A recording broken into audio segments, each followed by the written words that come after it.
Hello and welcome to the show. We are going to have a great time tonight, you guys. I'm not going to lie, I'm a little bit traumatized from last week. If you guys don't know, the good folks of YouTube had me on until 3:15 a.m. Central Time, 2:15 my time. Needless to say, I was gone the last time. Otho said, it's his first time making the show. Very nice. Speaking of, if it is your first time here, comment newbie. Okay, let me know it's your first time watching. If you have seen more than one show, comment OG. Either way, let me know what city and state you were watching from, either OG, city and state, or newbie, city and state. Y'all, when I tell you I was rushing to get on camera, literally picked the most complicated meal to make today. It's one of my favorites, but it was crazy. I had to grab my guy, ask, can you help make this? And so we're mincing stuff and grilling stuff and boiling stuff. And oh my God, I was scarfing my food down just before the show. So pardon me while I get my life together. I see 7 of you on Instagram. Please come on over to YouTube. That's where we have all the fun. That's where you can see all the graphics. That's where you can see all my guests. And that's where you can see all the comments and I can see yours. So come on over to YouTube. Just type in Chasing Yonci on YouTube and the show is going to get started. I only have this up for a little reminder, but it's going to go away. So make sure you come and watch. Those of you who are watching already, you know the drill. Please hit that like button if you are enjoying the show or you have the faith that it's going to be a good show because we just got started. All right, let me do a couple of shout outs before I let my guests on camera. All right, we got Avatar Roku. He said, I am here on time. Awesome. A rare opportunity indeed. Again, Otho said it's his first show, so welcome. He's one of my patrons. Keisha is here. Good to see you, love. Is it Kesha or Keisha? I don't say it wrong. Keisha Cherie. We have Dark Clouds, and I always butcher your name, so I'm going to call you Dark Clouds on here. She is definitely an OG from New York. Avatar is watching from New Jersey. We got, everyone say hi. We got a newbie. We got Ari on here. Ari Nicole is a newbie from Florida, so welcome. We got Kaylee. She is definitely a veteran here. Good to see you, Kaylee. We got Lorenzo here watching from Maryland. Hey, Lorenzo, got another patron in the house. And you're going to have to spell your name out phonetically because I always am scared to pronounce your name because I think I'm going to butcher it. And my guess would be Folake, but I don't want to mess it up. Kaylee's watching from Nashville, Tennessee. And we have another newbie, Vincent. Very nice. Okay, so y'all have an interesting show coming up today. Oh, we got Blessings B and newbie in Pocono, Pennsylvania. Very nice. Oh, okay, so Folake, I'm saying it correctly. Okay, awesome. So here's how the format works. Every single day I post, Monday through Friday, I post a question to the men on my men's page, Yonsternation, and then the patrons get to see all of their comments. Their names are redacted, of course, for their privacy. And then about a week after that or 2, we come on YouTube and we discuss and we give our thoughts and opinions on the same questions. All right, makes sense? All right, so snitches, get ready. You're going to have to check in just a little bit on how many likes we have so far. Those of you watching on Instagram still, shame, shame, shame. Come on over and watch on YouTube and let me know you came over from Instagram. All right, so a couple of announcements before we get started. Thank you, Kenny, for coming over. We have a trip giveaway today. All right, we have a trip that we are giving away. Willie was on the show. If you guys watching the show faithfully, you saw it while it was happening live. But Willie announced that he was going to help one person who was a patron be able to come and do the event or participate in the event in Dallas at the end of the month. So the event itself is free, but if you don't live in the area, you have to get here, you have to get a hotel, what have you. So he generously offered to give a trip away. So that is airfare and a hotel. So that is happening during the show. So make sure you stick around. The winner who is announced has to be present to actually win. So your name could be picked, but if you're not here, it goes to the next person after the next spin. Okay, so I've clearly broken that down for my patrons. Y'all heard it. I let everybody know that's what's happening. Kaylee is hoping to win. She said, thank you, Willie. Bless you back. God bless you 1,000-fold. Bless you back 1,000-fold. Y'all, this little hair is just bugging me. I'm being vain, excuse me. All right, so what else? Okay, so we have the trip giveaway that's happening. And then, of course, we have the end of summer party. Very excited. I am working with my sponsor to give you guys a great event. It is going to be lakeside. We have a DJ lined up. We have, so we're gonna have some great music. We have activities to do, food. You will not have to pay for anything once you get here, okay? We've got a little boat and all that. All right, so the other thing to announce is that, so this one's kind of cute. I can't say too much, but I tell the girls all the time who are go through my program, have as many irons in the fire possible, meaning if there is an opportunity for you to meet a man, whether it's traditional or not, take advantage because you never know where you're going to meet somebody. And so I will say this. Oh, good. Lynette's here. Nice. She's in the comments section today. Hopefully she'll be able to join on stage eventually. We love you, Lynette. But let's just say that some people are getting met by being on YouTube. So that's all I'm at liberty to say. I might have said too much already, but look, get out your scaredy pants and, get out here. You have singles features. You have my YouTube show. You have Patreon. You can post your stuff there. You just don't know who's watching. And we're almost to 1,000 men, okay, on my Yonsternation page because, what's it called? Sorry, I'm trying to read the comments and talk at the same time. That started just because I got ticked off at women who kept voting in the polls. So the men's page is fairly new. So we're building that up. I have 13,000 men who follow me, but only about 1,000 that are already moved over to the men's page. So a lot of new guys there. Okay. Oh my goodness. Lynette's starting out. She already causing problems. She said, let's start the afternoon hour minutes. I cannot. The after hour minutes. She already put 5 minutes on the clock. Doggone, I didn't have my paper out yet. Y'all, I'm going to have to ask my God to make me a lemon drop today because y'all going to make me work. I was trying to explain to my daughter. I said, they be keeping me afterwards, girl. All right, so we got 5 minutes from Lynette added to the clock. Thank you so much. And let me put this in the comments for you guys. Well, actually, I'll just add it right here. Here we go. If you guys would like to add to the show, so Lynette just started you guys off, the newbies, you don't know this, but my show is from 7 to 9 Central. Okay, that's 8 to 10 Eastern. If you want the conversation to keep going, because we get going, we get into these juicy conversations, you can add money on the clock. So you can either use the badges the way that, or excuse me, that's an Instagram term, the super chat the way Lynette did here. Or if you want to, you can do Cash App, or you can do Zelle. And I've always been honest, they don't take a huge cut the way YouTube does. So sorry, YouTube. So I will leave that up for now. Okay. So we had a love connection, possibly, we'll see where it's going. And then the last thing is that August 6th on Tuesday, you guys, it's already here. My next group is starting. So my June group just commenced. We just finished. And then my August group is about to commence on Tuesday. So if you wanted a spot in my group coaching program, it is not too late. Just slide in my DM with the word August and I will give you that information. But we have a ton of fun. And you guys have probably seen the testimonials are coming. I've just been lazy to put them up. I'm going to be putting one up each day for the next couple of days so you can see how other people enjoyed it. Oh, we got some of my students right here. Kaylee said it was a blast. Yeah, we all bond in there. It's kind of a little bit depressing when the group has to break up. So I got to get ready for my next group. All right, so enough with the church announcements. Let's see who we have backstage. Got to remember how to do my little buttons here. All right. I guess it would help if I actually added them to this. We got Russell in the house and we got Paul in the house. Hey guys, how are you? Good evening. You guys Can you said hear me it okay? at the same time. Good evening. Yes, I can hear you. Thank you. Sweet. And Russell said he's tuning in from Las Vegas. You guys, not only is he tuning in, but he is a newbie and he came straight to the front. Y'all, you got some bravery here. Ladies, take notes, take notes. And I don't put people on the spot, but if you want to divulge whether or not you're single, feel free to do that. And I gotta remember to take this here. Okay, y'all, hold on one second. I be forgetting how to do stuff. There we go. Okay.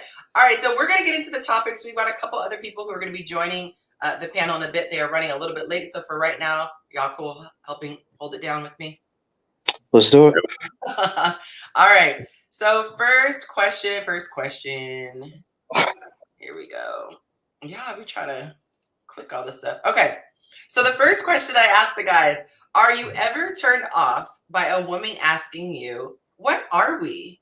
And if so, when is it a turn off? So I will give these guys first dibs. Guys in the comments, weigh in with your answers, and then I will read what the guy said on Yonsternation. So who would like to tackle that first? Go ahead, Russell. Go right ahead. It's not really a turn off. I mean, it's basically just asking for clarification. So it doesn't. The only way it would be is if, hey, I have no interest whatsoever. You know, you just a place filler or whatnot. But I'm too old for that, so no. As far as asking, it's not a turn off. So question. Oh, sorry. It also lets you know if they're interested also. Okay. So what if you met the girl and she's like a week or two in and she's already asking? Is there a too soon point, or at any point are you okay with it? Me or Paul or both? Yeah, I'm directing at you because you were saying you were cool with it. I think that's a bit soon, but sometimes you do have chemistry, just crazy. But you know, sometimes you don't want to just rush into it. But it is nice to know if the person is thinking along those lines, especially if you are also. Okay. So does it feel like pressure if you're just getting to know her? Like, how would you handle that situation? I'm asking you because I think that's what happens a lot of times, where the guy, if they're not playing games, they just haven't formulated that opinion yet because it's so soon. Can you kind of explain what that's like from a man's perspective? Because the women are over here like, I don't want to get played. I want to make sure, but then they might be pressing a little bit. Does that make sense what I'm asking? Yeah, it's not pressure. It just more so lets you know that person that she's thinking about it. Okay, I like that. Pressure lets you know that she's thinking about it, because generally if they don't ask, there's a good chance they aren't thinking about it. Okay. That'll let you know, okay, I'm doing pretty good right now. Nice. Welcome to the show, Amanda. She knows the drill. I'd be distracted. I don't even know people came in. Even though I have a whole sound effect, I still don't even hear it. It was just a minute. Okay, good. Paul, any thoughts? How do you feel when you're getting to know a woman and she says, hey, what are we? I've actually never had this happen to me, but if a woman were to ask, what are we? That would be a turnoff for me because it tells me that she doesn't trust me. Oh. It tells me that what I'm doing isn't enough. Like, for example, if I'm asking a woman out, like, I'm very intentional. If I'm going to ask you out, if I'm going to get to know you, if I'm calling you, and if I'm texting you, and I'm giving you the time of day, and if we're hanging out together, to me, that's a sign that at least I'm interested in it. I'm invested. And depending on how the conversations go, if she's going to step up to me and ask me, what are we? Of course I'm going to tell her, but in the back of my mind, I'm going to think, okay, what am I doing? It's like, what am I not doing to show her that I'm invested in whatever we're trying to build? Kind of like what's understood doesn't need to be said. Exactly. Okay, so I'm going to play devil's advocate because the goal is to bridge the communication gap. And of course, you can chime in, sis. So with women, here's the problem. With with some guys, they will give boyfriend treatment, girlfriend treatment. They will do all of these things. But then if the woman assumes, he gets to then say, I never said I was here. We're just getting, so you're kind of caught in a rock and a hard place. So ladies, let me know in the comments if you've ever been in that situation. So I'm trying to figure out where, you have one extreme, and I don't mean that in a bad way. Like, you have one extreme of the situation where it's like, that's offensive because it seems like I'm not making it clear enough. And then you have the other extreme where the woman makes a fool of herself. So like, where is that middle ground? That's an excellent question. I guess depending on the relationship, that's something that you have to discover on your own, because, like I said, depending on who you are, because I'm intentional. If I'm wanting to get to know you and date you and connect with you, I'm going to do as much as I can, but that's where conversations have to happen to make sure that she's on the same page. Because I've had that side of the equation happen to me where I'm invested and I got to a point where I'm all in, but when I would try to call and communicate with her, she wouldn't be willing to respond and let me know what's going on, because I know what I'm trying to do. But if you're not on the same page, I want to know. Yeah. So that's where I can give you the grace to say, what are we? And I can tell you, this is where I am. This is where I believe that we can go. Right. But if you're not there yet, either we can work towards it, or, we can go on our separate ways, respectfully, of course, because I'm not going to force you to do anything that you don't want to do. That part. Because I want us to work it out and be willing to do whatever it takes to maybe eventually get back to that place. But I don't want to be up here and then you're down here, but have me thinking that we're both here. Yeah. We want to know what we're doing, both of us. Yes. Welcome to the stage, Cam, aka our Camtuation creator. How are you doing? Good, thank you so much. So you got the golden hour again. I'm hating. Well, listen, y'all inspired me. I was going to go down the street. Traffic was bad. And I was like, they said the lighting's nice. So the golden hour is goldening. Manda, what are your thoughts, darling? My thoughts is, if you shouldn't have to ask. From what I've noticed with dating, the guy will let you know where you are without you having to ask. That's just what I believe and what I've seen. If you have to ask, then it's the answer. Right. It ain't what it is not what you want it to be, type of situation. And I get what you saying, Paul, but you say you never been through that situation when a girl asks you that. But as a woman, we cannot assume nothing. Okay, because we will. Neither can we. Huh? Neither can we. Wait. Well, y'all initiate the stuff, don't y'all? Of course. Yeah, but I also can't assume that you're receptive of the initiation, because that's how I inevitably got my heart broken, because I got to a place where I knew that I was secure in the relationship and I knew where I wanted it to go. But there was a stretch where there was no communication. And in the back of my mind, I'm thinking, okay, she's busy, she's doing her thing. But as time went on, I'm like, okay, she's not answering. So she's trying to tell me something, but I don't know what it is. And a lot of women tend to hide when shit gets tough. Not saying all women do this, but if I'm trying to be as invested as you want me to be in initiating and doing everything that I'm supposed to do, I need to make sure that you're receptive of that energy. And if I get to a place where I think something's wrong, I'm going to want to solve that problem. Initiate, solution. What's the problem? How can we fix it? What do I need to do? What should you do? And that's the conversation that a lot of people don't have when it comes to relationships. It could be one disagreement, and that one disagreement just blows everything up, when it could have been a simple conversation. You understand? So, I can't assume anything from my point of view, because I don't know what she's thinking. That's why I'm willing to have those conversations. I'm willing to sit down and have those deep talks. But the question is, are you willing to receive what the energy that I'm trying to give? And if you're not, then cool. Then maybe I can dial it back a little bit, maybe give a little something here and there, depending on what you like. And it goes back and forth.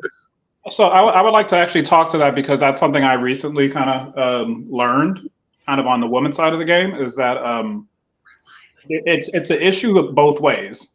I'm very direct, and I tend to be very I don't like ambiguity. It's not something that I do well with. And so I've had situations where it's been that the woman actually, and this is what I found out about women, and Yonci, tell me if I'm wrong, especially in this more modern era, sometimes they will stop the communication, not purely because of emotionality, but it also will require not only accountability, but it also it's a very uncomfortable situation, because let's say they really didn't want to deal with you or rock with you. Sometimes it's easier to kind of place distance and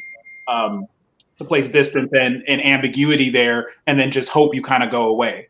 So no, I definitely agree with you that it's it would be nice that everybody, that's why I'm really against ghosting, to be honest, is because I don't like be an adult. If you don't want to talk to me, or if you do want to talk to me, just be an adult. So no, I 100% get you there.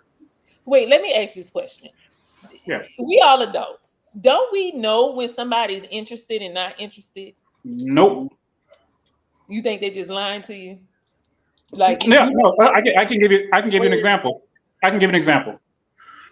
Wait, before you get to your example, because we know that it's gonna go left. Right. No. I'm not even playing. I'm not even funny.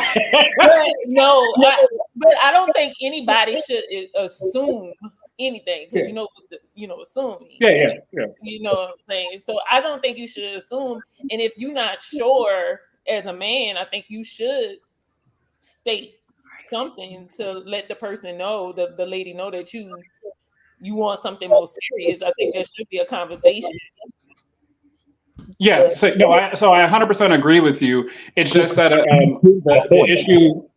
the issue comes specifically when people, as much as people like talking about communication, right? Like girls always say, yo, I want you to communicate. I want you to communicate. I want you to communicate. Do you really want to hear the no? Or do you really want to hear that, guess what? I'm not into you like that. You have a fat butt and you're great in bed, but like no one wants to hear the truth a lot of times, or that they're not mature enough to hear that truth sometimes. I want to hear the truth. No, but you're Yonci. We're trying to get everybody to your level. So like that's the issue. Guys don't want to speak their truth, but let me let you finish. Oh no. I'm not making. I'm just saying it is a problem overall. So no. So to answer the question on my end, so you can kind of go forward, is that I'm personally never turned off by it. I do agree with Sarmanda in the sense of like there are people show you what they want to show you, but there definitely is ambiguity that sometimes exists there, because they'll take your attention. People will take your attention and your time and that kind of stuff. You have to kind of read nuances to even know that. That's why I like talking, because sometimes you're not always the greatest at reading the nuances, because like you'll take my money, you'll take my energy, you'll have sex with me, you'll do these kind of things, but we still haven't gone there, and that can be confusing on both sides, not just one side. So I'm never, for the question, the answer, I'm okay with what are we. Yeah, and KG put in there, I think that's cute, right? Let the rain go. Finish. We gotta acknowledge we got $5 added to the chat. Shantae in the house. Good to have you, Tay. Sorry, we gotta acknowledge them real quick. Yeah. And we got okay. You did not see it? I thought it was 10 while I'm over here trying to get my little soundboard together. Not 100. I already knew he was gonna be on it tonight. He said I'm on demon time tonight. Dang, y'all gonna make me do some math. What's 110 in minutes? That's an hour and almost 2 hours. Almost 2 hours. 10 minutes, 2 hours. Hour and 50 minutes. Mm-hmm. Thank you. Well, I was like hour. I was trying to say hour and 10 minutes. 6 hours and 50 minutes. $15 you already got. That's 2 hours. An hour and 50 minutes. Thank you, Russell, because I was. I appreciate the accounting, brothers. I appreciate that. It wasn't coming out of my mouth. Jiminy! I told you it's always a mix. Like, thank you for the tip. My God, I have to work. Oh my goodness! I hope we didn't lose your thought, Amanda. Okay, I think I'm caught up. Y'all came out the gate swinging. Okay, so sorry. Please. No, you're fine. His comment is gone. Keith that said something. Keith, if you could copy and paste it back in the comments, because I agree with it. Was it the? Whoops. It's gone. It's gone. Oh. Is it this one? No, it's further down. Okay, let's see. Oh, that was like a long time ago. I gotta catch up. Doggone. Okay, was it this one? Yeah, that one. If it were me and I'm interested, I express interest in X how they feel, but asking what are we? Yeah. I heard that from a therapist that there's another way to say it, but I can't remember. But saying what are we is kind of vague.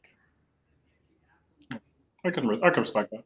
Right? Can you ask? Are we exclusive? Are we heading toward exclusiveness? Like, I don't know. I feel like Yonci's about to play some more direct question.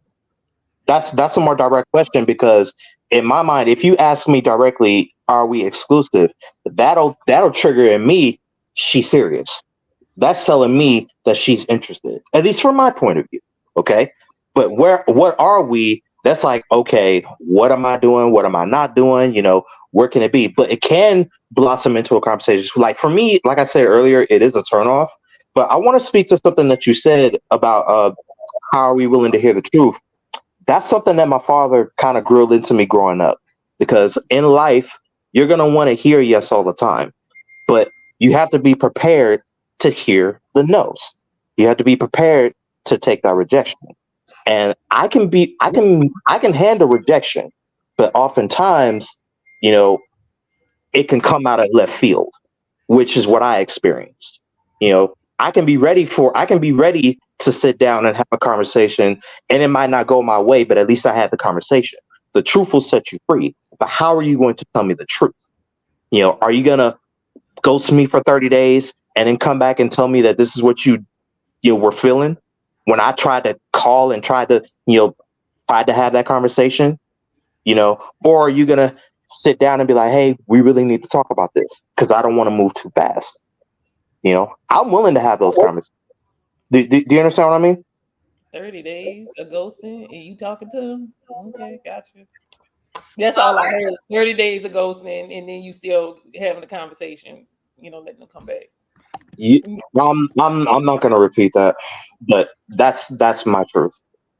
But continue. Beaming. Okay, I do have a question though. Y'all are on it tonight. I literally can't even keep with these comments. I want to know who's snitching. Who's gonna be my snitch for right now? Where are we? All right, Willie, thank you. Where are we in the YouTube comments? I think we're at a record, you guys, so far already tonight. I was just having that conversation about why I don't have no problem snitching. I'm a civilian. I'm so far removed from this. I'm telling everybody, except my partners. I'm not telling them that. All right, so where are we at on likes? And we got 37 viewers. Right 18 now. Likes, and it's almost twice as many people watching. So that's some bullshit. Y'all, all right, y'all can take it. I just added mine. I just added my like. My bad. Okay, thanks, Cam. Thank you, Cam. We'll just take a 30-second break. Check your DMs, Hey, wait, we take a 30-second break. That clock is paused. No, I'm talking about we going on a miniature strike for the show. Okay. We're gonna start doing that, Kevin Samuels. Just started looking at the little thing. Yeah. Now, I would be the usual snitch, but I'm on my phone tonight, so.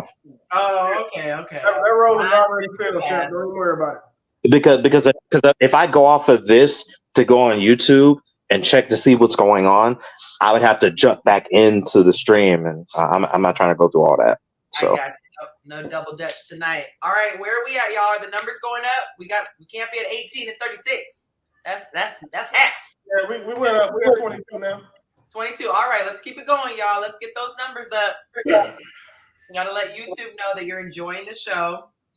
And also we'll take a quick vote while we're on our little intermission. What sound effect do you think we should have for the snitching? Who has a clever sound effect? We got the applause. That little kid that screamed out, I'm telling you. Oh, what is that from?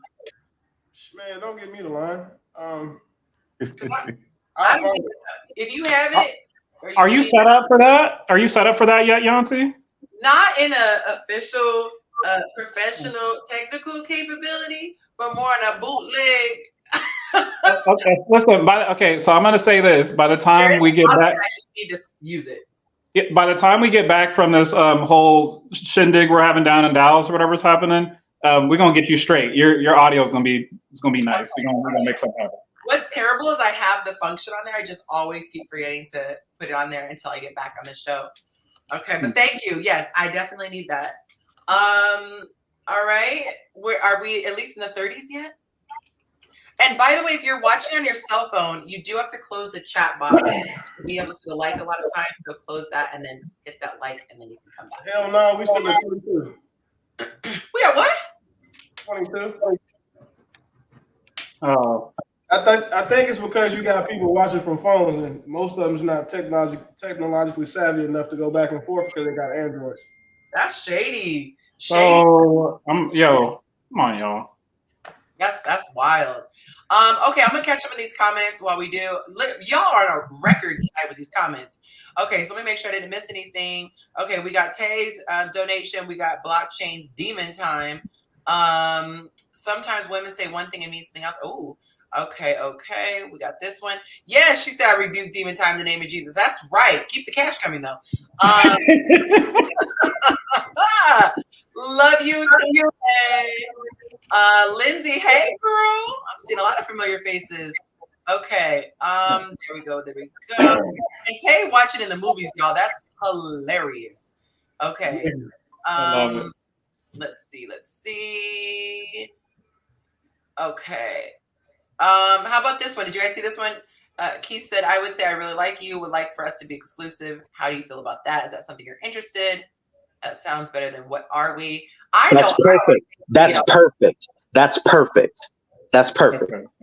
If my girl came to me and said that, yo, it's game time. Let's get it. So I'm with Blondie. Yeah, girl. That's why stuff be confusing. Blondie said, I'm in my 50s. Most older guys will let you know their intentions. Well, the ones I talk to. Well, they're Blondie, 50. in my 50s, men since my 20s would do that. So there was like a major contrast. There would be the guy who was like, my name is so-and-so. I'm interested in getting to know you. And then as we progress, I'm really enjoying getting to know you. Here's what I want to do. And then they usually get to a point where they say, I don't want to talk to anybody else. No pressure for you. And they would always let me know where they were. And those were the ones I felt most comfortable with. So I'm rocking with you, Blondie. That's been my experience. And the ones who don't do that, it usually just fizzles and doesn't go anywhere. So I tend to see a correlation between the guys that step up and. I have a different viewpoint on this. You do? Yeah, because I respect what the fellas are saying. Obviously, like I respect what the fellas are saying. You know, it's from their experience. But I think that the only time you have to ask this question is when someone really doesn't like you, because when they do, they make it known what it is. I think so. Of course, it's I said. And that's exactly why it's a turn on. That's why it's a turn on. Hey, I'm so sorry that the middle of my sentence interrupted the beginning of yours, Paul. Give me a second. Let me land my plane. So the second thing is, for women, it depends on how attractive you are, because typically a man is going to be very direct about a woman who is super fine, because she tends to lean towards the higher end of his spectrum as far as what his experience is with women. And with men, when a woman has to ask a man that, it's probably a man that has a lot of experience dealing with women at least at your level. So you're not going to say that, you know, it's been uglier women or prettier women, but at least for women at your level, that he has a lot of experience dealing with y'all. So he may not feel like he has to give you that information, and he'll just go with the flow. And then unfortunately for both of you guys in that role, a man and a female, you have to either do something to make it worth him wanting to be, you know, considering being exclusive with you, or, you know what I'm saying, just take it how you get it. And that's not, I know that's not the ideal outcome, but it is oftentimes the most common one based on even from the explanations that I've got from the fellas so far today. I would Yonci, I was going to say I 100% agree with Beeman, and that makes sense in a lot of context. Maybe I should ask this question another time, maybe for another panel, because I think sometimes when you're a very liberal person, you kind of create ambiguity because it can look like that. And I think that's the point I was like looking at. But I don't want to take away from what he said or what Sarmanda said, because I think it's honestly 99% of the time is that. But sometimes you get people who tend to be a little more liberal, and then there's ambiguity there because I probably treat you better than your boyfriend does. And I'm just that makes perfect sense, Cam, because a lot of times women confuse girlfriend, boyfriend stuff with what men consider just having sex or just doing things. Oh, you too. The things that men do in order to sleep with women tend to read like, oh, I like you a lot. And the whole time we're trying to, you know, accomplish the number one goal we had when we first spoke to you, which was to sleep with you or something. So I don't think that there's a disconnect at, you know, who's doing what. It's just like what women are calling boyfriend, girlfriend things. Yeah. What men consider boyfriend, girlfriend things. Boyfriend, girlfriend things for men are showing up for you, being dependable, being consistent, you're saying being transparent and being honest. But girlfriend, boyfriend things to women is, you know, complimenting her, being nice, you know, paying her attention, buying her stuff. And those tend to be things that men do just because you want to sleep with you. Oh, true. Well, you True. said being transparent and honest. Like, you wouldn't know somebody is transparent or honest until you know they're lying. That's not true at all. Nope. That's like Nope. saying you don't know somebody stinks until they tell you they didn't take a bath. You don't. You wouldn't know they stink until you smell them. So you wouldn't know they're lying. You wouldn't know they're honest until according to your you point, catch them in a lie. you won't I'll know give that you they're an example. transparent or being honest until you catch them lying. That's not true. So Keisha, how would you know? How would you I'll know if give you they're an example. lying, honest, or transparent? Okay, I'll give you an example. Who So are you asking first, me or Cam? Just both of y'all. You I'll let you go first, B-Man. Y'all are on tonight. Goodness. I don't want to step on Cam. Oh no, you're good. I got you. Not being transparent. If I'm like, hey, so how was your day? You know, what'd you do today? And you give me vague answers. Or you're like, hey, I'm getting ready to go out, I'm saying, with a friend, and you don't say, oh, with my homegirl or my girlfriend. Most guys know when you say, well, I'm finna go eat with a friend, it's probably a nigga. I mean, it's probably a guy. That's not being transparent. I don't have to catch you in a lie to do that. I just have to have common sense. So that's how what you said definitely doesn't connect. But go ahead, Cam. Yeah. So then, to piggyback off of that is you have a good credit score by your credit history, right? So if you consistently do something in a particular way, then like I tell people all the time, the best way, if you really wanted to be maniacal, manipulative, and all that other kind of stuff, I guess you could. But as far as like, it just takes you so much energy to be so consistent and so whoever you are going to be, and then to just break that. So most people know that I'm credible because guess what? In everything I do, I'm credible. You can ask this person, that person, that person. So I built up a record of people just know that if I say something, they can go check the facts, and you can keep on doing that. So that's how someone proves their integritous, is literally by their track record of, like you said, I'm always very open and honest about stuff, probably too open and honest. So you would ultimately think that I'm honest because guess what? Every time that I've said something, it's kind of came through. You check the facts and it turned out right. But that's what I'm saying. Now, if I do that 100 times, then you're going to think I'm transparent and credible, right? So I'm saying you wouldn't know they're lying until you actually catch them in a lie, meaning you would have to catch them in a lie and check the lie out. So that's all I'm saying. I don't think it's as easy to tell if somebody's honest or not until. But why are you worried about? Why are you worried? But why would you be worried about that? Because you just said yourself, you could check out the fact. You could check what you're saying, and it's true. A lot of women date as if you're saying men are some nefarious creature, and it's always guilty. Understand how that makes sense. I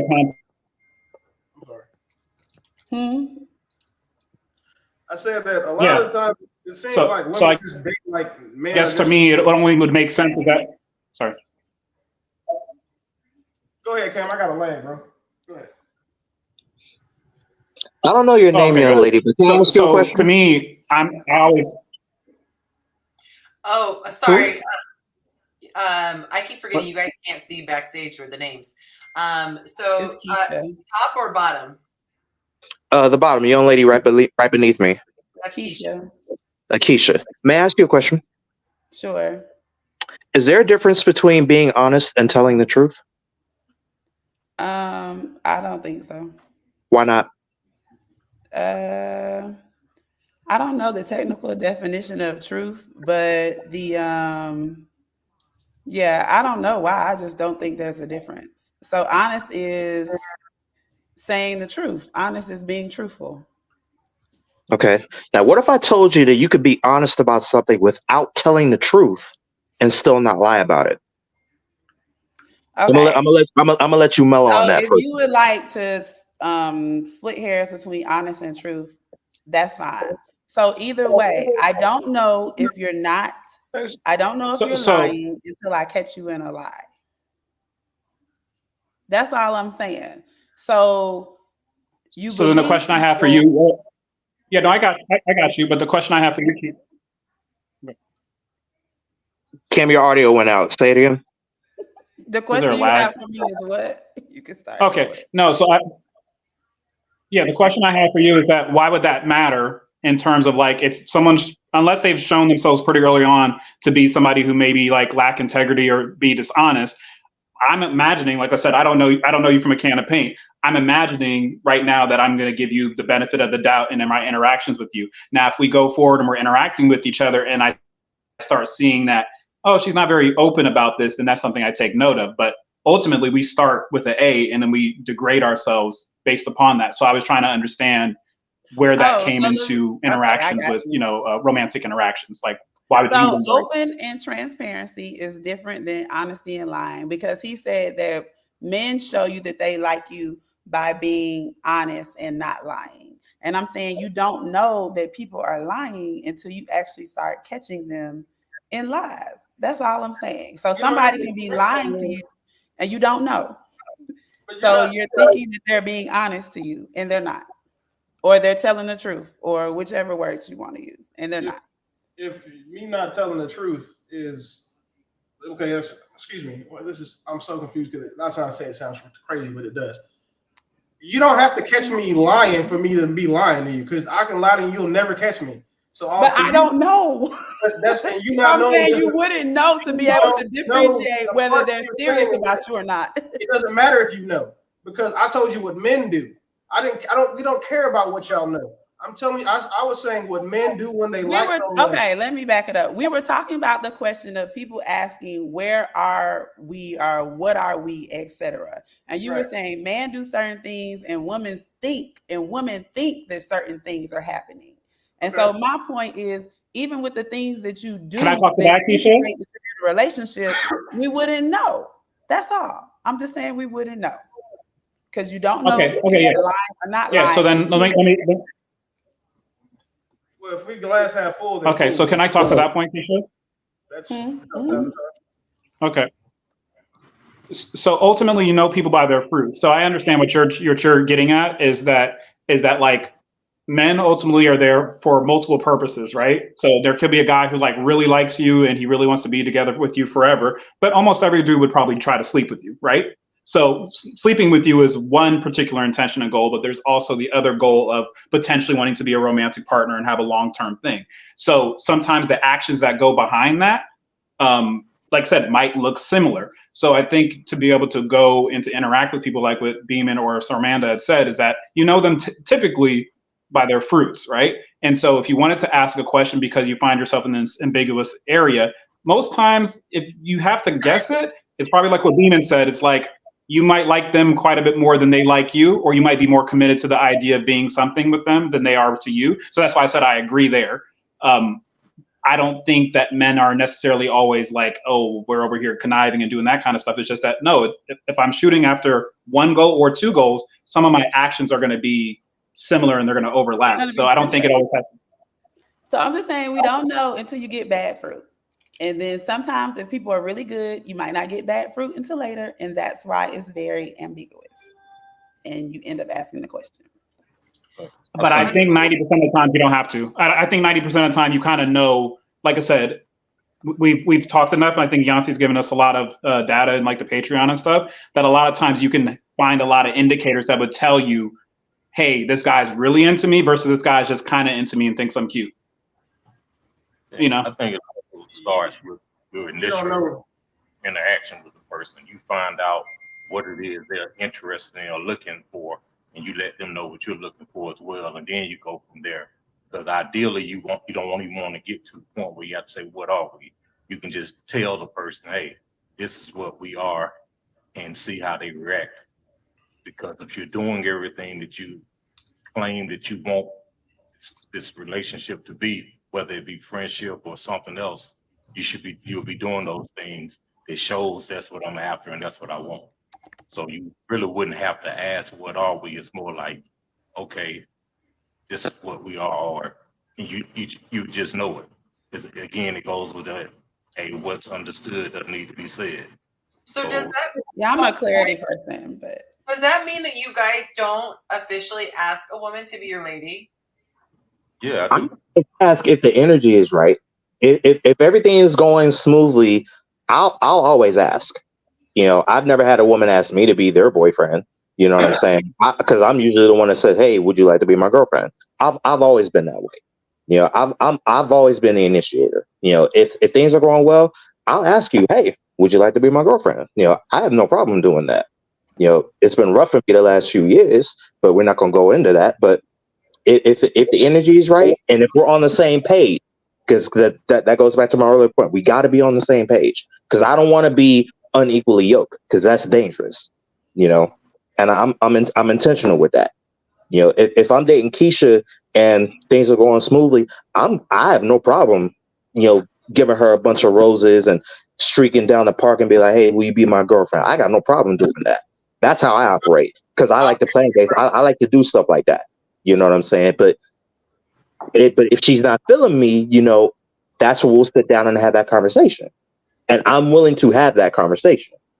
But I'll answer that next. Is that I tend to say things that deal directly with commitment. I'm not sure if I've ever said like, hey, I'm your boyfriend now, or can you be my girlfriend? I don't think it's ever been that. It's always been kind of things where like, no, we go together. Like there's like, no, we go together. Or like, there'll be a situation or something that would happen that would indicate to them, no, you're mine. Even with my ex-wife, it was kind of a situation where it's like we were spending all this time together, and then she moved down there, and I think we were like starting to look for engagement rings. It was like very specific conduct that was in line with, we understood where we were going, but it wasn't like I don't think I ever asked her to be. I think I asked her to be my wife when I gave her the engagement ring. But before that, we were already talking. We already like had those conversations. So she already knew where she stood. So it was very clear. Like I said, 90% of the time, I think it should be pretty clear. And the other 10% is just very particular experiences, like Demon said, where there might just be a discrepancy in who likes who more. Or it could be that a person might just be very liberal. And that usually happens really early on in the situation. So I've never actually said, I think it's usually kind of like I just indicate something that where we're at. I make my intentions clear from the jump. If I just want to sleep with you, I'm like, listen, we can kick it, we can have fun. I'm not trying to do anything long term. So it's up to you to take it or leave it. I'm not tripping one way or the other, but at the end of the day, I promise we're gonna have a good time one way or the other.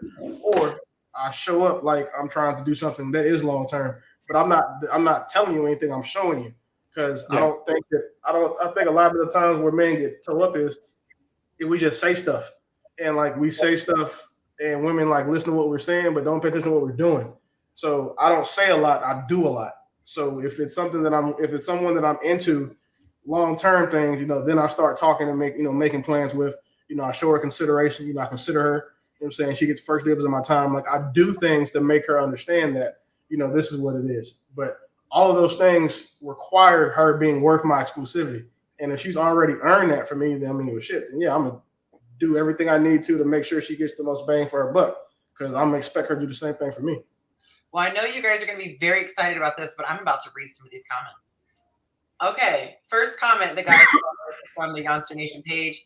Yes, it's immature. So the question is, are you ever turned off? Okay, it shows that they are a little too willing to go with the flow.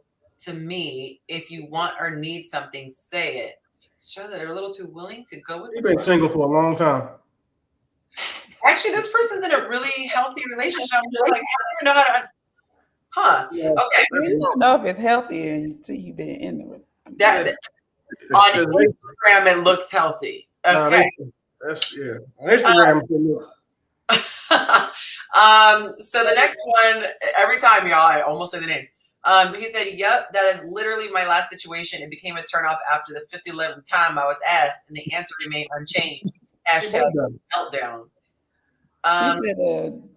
They both done. He stayed with somebody. Walk away. If I gotta ask, I'm not asking. I'm just gonna disappear. Damn. Someone else said, we are farmers. Bum bum bum bum bum. I can't even do it. How's it going? We are farmers. Dudes can't even be original when they try to be fake funny. Like, you know how many when they use that mess? Whoever it is, block him from the page. We don't need that type of cornball starch. You stupid. I thought Yonci soundboard was growing on her. Next comment says, the men will get that joke when you read the comments. Okay. This guy said, no, honestly, it should never get to that point. Can we get a here for this guy? Okay. Next guy said, never saw that, but in the beginning, I would make it clear and honest. That way, I'm not looking to do a long distance that I'm not looking to do a long relationship without marriage, and I have a timeline, so marriage can be made without speculation to assume what we are. The next guy said, when they ask too early or from a place of insecurity, that's when it's a turn off. Someone else said, no. If anything, it's a turn on. Suggest she had standards and clear boundaries. Last one I'll read. He said, no, unless she asks me way too early. And I realize this is subjective, but to me, a month or less in, as a few men have already said, if she's having to ask me that question, that's a bad reflection on me and my communication and leadership. We as men should not put a lady in that position to have to ask. Does he know that women can't see those comments until they come on the show? Yeah, that's what I was saying. I see about to start a YouTube channel. I was just wondering. Like, I mean, on Patreon. Is he single though? That's the question. I know. I really feel like you should. Okay, no. Can we chill out because he's about to be Tony Gaskins and nobody can see who he is. That's crazy. I feel like we should do it. You should do a snippet where we pick the guy based on. I'm sure you do. Because some of those comments are trash, but some of those comments I'm like, oh, okay. Well, of course, I'm not gonna be like, okay for the comments to say what y'all want them to say. That's fine. Why wouldn't I want somebody who aligns with me? Listen, Derek Jackson got Panders like this. You're right. You cool. Y'all like the Panders. My bad. Everybody don't Panders. My bad. I forgot. Y'all like Panders. I forgot. That's the most common popular type of dude right now. Really, I think that is an honest statement, and that's the men in my family. That's how they treat y'all are not a monolith. Right. So the thing is, you talk about the men in your family. You got to realize the men in your family aren't monoliths either. They're rare, very rare. So let's not pretend like this is these comments represent the cream of the crop of men, because they don't. So my guy did that. Monte did that. I don't know what the cream of the crop of man is. Yes, I'm just saying the comments. And Yonci, your man is one of them saying, look, you see what happened with you and your man. You got one of the dopest niggas walking the streets right now. But that's rare, though. The average woman is not going to have that experience that you had. Well, I'm going for rarity. I'm hoping to be in that rare category. So is he single? Yeah, Amanda. Is he single? Put your other hand up. It's been down for 7 minutes straight. You know it. She changed the camera. So Demon. I was about to comment on that. I was like, she changed her whole camera angle because she was ridiculed. So you can see my hands, even when I pick up my phone, get my drink. Like, I did it for Willie. I have such tiny hands. Like, you need to keep them up but we can see them. So I will have to let that gentleman know that the ladies really enjoyed his answer. He actually has a graphic for his profile, so I don't know, if he's single. I don't know his situation, and it's not a name that I see it all the time, but I've never looked at his pictures or whatever. Never mind. Oh, that's cool. You're giving him a shout out, so that's cool. So it actually did work. That's what's up. You set that man up for failure because they're gonna go look and be like, damn. Watch. No, salute to him. Like I said, I didn't know. It's a good answer. I was just saying. I'm just saying, my logic is undefeated when it comes to these dudes on the page. Shout out to Consuelo. Hi, girl. Nice to have you. All right, we're going to get into question number 2. Y'all, this is a record. We don't usually take an hour for the first question, but it's what happened tonight. Second question, what is your favorite fragrance on a woman? Me. What'd you say? Me. I'm done. That's it. You'll have to forgive me. I'm not well versed in the art of perfumes and everything, so I can't give you an answer on that. It's me hands down. In one of my shirts or something, I got a real bad habit of getting my t-shirt stolen. So especially if she take off one that I had on for a little bit, and then I smell me on her. Yeah, that does it. All right, so let's see what the guy said in the comments. 540. I can't reach the first. Yeah, I can't read the first one out loud because I don't want to get demonetized. Second one says, her scent. My brothers laugh at me when I say this to them. The woman natural clean smell. I can't get into fragrances because my stomach curls as bad milk does. So it has to be a very light scent. Okay. What did he say? What was the first comment that you couldn't read for the amount? Can you use synonymous terms? I'm just interested. Is it like hot dog water? Or what do you mean? All right, let's see if we can get creative. He said anything other than that. You know, you say something jutted out. It rhymes with jutted. It's the jutted out. Okay. Gotcha. You're good. I just was wondering. I was like, what did he say? Okay. Yes. Okay, just replace an SL in the front. Okay. The next guy says Vera Wang Princess, Dark Kiss Body Mist. The next guy said something jasmine, coconut, or vanilla based. Yeah, I like that. Items. Okay. This poor gentleman says, I can't really smell, but then he says, just don't smell bad. Which, you know, he got eaten alive. Because then they said, okay, well, what's the point of if only foul-smelling particles awaken your senses, plus you can't smell, right? Yeah, they had a conversation. Okay. The next guy said, anything Dior. This gentleman said, 360 by Perry Ellis. Lil Flou. I can't speak French. By Rito. Madison Square Park by Bond No. 9. Oh, and many others. Sounds like a fragrance connoisseur. Pink Cloud by Ariana Grande. He likes young girls. Ironically, he proposed to someone who's not young. So there's that. He has a fight. And then someone else with pheromone. So there weren't a ton of answers on that one. Oh my God, thank you, Kenny. So he just reminded me, our Zoom mingle is tomorrow. Y'all, I am not even going to lie. Last month, and it was also similar to my classes and things like that. I think y'all were just on vacation last month. So I just want to say to anybody who came last month, I'm sorry, because I'm barely getting over the trauma. I'm actually still not quite recovered from it. It was a very traumatic experience. We went from like 50-something people to like 3, and we were all just staring at each other awkwardly. So I say we do a do-over. And we give it another shot tomorrow. Next week, tomorrow. We got a ton of more new people. We have the whole, 1,000 guys almost at, or 9 something on Yonsternation. But to answer your question, Kenny Peoples, yes, it is tomorrow. I absolutely forgot to promote that. And so I don't know if that's going to affect the numbers tomorrow, but we'll try. Dark Cloud says that was what I went to. It wasn't a little sad, hun. It was a lot sad. It was like I had to take a moment like after and help Monte like get me through it because that was different. It starts at 8:00 Central Standard Time, which is 9 Eastern, and the first 2 were really fun, but that third one, my God.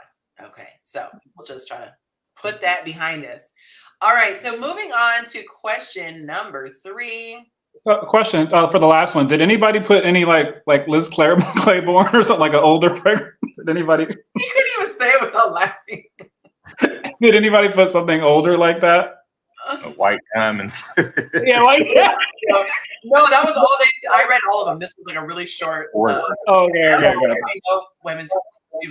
Cam, you were asking me, my brain wasn't clicking. Like, I don't know why. I don't know who I thought you were asking because obviously I'm the one who's looking at it. So I'm sitting here just like this, like, oh, duh, he's talking to you, girl. So my bad. Oh, you're good. I'm trying to think of like the next thing I'm about to do.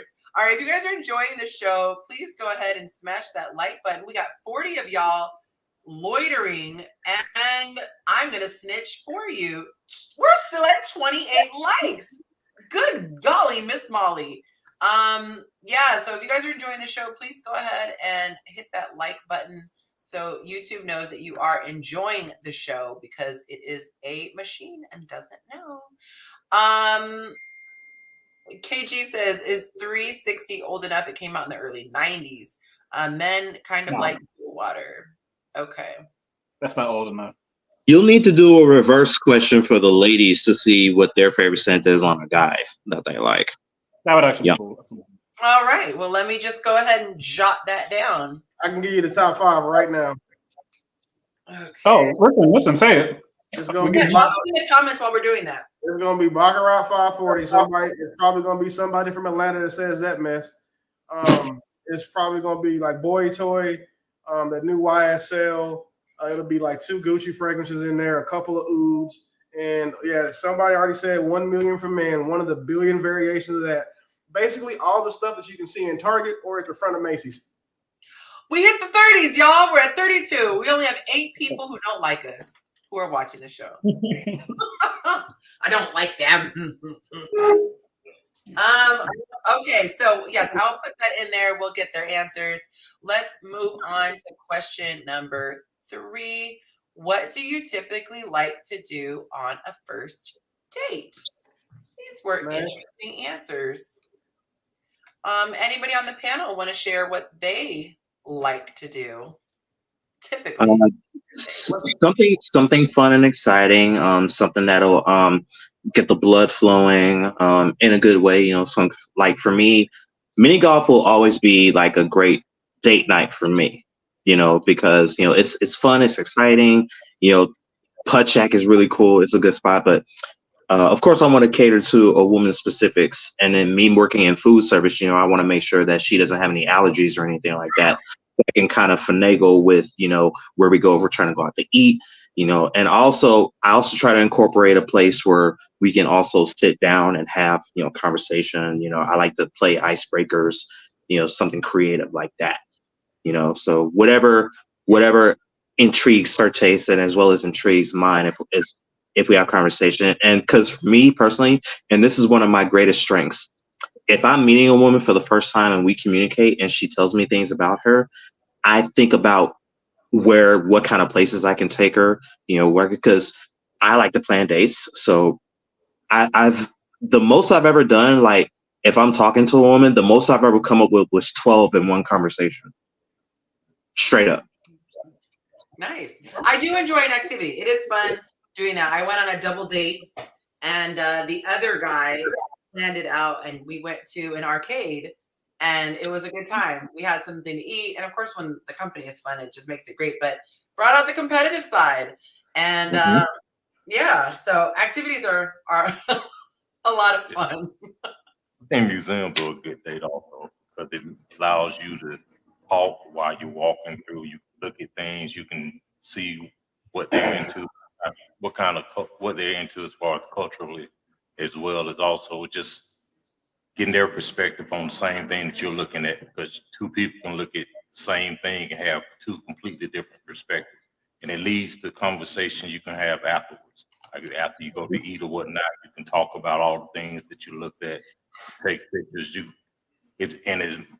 For the most part, most women haven't been asked out on a date or something like that. So, you know, it's something different. It lets you stand out. So, because that's ideally what you want to do is stand out. So, okay, yeah, maybe, yeah, I would like to go out again.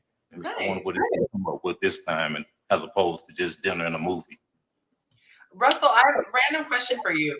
Have you been rocking with me since my Facebook days? Yep. I was gonna say, I feel like yeah, because I remember the Vegas thing. Y'all shout out. He is the most OG, I'm pretty sure, on the panel. Like he was there when I was just a suburban mom in the suburbs, just, you know, asking my questions and planning events all over the US. So I was like, wait, I don't know you've been here. So awesome. Only took you 9 years to come on the show, but you know, it's okay. You always there when I'm getting home from work and I'm still behind. I'm teasing you because you're way earlier in the day. Yes. You guys, great news. You will be so relieved to hear this. We are at 37 likes. So hey, we're only 3 away, well, 4 away. So that's much more. Yeah. So if I'm pulling from my regular bag and not from my special bag, which I already heard some of my special ideas for dates. I already knew the cop-out was coming. No. Listen. So I like you said, he said something memorable, right? I like memorable stuff. So how I would probably do it was my next date, if I do get to plan a date, I want to go to do like a JC Penney's portrait with the girl first date. I think that'd be hilarious. Like she doesn't know anything. We're gonna go to Applebee's, and I'm like, actually, can we stop at the mall for a second? And then she just go up there and we just take pictures. We buy stuff in the clearance rack. You gotta do the '90s outfits. Have you guys seen those portraits where they dress like the mom jeans are like pulled up all high and like the turtlenecks. This is a first date. Yeah, I mean that would be cool, but I feel like you have to prepare for that. But I would like to do something crazy, like something like that. What's up? That's not a first date. Yeah, no, we're done. You better not. Yeah, take we're going to eat. on the first date. Take me to JCPenney's. I'm not taking Okay, pictures. so let's of ask. nobody on the 100%. first In the comments, how many of you guys would think that was hilarious for a first date, or would you be turned off for a first date? So we're talking first date. Okay? At least you Wait a minute. I guys wouldn't do pictures unless we're a little bit more serious. You know, I don't. I mean, I can respect the creativity there. You know, but for me, I don't want to do. I don't want to do pictures unless I know I'm exclusive with you. We're not posting them anywhere. I got pictures right now. That's just me. That's just me. I'm not trying to throw shade. I'm not trying to throw no shade. No shade. No shade. I'm just saying I wouldn't do it. I think it only. You're not about to be able to prove I was with you if this don't work. What'd you say? You're not about to be able to prove it. You're not gonna ever have no like ocular proof that I was with you if this don't work. You better That's take what. Okay, Cam, so fun fact. So technically, our first date was 2 weeks, you know, because I was flying from out of town. But before I even got here, Monte set up a photo shoot. And so, interestingly enough, and it wasn't at JCPenney's, it was outdoors with, you know, photographer, what have you. But he was so excited to. What'd you say? Can I ask Sarmanda a question? So if we did a photo shoot, but it was like on Groupon, would you be cool with it though? Would that actually mean Groupon? Y'all, we need these hashtags. Yeah, Groupon. Would that be cool? 3 a.m. sandwich. I know you're sponsored, so I was just wondering. So, first of all, no. Willie, can we sponsor a photo shoot with them at JCPenney's? Can we? Yeah, let's listen. I was gonna say another thing. I would pay money to see a photo shoot with Cam and I will pay to see that photo shoot with Sarmanda and Cam. But hey, also I'm still trying to give somebody a date, but we can't make a love connection. I was gonna volunteer, you know what I'm saying, pay for Paul and Keisha to go out. Like, wait, so no, Lorenzo. I thought it was Lorenzo, right? Wait, what? Lorenzo? It's like 6 of y'all talking to me at one time. All right. Oh, my bad. Go ahead, Sarmanda. Lorenzo and Keisha. Lorenzo and Keisha. No, it was Paul and Keisha. Paul was the one that just said he used to, you know, he did the affirmative. He planted the seed. Like if you and I were dating, yeah, that was Paul and Keisha. I don't give a damn about Lorenzo. He's not on the panel. Paul is here. That would be so funny if Lorenzo popped up. I love it. She's headed to JCPenney's studio right now, Fortune Studio. Oh, man. Okay, so I'm gonna read the comments. So some of the activities that they suggested, Keisha, I'm gonna mute you just right now because it's picking up a lot of the background noise. That's how Willie sounded when he was on. I did it for you. But when you want to comment, just hit it and while you're talking, if you could do it safely. Okay. So I didn't just say the name, did I? Because I feel like I almost did. Okay, this person said beach, roller skating, gun range, a run walk. What? I don't know if I'm running the first day. Farmers market, just because you can't really talk. Farmers market, wine tasting, park, museum, comedy show, outdoor concert. Ooh, outdoor concert. Anything that is not a restaurant, bar, or movie. Someone said party and oh yeah, and eat good and sip good. I give up. I'm gonna fix my camera. I'm tired of seeing myself looking down. Since he already assuming stuff happened, let me fix my. Why are you picking on my girl? Oh my! I'm not even gonna pin that. I'm just trying to make sure she's not picking on herself, so you don't get demonetized. What? I am adding that to the clock. I don't even know what she's Make sure she's picking on herself, so you're gonna get demonetized. I'm trying to be the demonetization guardian here. I like the view better, Sarmanda too. It's hey, y'all gotta go take the pictures now. Y'all cute. She just no. I was just saying. I got the other one. It's not working. Absolutely unhinged avatar. My goodness. Okay, let's get into more of these comments. He said, I like whole day dates from afternoon to night. Lunch somewhere low key, then shopping. I would do that. That's something I would do. Yeah, I've definitely done that. I start in the morning and go throughout the whole day. Like that's something I would definitely want to do. Like that's like the top of my list, to spend the entire day with somebody. You know, from brunch at the first watch, you know what I'm saying, to having dinner at a wine tasting, something like that. That would be perfect. First watch. You like each other. You know what? Never mind. I can't even sound like it. I just like for my all day days to start at 8 and then end at 8 of the next morning. I guess we just do things differently, because there's no way I want to spend an entire day with someone on a first date. That's a couple hours at best. Like, it's the first time we're connecting. Oh yeah. No, I get what you're saying. I see what you mean. Yeah. Of course, I'm not doing that first, but that'll be like the goal. Like that'll be like the top of the food chain. The goal and all that stuff is cool, but the question was on a first date. So I'm answering that question. And on the first date, I absolutely will not be spending all day with you. There's no way. You're not taking her shopping? That's what he said. Taking who shopping? That's what he said. I'm surprised you glossed over that part. Who said taking somebody shopping? Dude, I'm reading this comment. He said, I like whole day dates from afternoon to night, lunch somewhere local, then shopping. How long they've been talking? I guess it depends on how long they've been having conversations and stuff. Okay, don't pick on him. I'm gonna reply. Okay, so Amanda, I'll tell you this. It takes a long time for me to even be willing to go on a date with someone. And I'm talking about, like, we got to talk for a while. You know what I'm saying? Because just of how my schedule and my time is set up, the way I value What's a while? Longer than what? A month? No, probably it depends. Like, so if I liked you, like back, you know what I'm saying, when I was super heavy and, you know, just killing shit, it depends on how I liked you. But I'm definitely not going to go on a date with you off of, you know what I'm saying, a couple of days, weeks of conversation. Like, you may have, you know what I'm saying, my number, we can talk off of that. But by the time that I see you, I know that I like you. So me going on a date with you isn't to get to know you. I know you pretty well. I know you well enough to, oh, bro, fix your camera, champ. I just saw that. My bad, dog. I'm handling business. Yeah, I'm handling business. Okay. Oh no, you just came really close to the camera for a second. I'm handling business. You guys are like siblings. I cannot. I thought he was trying to kiss the camera or something. Like, I'm handling business. That's what I'm doing. He was trying to scare me. Now I see where Amanda Hands was down. But anyway, so like, I'm not going out. I'm not even saying we're just not gonna link and do nothing all day.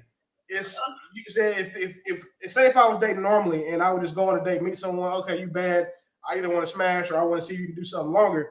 You're not getting 8-12 hours of my time, because just look at it this way, right? And this is what I wish all men would do when they value their time. See whatever it is you are paid for by hour to do, like, professionally. So say if you're a guy, you make $1,000, or no, that's a lot. You make $100 an hour. So you're gonna go spend 12 hours with a girl where you could have been working. Again, that day cost you $1,200. To do what? Just to go spend more money while you hanging out with her? And you might not even like that girl after y'all hang out all day.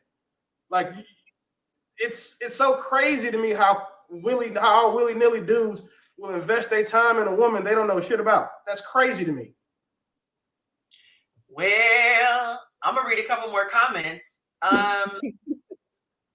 He said, wait a minute. So this is still the same guy. Okay, after shopping, he said, I could tell a lot about her compatibility with me based on how she shops and what she buys and her style.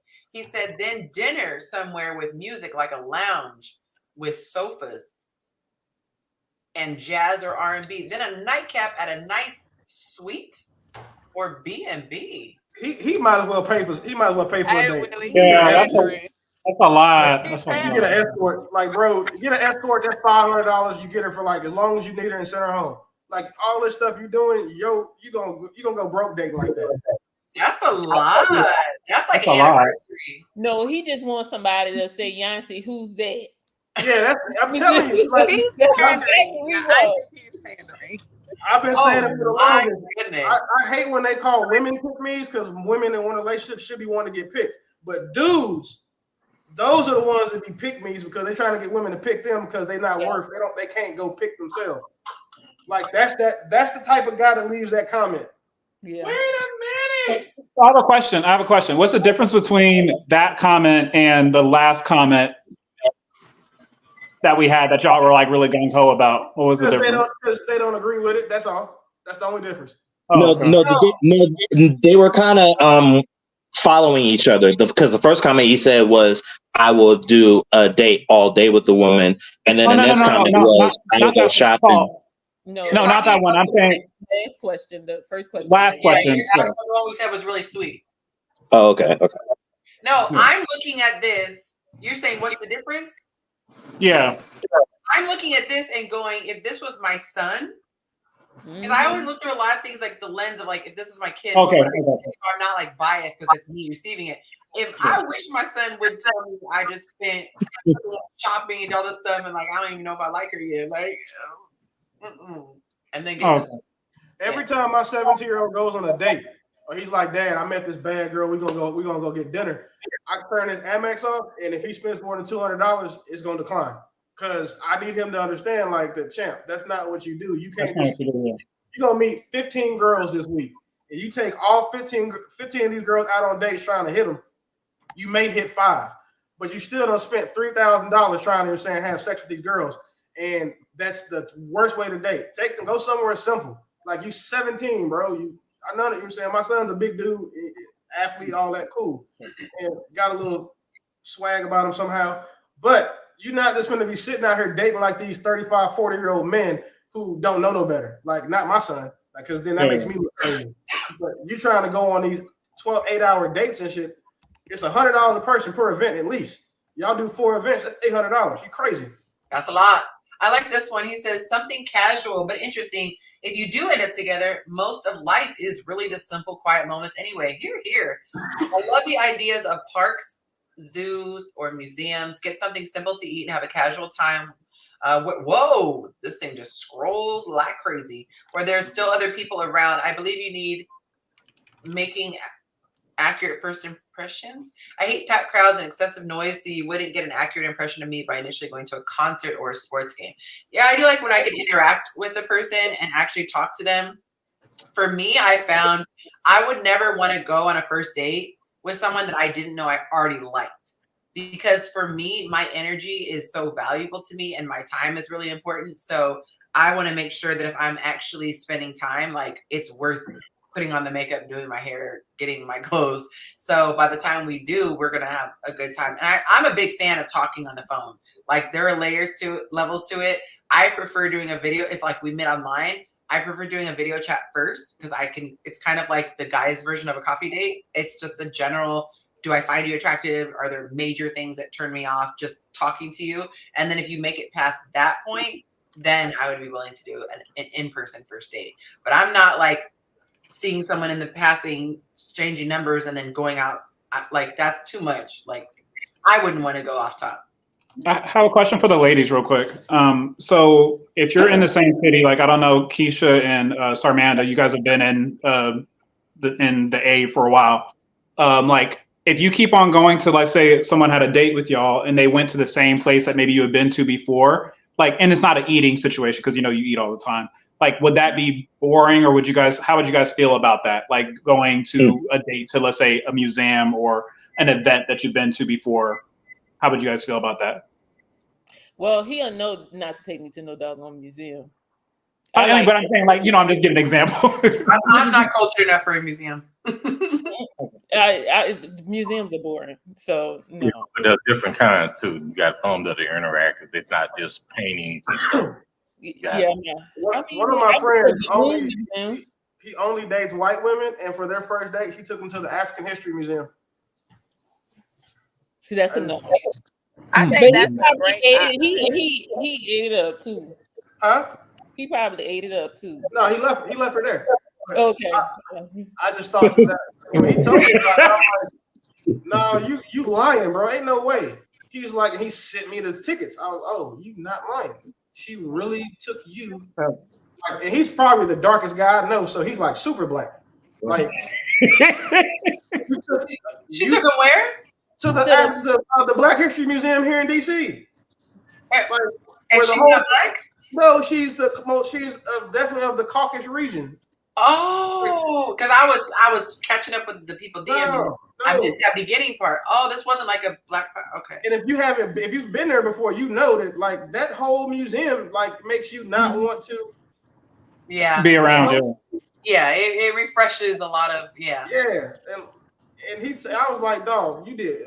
Well, he's like, man, I might have to come back home. I'm like, shit, you need to. That was a sign. Nah.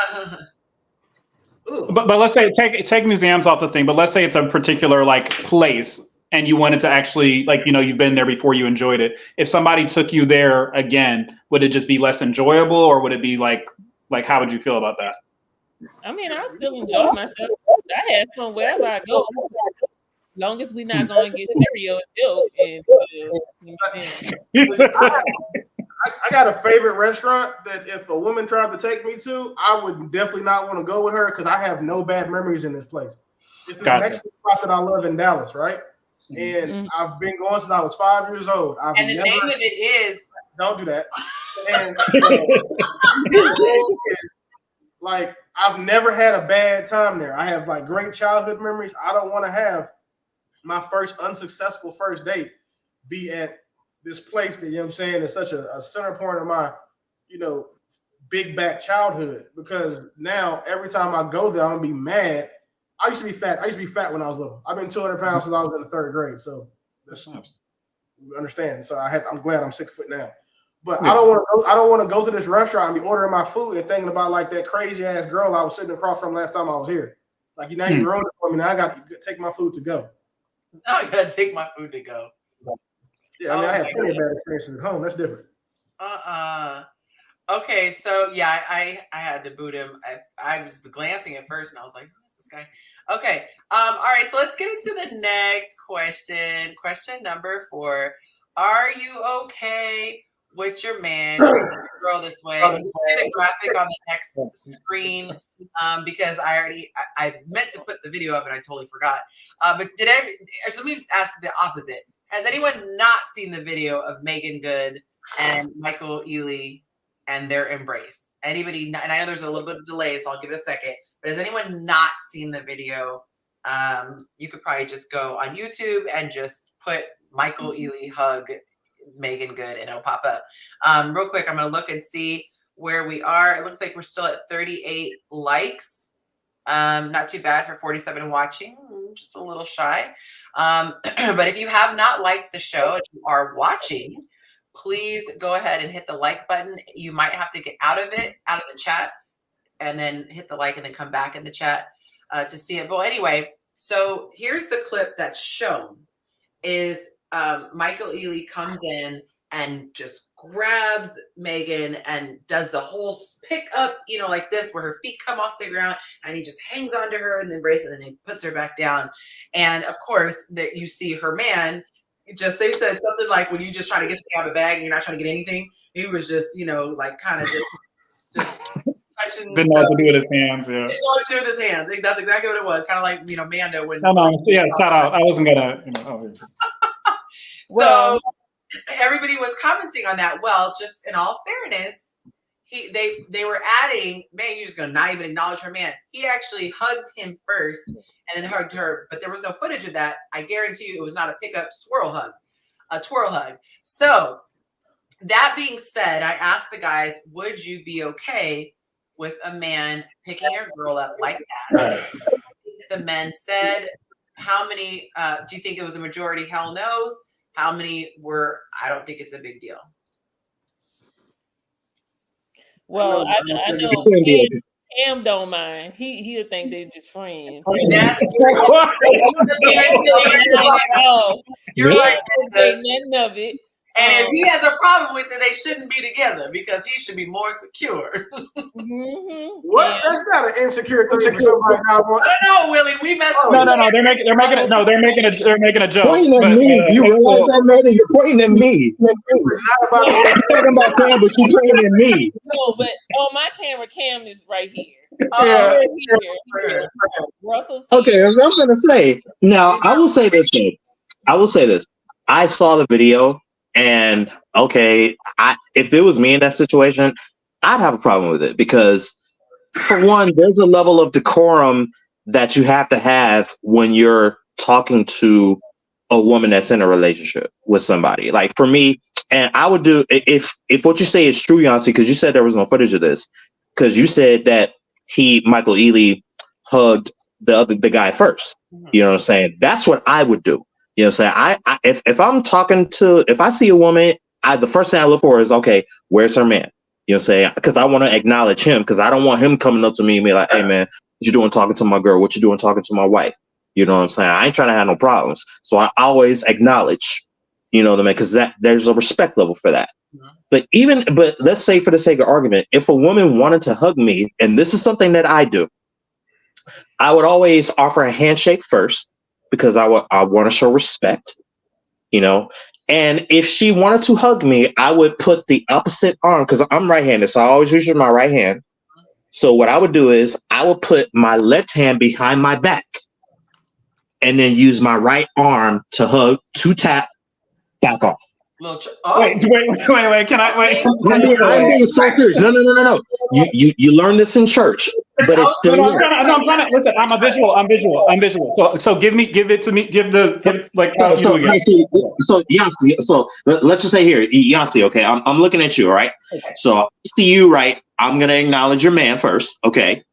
But if you really wanted to hug me, right, you're gonna open your arms that you wanted to hug me, right? I'm offering handshake, right? But what I would do is, this is my right hand, okay? I would take my left hand, I would put it behind my back, right? And then I would I would come in, do like this, tap, tap, and then back off. Okay. I respect it. Yeah. I take Paul seriously, but it's hard with Yonci doing all this. No, Paul. I know what you're talking about. Okay, I get it now. I was just trying to understand like what you meant, because I was like, what's a 2-tap joint? Okay, I was trying to figure it out. Okay. So I'm going to put the answers up here. So as you can see, he lifted. Oh, I guess it would help if we put it like this. There we go.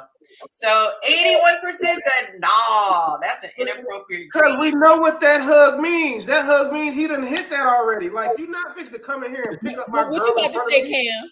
What Cam about to say? Cam, wait. Listen, I'll go after all the guys. I'll go. Like, you're not fixing to pick my woman up in front of me, twirl her around like I do when we at the house, and then put her down, and then her face be all lit up and dizzy and shit. Like, that's not happening. What about the hand around the waist? Listen. What about the hand around the waist? Right now, you're not fixing to hug my woman. Your pelvis, at best, you get a church hug, and that's if you her father. Like, if you somebody you used to work with, bro, shake that man's hand and we gonna walk on. What are you talking about? Like, Willie, what about if your girl is taking a picture of the guy and he puts his hand like right in the zone right here? No. Wait. The small of the back or the upper or the between the small and the big of the back? Right here, when he puts his hand right here. Like, no, bro, you don't have to touch her to take a picture with her. Stand your ass. That's what I'm saying.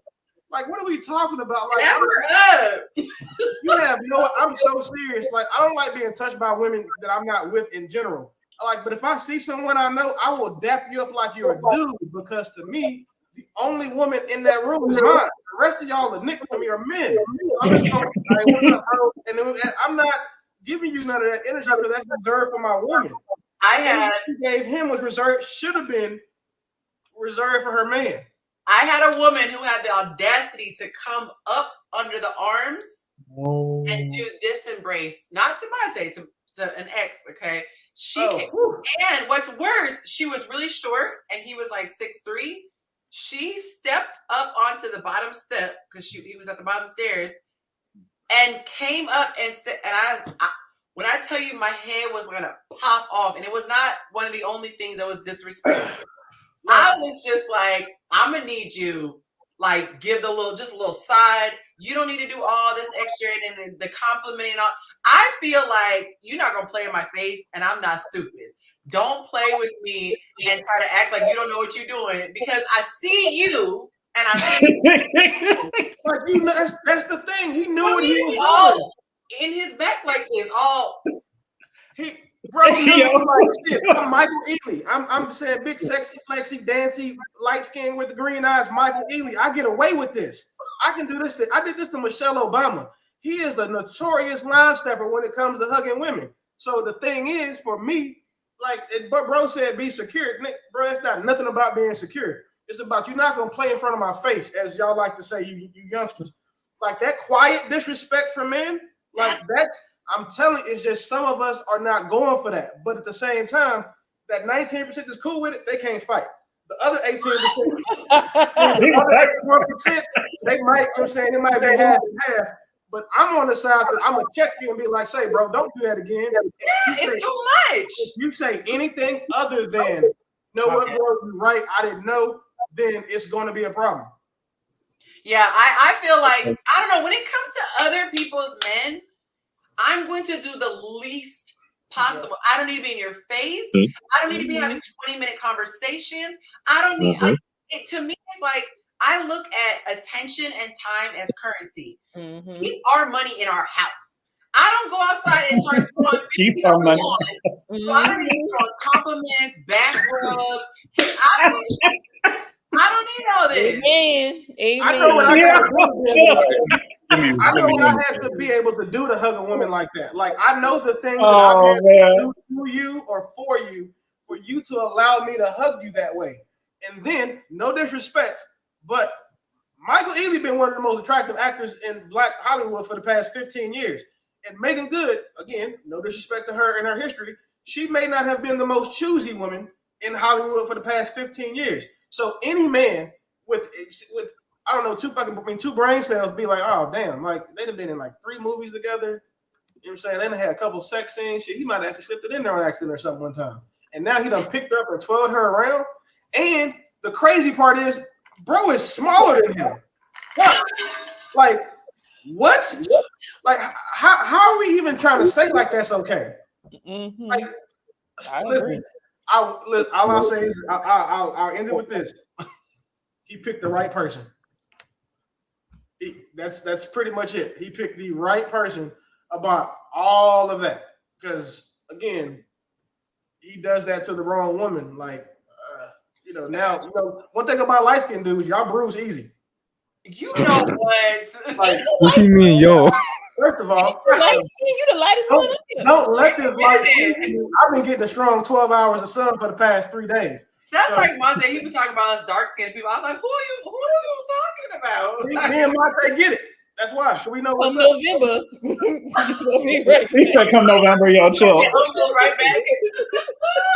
I'll let the other guy. Like I said, I'll finish it off. I'll let the other guys talk their part. Welcome to the show, Mont. We are talking about the infamous hug, which I'm sure you saw the video.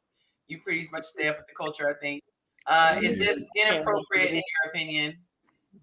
Hell no, that's not happening ever. Ever. It's not even like to even act like you don't even know. I would be so furious if she just turned around and was like, "What? Why are you looking at me like that? Why are you acting weird? What's wrong? Like what? Like how are you not getting this? Yeah, like that's like be an adult. Let's have this conversation so we can like hurry up and maybe break up, like whatever. But like let's have this conversation. Like don't be disingenuous though. Like, come on, let's talk about it. You guys, we have 42 likes and 42 viewers. Moment of silence. This has never happened. Okay, I just had to acknowledge that. I think namaste. Welcome to the show, Sai. Welcome to the show, Mont. Yes, egregious. So far, we are all in agreement, except for Cam. I'm sorry. I would even take it a step further, and I would say that any of the guys who said I'm fine with it, I kind of don't respect you as a man. You're not my type of man to be around. I'm just saying, like, no, I don't. I respect them as a person, a human being, but as a man, I don't respect them. Can you elaborate for the people up, like right here? Wait, other side. We gotta do the other side, Amanda. Okay. Oh no! Listen, we ready. I'm ready when y'all are ready. I was letting Paul get his off. We good. I'm great with words. Continue. Right? They'll say I'm secure. I trust her. They'll say I trust her. It has zero to do with the comments just said that. Whatever she about to do. She's not going to do. I don't think she's going to cheat on me with this guy. I don't think none of that. She cheats or not. It's all about respect from her perspective and from this guy perspective. Like we have a code, we have a guide code. It's a way that we communicate. We communicate a certain way. If I walk up and I see you with your woman, I will acknowledge you first before I acknowledge your woman. It's a guide code, and if you don't know that guide code, I don't respect you. Because why don't you know how men communicate? Are you used to hanging out with women? Are you one of those guys that be like, oh, I just hang out with women? I just think we just like what's going on? Like, so it has nothing to do with the woman or security. It's all about the way men communicate and the way that you don't respect me. It is what it is. It's all about the way men communicate. Okay, I don't know where there's feedback right now. Cam, did you want to take a stab at it? And welcome to the stage, Sai, again. And Tori, good to have you. Oh, that green's pretty on you. All right, sorry, Cam. I had to give you a hard time. So to address all the jokes, you guys can watch the last. I think it was one of the last episodes. So yeah. So no, for me, I looked at it in context of this. Respect is the currency through which everything operates on this planet. That's just how everything works, and especially amongst men. But ultimately, I have a relationship with my woman. So I would expect my woman to make sure that she conducted herself properly, because I'm at a gala or award or whatever else like that. I'm not going to get into a fight and then further embarrass myself behind something that you did. So that would never happen. Now, if my woman went and she created a situation where it's like, you made me look crazy, then at that point, whether I leave her or whatever, whatever the case may be, it could be a situation where it's like, you ever do anything again, we're done. I don't even care if you sneeze wrong at this point. You're on probationary period. So there's that. But within context, when you're more in the arts and you're more in the entertainment and all that other kind of stuff, I know things are a little bit different, because I've actually walked and been in these rooms where it's like, these people are a lot more culturally just touchy-feely and all that other kind of stuff. Or even in church, for instance, I've a lot of times came and I've seen oh, what's up, Sherry? How are you doing? I haven't done Michael Ealy out here doing motorboats and women's boobs and stuff like that and doing the Watusi. I don't know. That's never been the case. But we definitely were a lot more we were a lot more personable when we were in church, because like I said, I've known you, I've been here since I'm 8 or whatever like that. So you might come in as new Negro, but I've been knowing her for what's name. So it's always respectful, but it's also within culture. So I see things within culture, but no, I think Michael Ealy, the guy, had said it, and I thought this was really interesting to know, was though he was dead wrong, I don't even think he realizes anymore. I think he has a level of entitlement when he walks and he does stuff, because he gets everybody. So when I had seen it, I was like, nah, he's wrong. But at the same time, Meagan Good, I was like, yo, that was kind of your responsibility to make sure that he didn't get all, or even Alicia Keys. You remember when Usher came up and he was doing that? I thought that was a little much, personally. With the Alicia Keys, you guys saw that during the Super Bowl? She's a homewrecker. She get what she get. No, but what I'm saying, it was her responsibility to be able to create that narrative or not create the narrative. So no, for me, it's a respect thing. And to be honest, like I said, I wouldn't be okay with it, but I also see it within culture, is that certain cultures are going to be more touchy-feely, because we can talk about all the stuff that we want to, but there's going to be some lines that are going to be different to people. I think we all here agree that it was that was a little much, but it was honestly her who needed to kind of conduct herself in a particular way. But I do understand Hollywood culture, that it is more touchy-feely. That was a little still too much. But no, I don't. I think it's a respect thing. It had nothing to do with It was touchy-feely because they nasty. That's what it is. Hollywood is nasty. But nasty. Hollywood culture aside, in the Beeman household, men don't hug my woman like that. I don't say it. My household extends anywhere I am. So if I'm at that event with her and someone tries to pick her up like that, she needs to be like a child who don't want to go and get real heavy. Yeah, no, 100%. There's nothing, and again, to be clear, champ, there's nothing about this is insecure. It's about respect. No, it's about respect. And it's about respect. Because again, if I let that disrespect slide now, you feel like I'm saying you got one up on me. And as childish as women, because y'all don't get it, y'all only masculine when it benefits you. As masculine and dictates, you can't have one up on me with my girl. That's crazy. So if I let that slide, of course I'm gonna check her first. But the way that I check her is going to be with concern, sympathy, and compassion based on who she is to me. But the way I check you is with none of those things, because you're nobody to me. You're the line stepper. You're the person that has erred against me, and now I have to address you in the way that I see fit. So some of us are just going to be like, oh, man, I ain't like that. And then the rest of us, I guess that, 19%, we just have to have a conversation outside, unless you want to do it in front of these cameras. Also, Cam, I get your perspective. I'm curious to going back that night and like told us to be like, let's see how many girls he lifted off the ground tonight. Like, how many girls, Cam, do you think they got lifted off the ground by him, by Michael Ealy that night? We think it was 2, 3, 4, 5? No. But let's look at context. Let's keep it context. Context is she's Meagan Good. She's Meagan Good. Okay, so what I'm saying is that. Say it again. You gotta understand, they're not at a family cookout. They're at a celebrity event. It's a bunch of Meagan Goods around here. No, there's not. They were at the premiere of the Divorce in Black, and this was her movie. She was a producer on the movie. She is the woman of the hour. He's not gonna pick up Corey Hadrick. Well, my understanding is there's a lot of other attractive women there. She wasn't even the finest woman in the building. No, I think I'm sorry. I'm saying that Cam, he's and correct me if I'm wrong, Mont. I think he's responding to you saying it's like an industry thing, like how the art people in the art community are. Is that what you're saying, Mont? You know what I'm saying? So when I was the thing of this, how Michael Ealy and Meagan Good are. That's how their relationship is. No, that's how I agree.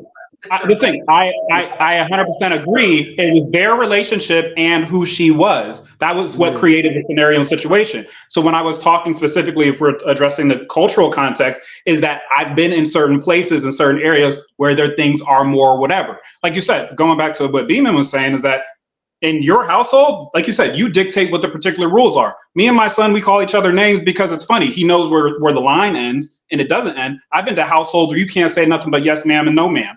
Or yes, sir, and no, sir. So I was just giving the context of that is that it's like, no, ultimately before anything happens, because the reason why I think I'm so big on the I have a relationship with you, let's say when it comes to the Meagan Good thing, is that you should know when you represent me, at the end of the day, I've seen men go fight other men over a disrespectful woman. I've seen people die behind that. I've seen, that kind of stuff happen. So ultimately, the standard happens between me and you. As far as me going and stepping to the man, like, yo, if things got to a particular point where it's like, yo, my G, I gotta like go talk about it. I've done that multiple times. Where it's like, I don't know what you were trying to do there. I'm gonna act like it's cool, but don't do that again. And then we cool. So that's all it is. Shout out to you manifested that lemon drop earlier, Yonci. Man. I was about to say, it's about to get real. It's about to get real. She got a drink. Hey. Also, I wanted to add, like, I know I said like a man who allows stuff like that I don't respect. I want everybody to understand that when it comes to like men who, for whatever reason, a guy might be a lame, he might be corny, he might be this or whatever. The fortunate thing is that can change. Like everybody might have been a lame before, or everybody, you can change your mind right now and be like, you know what, that makes sense. I ain't let nobody pick on my woman like that. I'm just saying that mindset is what I don't necessarily respect. But it can always change. Like, I'm not, if that makes sense. You said, sorry, I was responding to this. Yeah. Did you just repeat that one more time, Mont? I was just saying that when it comes to like certain things that I don't respect as a man, that's something that can always change. Like I might see a guy who make a comment under a girl picture, I'd be like, oh, he's a lame. The good thing is he can always, that don't have to always be him. You don't have to always be that lame comment under a picture. So I just wanted to make that clear. Like these are things that can change every day. Okay. And I wanted to ask Cam. Oh, sorry. Go ahead. Another thing we left off is she should have been the one to deal with that because that shows she should have respected her dude. Yes. I don't know. Nobody said that, but I guess it's hold the woman accountable. I'll do it. Like she should have prevented that. Like I said, like she let him do that. Like But you think about it, Willie. She's also someone who's doing sex scenes. So, and I'm not trying to shade her, but no. Sex scenes in real life. What are you talking about? Like she's doing sex scenes in real life. Meagan Good isn't someone that doesn't have a very robust dating history. She's just old now. Like we don't care about that. That has nothing to do with we're more concerned about Jonathan Majors, the guy who's new to the scene, who has attached himself to this woman with a past. And now she's embarrassed him. So people are already making fun of him for dating her. And now making fun of him again for this. So Cam, his face, he had this Armanda hands. Like his hands were like, I don't know what to do. First of all, I angled my camera just so everybody can see my hands. Okay. Yeah. It did also, if you know that you got a weird relationship with like Like if you take me to your family house and you know that your cousins is weird and y'all had a weird relationship growing up, that don't mean that you can just be like, oh, we just gotta you know better. Stop playing. You know I'm normal. Yeah, you know better. Yeah. Okay, you know I'm normal, and I'm coming into this weird situation. You know better. So you gotta be the one. Oh, me and my family weird. I'm sorry. I ain't even going. You gotta change that. Like that ain't my. You know, we grown now.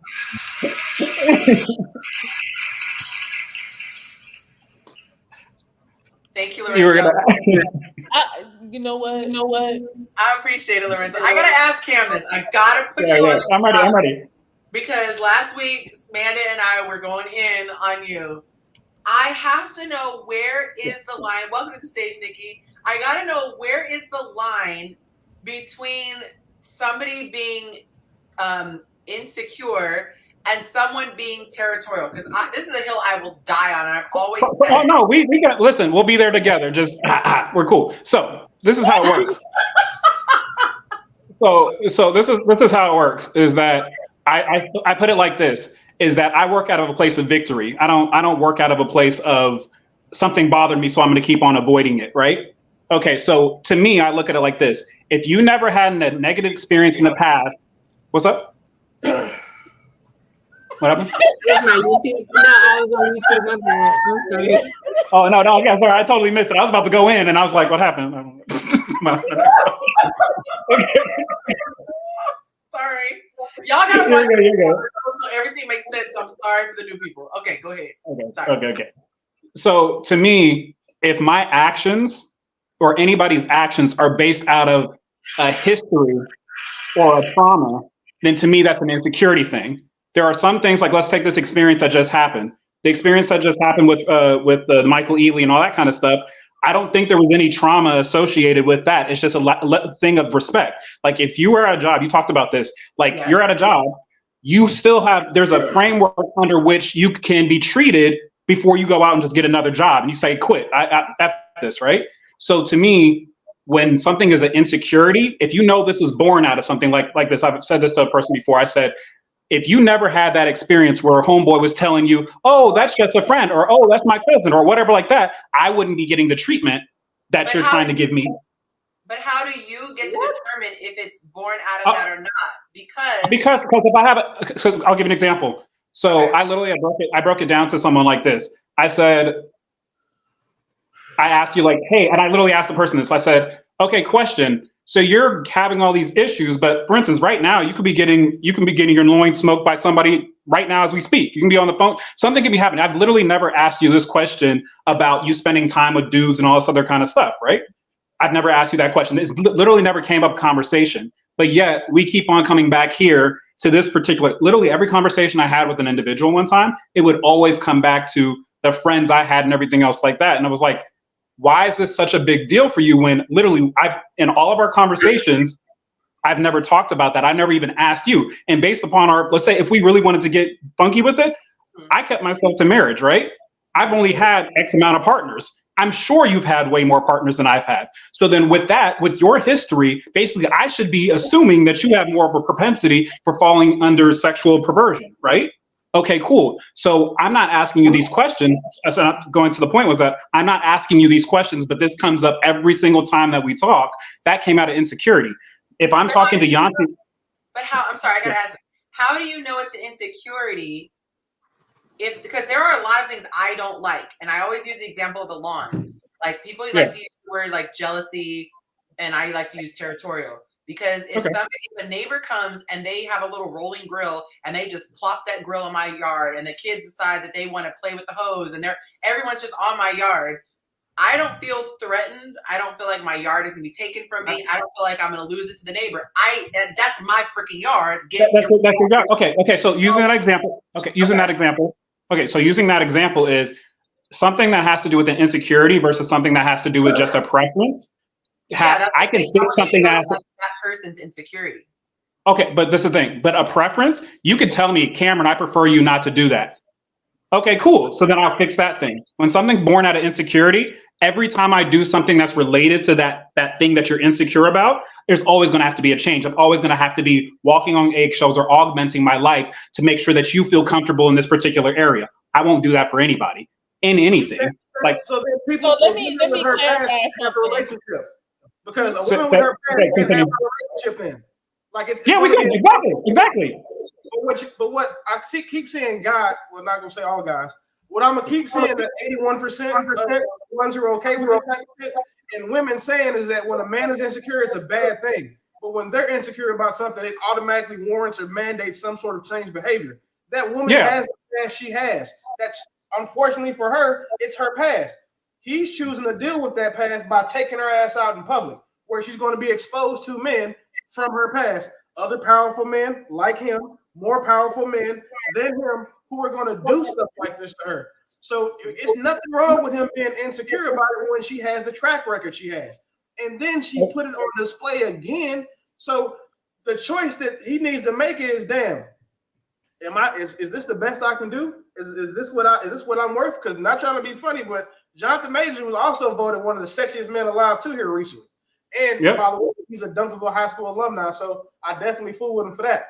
So he doesn't have to deal with this shit. But y'all are making it seem like when someone is insecure about something, it's a bad thing on them. Like it's a fault of theirs for being insecure. It's fucking human. No, okay, so let me say something before Cam go. So I'm gonna ask you fellas this, because Cam, he could mix a little thing. So if you're in a fellas, you're in a relationship or you talking to a lady, and she expressed to you that you are talking like what type of relationship you have with your friends. Is it okay for you to talk to them every day in the morning time? Opposite sex or same sex? Huh? Opposite sex or same sex? Opposite sex. Okay. All right. Then you ask them, because it triggers you to ask them, well, how do you feel about trips alone? They say it's fine. All right, huh? With the opposite, I'm just clarifying with the opposite. All of this is with the opposite sex. Okay. Opposite sex. Talking on the phone anytime. They can call you at any time of the night. It doesn't matter. They can take solo trips if they want to, and there's no boundaries. And you're being told, well, their boundary definitions is different. Typical boundaries. Okay. So is that insecurity or is that? So what's the question? I'm trying to understand. So whether it's an insecurity or not, there should be boundaries. So if it wasn't insecurity and if the person say, oh, this is my preference, then it's cool versus it being an insecurity. So you're saying it is not cool that happens? No. So I mean, you wanted to ask the other men, but I was going to tell you, like, there's something called respect, and I think we all understand what respect is because we're all adults. But boundaries and respect have to do with boundaries. Make respect for yourself. That's what you do. If a person has an ideology, that's one thing. But if a person disrespects another person, I think now you're in realms of whatever. So I think insecurity and respect are two different things, two different topics, but we can like intermingle them. But I'll let everybody else talk. Well, Cam, I wanted to say that, like, I think that for one, like, the term insecurity is a term that's just really used widespread by gaslighters, right? Mm-hmm. In the reality, insecurity is a natural defense mechanism your body has. So if I hurt my knee, right, and I'm about to go and jump, my body's gonna be, I'm gonna be a little bit, worried about jumping. I'm gonna be weird about walking. I'm gonna, right. And it's only an insecurity if it's not true. If I think that you cheating on me, and I'm like, yo, you cheating on me, and you cheating on me, is it an insecurity or like what is it at that point, right? It can still be an insecurity, but it's just one that was accurate. Insecurities are natural. I don't feel secure. I don't feel secure. That's another way of saying it. I don't know what the word means. And maybe I shouldn't feel secure because you're disrespecting me. Yeah. I don't think anybody can I ask Max about dating her. I'll just leave. I'll say that. I don't think anyone dating Meagan Good, these celebrities, should feel good about dating them. Like, part of their job is to sell sex. Like, part of the reason why she's successful is because how she exudes sex. And we're not talking about back when she was in Roll Bounce, but even then in Roll Bounce, she was like I'm saying, the young girl that all of the young dudes had crushes on. So I think the man would be remiss if he was secure in dating that woman with it, and also he'd be delusional as hell for having expectations of that woman to do anything contrary to what she was doing before he got with her. That's like me dating a prostitute and then thinking she's gonna stop selling vagina. So I want to add this. When it comes to, because I have very strong opinions on this, I was thinking about last week's show. To me, part of respect is that's so kind of you, Paul. Thank you so much. Sorry, guys, we're having a little chat in the backstage. Part of respect is to meet you where you are. Now, it's up to me to determine if the person is just unrealistic. Like, I had an ex who wore blue, so I don't want you wearing any blue. But if it's just, hey, this makes me uncomfortable, I don't mind catering to my person because that's a demonstration of my love for that person. And to me, if there's an outsider, whether it's family, whether it's friends, and their needs and preferences come before my relationship, that's going to feel like this person doesn't have my back. So whenever I see that, like, I'm sensitive to that type of thing where it's like, Mont was saying, like, it's like a gaslighting term. Oh, you're being insecure. It's uncomfortable. I had an ex who was talking to a friend, and he wanted to before. She allegedly, someone's having feedback. She allegedly wanted to speak privately, and she thought it was appropriate to have him come not only to her house, but go in her room and shut the door while I'm with our child, in the other room.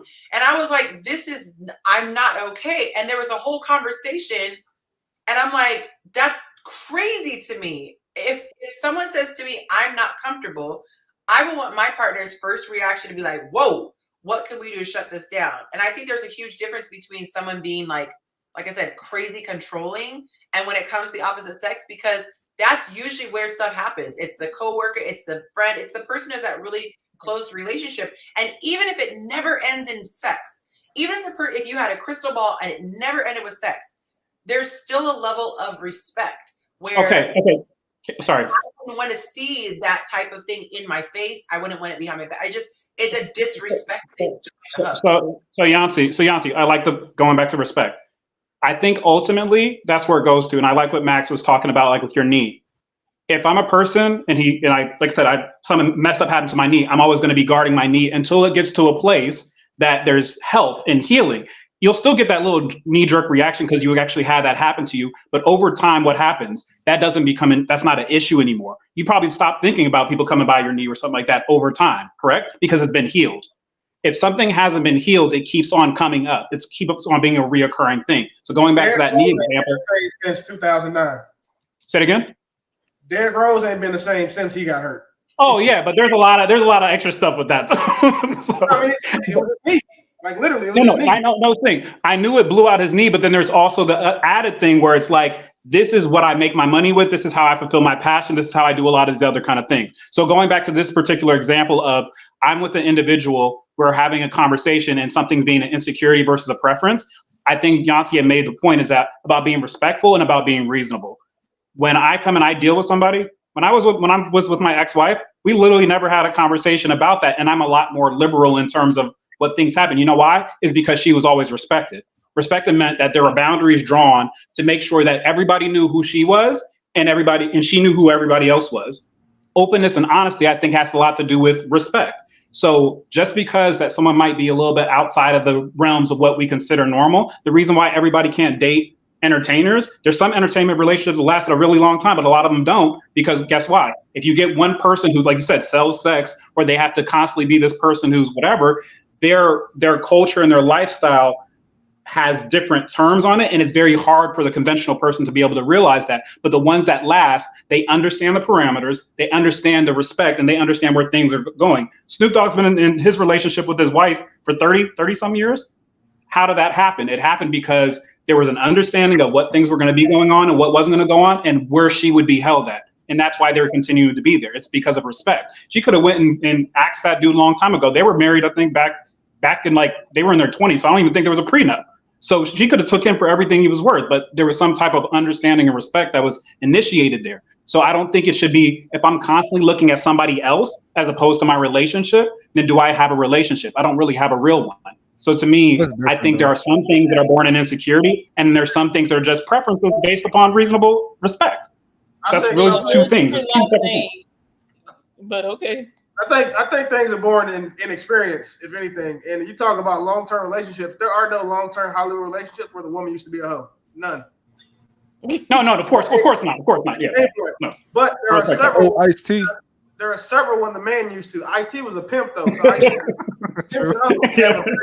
True. But if you look at it outside of that, look at all of these women that were known for being what they're known for being. They just run through men. Well, excuse me, actually men run through them, but none of them are actually, you know what I'm saying, having successful relationships. And also, these are the only women you see in these types of posts. Like this content doesn't happen with the women like who are wholesome, you know what I'm saying, whatever. Or not the non-controversial traditional women. They're boring. We don't talk about them. Like, no disrespect, right? When was the last time you heard something like this about Viola Davis?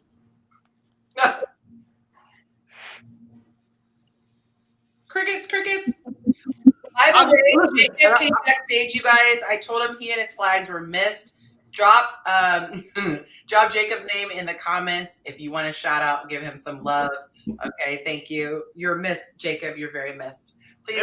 Every female you see with a past, Cardi B, the Kardashian, that whole entire clan, none of them are having successful relationships. They do 3 or 4 year stints like these men rent them. You know what I'm saying? They do what they do, then they go their own way. They're single. They go through, another celebrity hoe phase, and then they find a lower tier man to marry. That's what happens every time. Like I would, if anyone wants to refute this, I dare you. No. So can I ask Yonci? So do you at least comprehend and understand what I consider the difference between, given the analogy that I followed off of Max's, where I consider that's something that's built out of insecurity, is your personal fear that was instructed by your past, as opposed to like you just having a preference. Like you don't want someone on your yard. It's your yard. I get it, and it's reasonable. As long as you're respected, I don't think you would ever worry about Monte, because Monte's not even going to take. I would never take someone, as liberal as I am, I would never take someone and go into my room and do something like that. But you know what I won't do is that I won't go and change my life, because guess what that sounds like? That sounds like domestic abuse. You know how domestic abuse, oh, he doesn't like me being around my family because he thinks they're a bad influence. And then you isolate and you change your whole life around this man for what? That's why would I do that? That's different. But I'm saying the concept is you have to constantly change something. All right. I know he asked you a question, but Cam goes all around the bush. No, I'll go back to the question. I can do it. I can do it. But I'm saying this is the scenario. Ladies, this is the scenario. You're talking to a guy, right? He has an incline of having multiple female friends. Okay. You have a conversation with the guy. He says that he's talking to a female. It triggers you.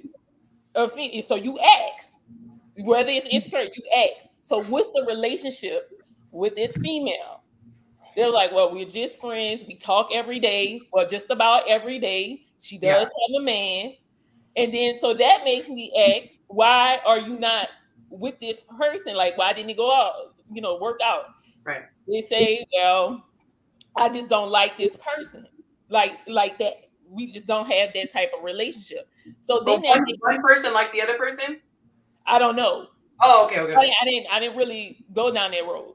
Yeah. But I just want curious to see the dynamics and how far this person will go with. I was one of the people that had a relationship before, and I was told that somebody was a friend and they weren't. So I'm very cautious of that when I get into a situation and I find out that the person has a lot of female friends. So I asked, he would call that trauma if that was right. If he heard you say something like that, Cam would say that would be a trauma. Because exactly. It's not trauma, it's experience. She went through a new Ryan and his homegirl wasn't his homegirl. He was hitting her. That's okay. Like you just said, your dude went into a room with his ex or some shit and closed the door. That's crazy. A woman that I just like, we on a first date, she say or third. You can't go in another room with a dude and close the door and I still like you after that. You think that my woman is about to go in a room with a dude and because he's not comfortable and talk. Man, listen. This is one of the things that I hate about how these conversations go when the men that not camps, just in general, when the men aren't super just like traditional and masculine, because they start giving space to women to dictate and tone police how we feel and express ourselves about these things. There is no term or circumstance where it is okay for any of this shit to have happened. It is never going to be okay for a woman to be in a room with a closed door while she has a man that could even give him the perception of something happening back there. God says don't even give the appearance of evil. Because your perception is your reality. Give a damn if y'all was back there reading the Bible. Jesus can come down and tell me that my child, they were reading 1 John chapter 3:16. I'm like, Right. lying. Like, I know what she'd like to do behind them closed doors, and she wasn't on her knees praying to nobody but his penis. Like, chill. Yeah. Like, it's just the fact that how it looks. So let me finish telling you the story so you can understand. Give us some context. So after I asked him about this situation and he told me they talked every day, that triggered some experiences. Like, okay, so what type of dynamics y'all gonna have? Is it okay to talk on the phone every day, any time of night? They say yes. Is it okay if they go on trips once in a while? It's okay. I don't want, if this is gonna be a problem, I don't want this impeding on my freedom. Okay, that's what it said. Then it got linked to the job. I don't know how it got linked to the job, but it was just a lot of confusion on that part. But my point was, why, even though this person felt like they have great integrity and great self-control and they wouldn't do it, and if our relationship is good, it doesn't matter if they take solo trips or they talk on the phone. They would take a solo trip. Yeah. But the solo trip may happen once in a while. It won't happen often. But if men don't travel with women they not hitting or trying to, unless they Okay, get. so can we wait, no. Listen, no. Let's do this. Let's do this. Okay. This is hypothetical. I'm getting hot. I'm like, okay. No. Because context has to be understood and given. I think that a lot of times. No, I think that a lot of times. What? She gave all the context we needed. No. Yes,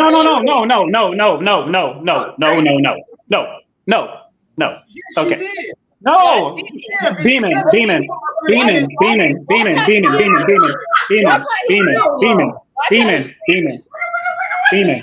People up here that said she did, bro. You're the only one.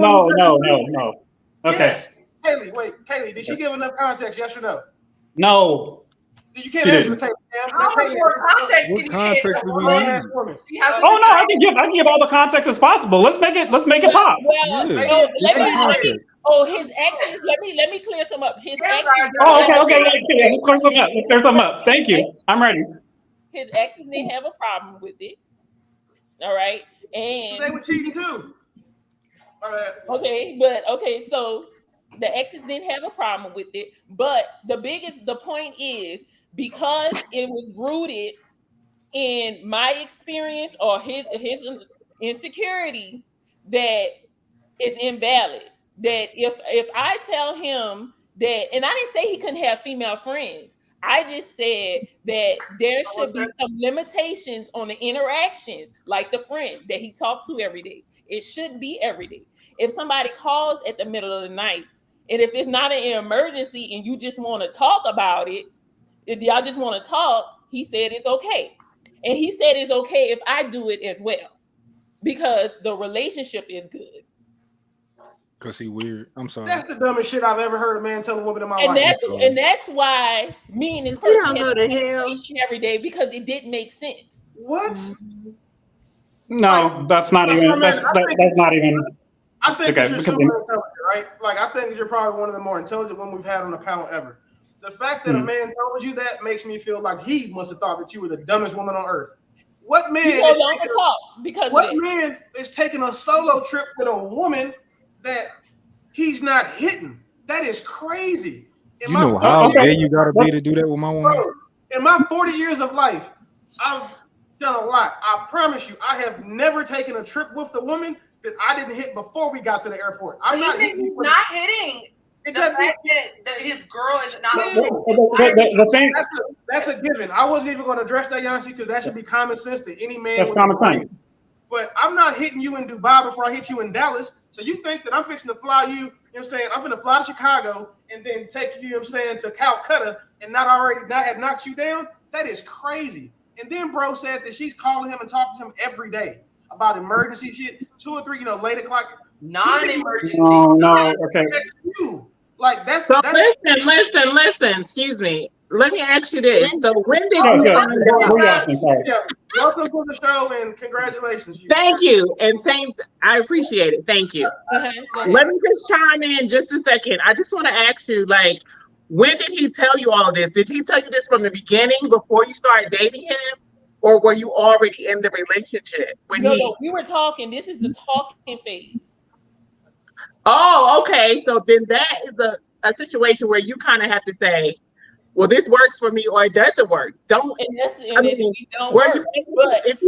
Were you able to continue?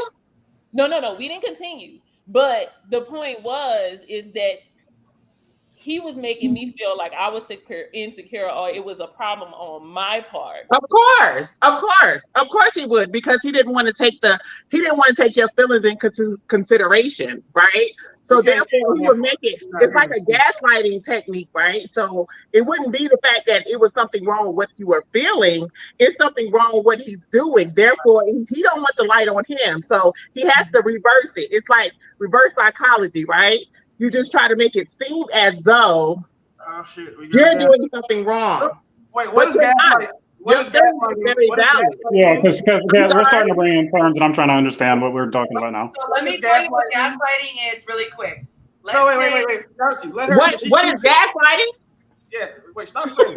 Well, yes, let her explain. I mean, I can't really hear. Excuse me. I'm sorry. I can hear you, but it's like an echo or something in my phone. I'm probably have to hang up and come back in. But what'd you say?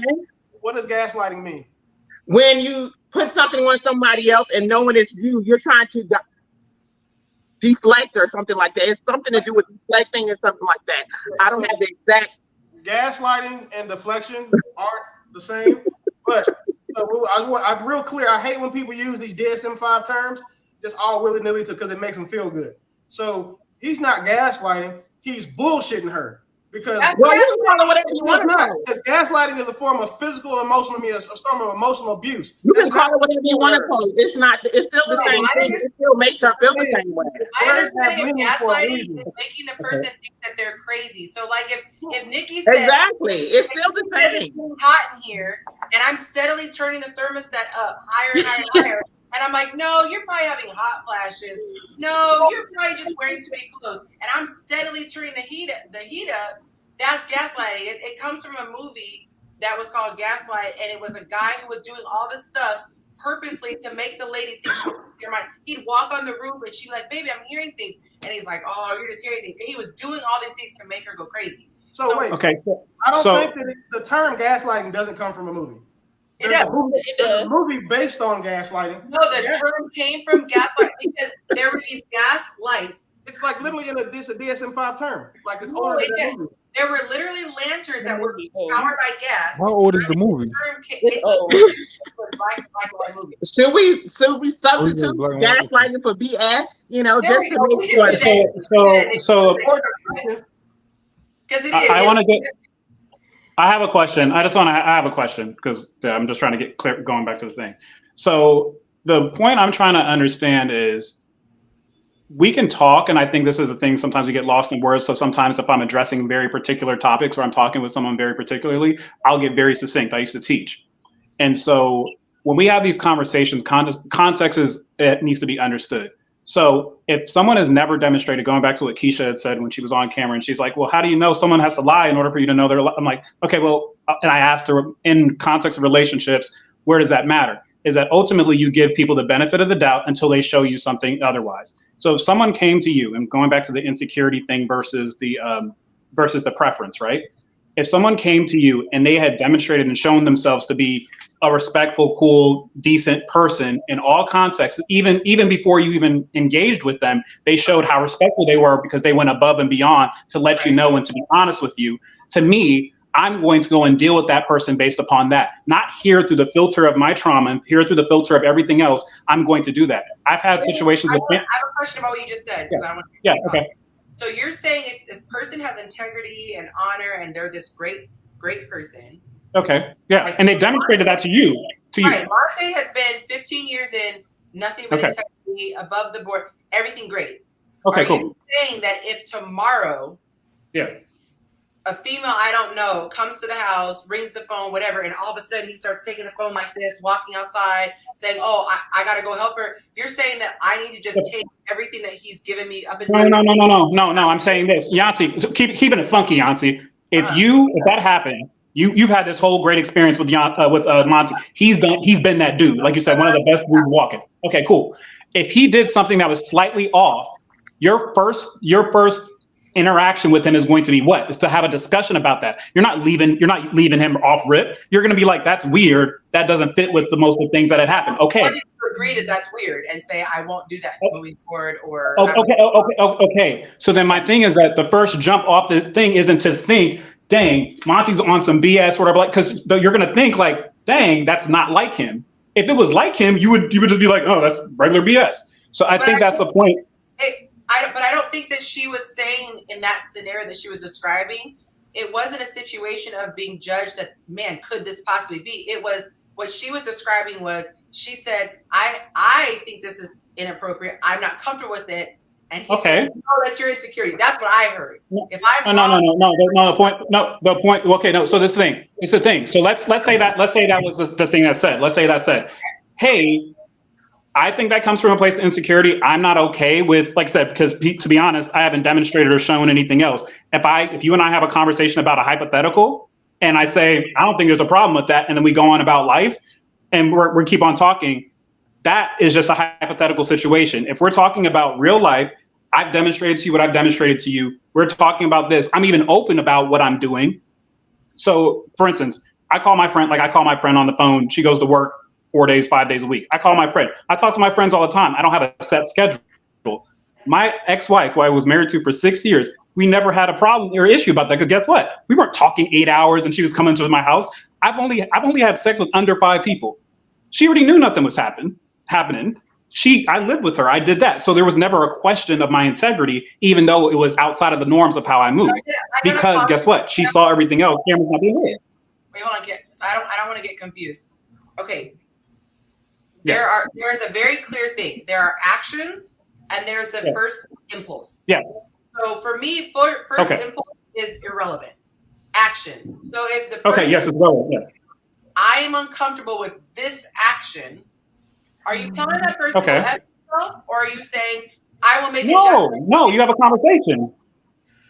Okay, so then you're not on a different. Then it doesn't seem like you're on a different page than Manda, because what Manda was saying is, in this scenario, she was telling me about, I have an issue with this, and he was saying you shouldn't have an issue with this. It's just your insecurity. You need to just work on yourself.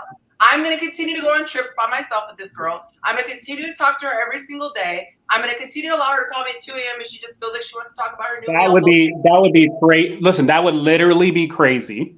That's what we've been talking about for the last that's what I'm saying. So what I'm saying, but the issue, I'm getting back to the insecurity versus the preference. That was the only thing I was talking about, is that something that's based on preference has nothing to do with trauma. It's just like, hey, we operate off respect. I expect Michael Ealy to not be able to go and access my woman and motorboat her. There's nothing okay about that. It's a respect thing. I didn't ever have my wife. One time she got motorboated and she cheated on me. It was not that. It's just a respect thing. So I'm saying that if you get triggered by something, you feel uncomfortable and you bring it to me, hey, this is an issue of mine, we can have a conversation. That conversation may not end how you want it to end. It may be like, listen, I see where you're coming from, but to be honest, I don't really. And I get that, but I wanted to get what your take was, because the panel we're all in agreement, and it seems like you're not. With the described specifically, talking to a woman every single day, that's not your girl, going on solo vacations with a woman who's not your girl, allowing her to call at any time of day. We'll just take those three. I'm asking you, are you okay with these things personally? In the context of a relationship, like I'm with this person, of course that wouldn't happen, that I'm going to be just doing all this stuff. No, it would be like, hey, I do those things. Honestly, if randomly she calls me at 8 o'clock at night and we're still up, I literally brought this, remember when we had the first insecurity conversation? I brought this up, like, if what's the name calls you at this time, of course, he knows Monty, he knows you. You guys are all friends. So if he calls you at 8 o'clock versus calling you in the morning time, and it happens and you guys talk regularly, everything's out in the open, everything's honest. So there's no issue with that, right? And I guess that's really the similar scenario would be if Monte said to me, "Why is this ninja calling you at midnight?" I don't like that, which he should. Yes. But if he said that, my response to Monte would not be, "You're insecure. You need to get over yourself." My response, I'm gonna check Willie and let him know you called me late. So I'm not calling you at no damn 12 o'clock. I call Monte. Yes, exactly. And that's what I'm saying. Like why? The impression I had the impression. Oh, okay. When we started talking that you were saying that if a person had an issue with those things and wanted boundaries within a relationship with friendships, you were saying that was their issue based on trauma. That's what it sounded like, and I think other people were saying it sounded like. And that's what, but this thing. But two things can be true. I can literally think that and still make accommodations for you. Okay. Within reason. That's what I'm saying. I can literally think that, like, listen, to be honest, I don't ask you about what you do, but we can make certain accommodations. Now, this is the issue that it comes to, and this is where I've had this in the past with people, is that I'm not going to keep on making accommodations for you in every single area of my life. Every month you're coming to me and saying something else bothers you, then we're not compatible. Okay, that would be an issue for me. Okay, I got to add this because this happens a lot in conversations. Yeah. When a point is made and the person says it's not going to be every single day, like we have conversations about saying, "Hey, why don't men call?" And they go, "I'm not going to sit on the phone all day, every day." It was like, whoa, we went from a call to all day, every day. So yes. Well, put a point. What a point. Yeah, I got about boundaries around the opposite sex, and we're saying clearly, if the person you're talking to says, "I'm not comfortable with the lack of boundaries," I'm saying, "Are you open to that?" To then say, "I'm not going to change my whole life," that's like neither here nor there. Like nobody's asking your whole life to be changed. Okay, gotcha. In that situation. Yep, I agree. 100%. Okay. Yes, 100%. I agree with that. So I am going to go a little bit out of order. We are supposed. Oh, we're on question number 5. Okay, so we have the giveaway that is supposed to happen, but y'all, the show is the show. It does what it needs to do. I was going to do it at the end of the show, but since we are 22 minutes over, I'm actually going to just switch the routine and do the not end until 5 a.m. I did tell the people though who participating in the contest that I would do the drawing during the show, and the show is 7 to 9. So I'm going to do the drawing now. I had somebody who said that they just entered, and so I want to make sure that I have all the names before I do the actual drawing. So just give me a second. I'm going to go back and refresh and make sure I don't see a new name. Oh, there it is. Okay, so let me add this here, and then I'm going to open up, and you guys can see what I'm looking at. Hopefully everybody who entered, who wants to win, is in the comments, because that is a requirement that you got to be on the live stream. Okay, let's see. Share. So we're going to switch screens real quick. I'm learning my little tools, y'all. Okay. And let's see. How did I do that before? I made it so that someone is typing like mad. My bad. That was just funny. Okay. There we go. All right. So, and I could take this off the screen. Goodness gracious. Take this off. Okay. So you guys see the names now, right? Okay. Everybody sees the names? All right. So we are going to do a drawing. Just to be clear, this is a trip for Dallas for August 31st. Kaylee, by the way, has been patiently waiting. It's so strong. It was supposed to happen last week. Thank you for being patient. Willie. I missed it. For those of you who don't know Willie, go ahead and wave your hand. He generously on a live stream said, "I'm going to sponsor a person to come if anyone wants to come and can't make it." He's going to be booking a flight and taking care of the hotel for this exclusive event that is for, he says it Wheel of Fortune. So if we can get a little drum roll, let's get a little ghetto table drum roll. I know Amanda has a table. Okay, there you go. Do the drawing. All right. 3, 1.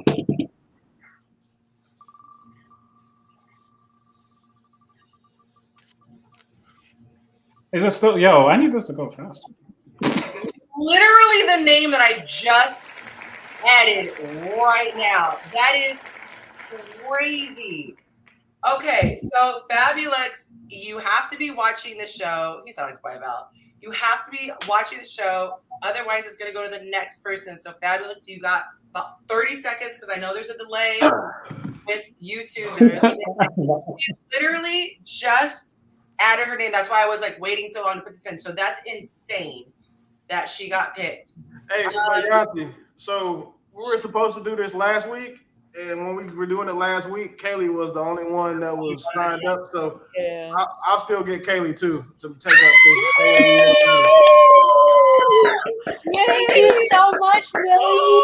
Because if we had, So I gotta tell you, I have the screenshots to prove it. So I told Willie, oh my God, I got so swamped. I didn't get a chance to do the drawing like last week. I said, Kaylee has asked. I haven't gotten back to her yet, giving her the specifics. He said, you know what? Let's just give it to Kaylee. And I said, oh my gosh, you're gonna love that. I said, but you know what? I gotta be fair and post this. So once I posted, all the other people started adding. And Willie said, if she doesn't, I'm gonna go ahead and get it. So I gotta. Thank you, Willie. I appreciate that. Thank you so much. I'm flying one of y'all on Spirit or Frontier though, so just. Hey, listen, one long layover. That's it. Congratulations. Thank you so much. And congratulations to Fabiola. Yes, congratulations. Congratulations. So both of you are going to be coming to this event. We are really putting together a fabulous time. We are going to have a great time, y'all.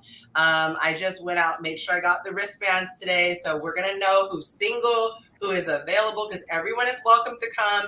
It is not too late to come to the event. If you want to come to the event, you can get to Dallas. They're getting to Dallas because Lily's taking care of the two of them. But, she said, I can't believe it. She literally, I was texting her this whole time, like, get on there, girl. But if you guys can get to Dallas, come to Dallas. We are going to have a good time. I'm telling you, y'all have not had events that I throw. I make sure everybody is welcome. Nobody will feel like, I'm just by myself. I don't know anybody. If you know me, you know everybody. Okay. So it is going to be a good time. Make sure you DM me if you want to come and you haven't had an opportunity.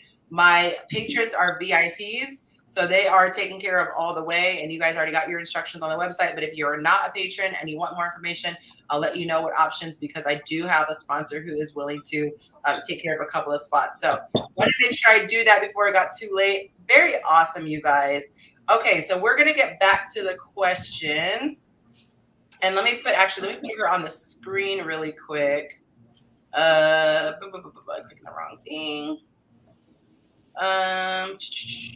Yeah, I wonder where she is coming from. Okay, there we go. After her post up. So yay, congratulations, Fabiola. Woohoo! Happy for you, darling, and congratulations, Kaylee. Thank you. You're welcome. You're always super supportive of the platform, so very glad that he was able to. Now, Kaylee, don't take your ass to Dubai or nowhere, and I gotta fly you back from overseas. You're not slick.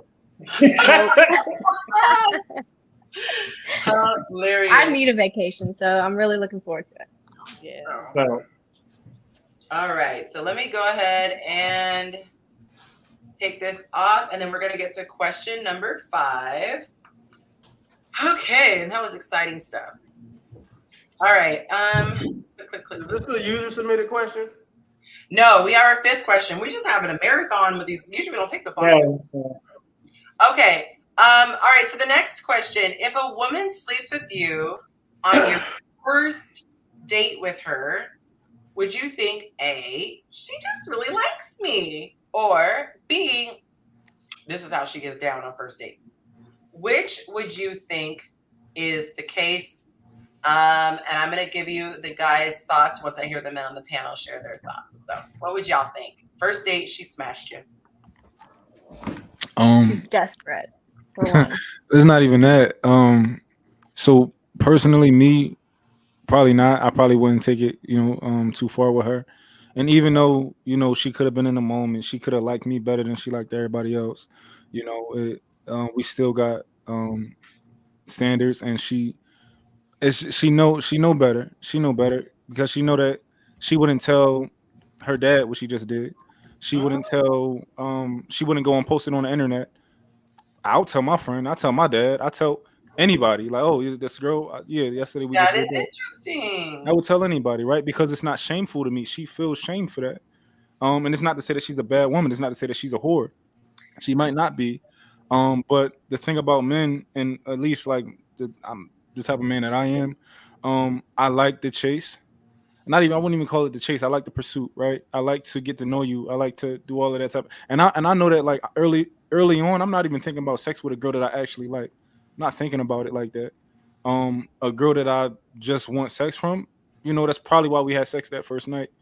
A girl that I actually like personally, I'm not thinking about sex because I don't want to mess it up, for one. And I think that and in my head, I think that you're better than that. Like when you're a man and you like a girl, she start out at 100 and you just lose points. Like you can lose points, but I think that you're like, you look nice, you dress nice, you're beautiful. I think you got standards. I think that you don't let a lot of guys talk to you. I think all of these things about you. And then you just start to find out how much from 100 she actually is. Oh, she's not what I thought she was. She doesn't have these big standards. I don't have to be better for her. She don't make me want to be better.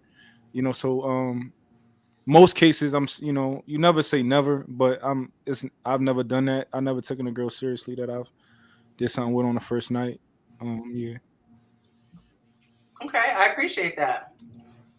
And I've heard it said in a similar way, and it's very interesting because a lot of people will say, when we talk, someone like me as a dating coach will say, don't do that on the first date. They say, well, I smashed my lady on the first date. We're still together 6 years later. Or my wife and I, and you hear these outliers. But I'm always curious to hear what y'all when I was younger, when I was like 24, it was this woman who used to come in my store. I used to work at T-Mobile. She used to come in there.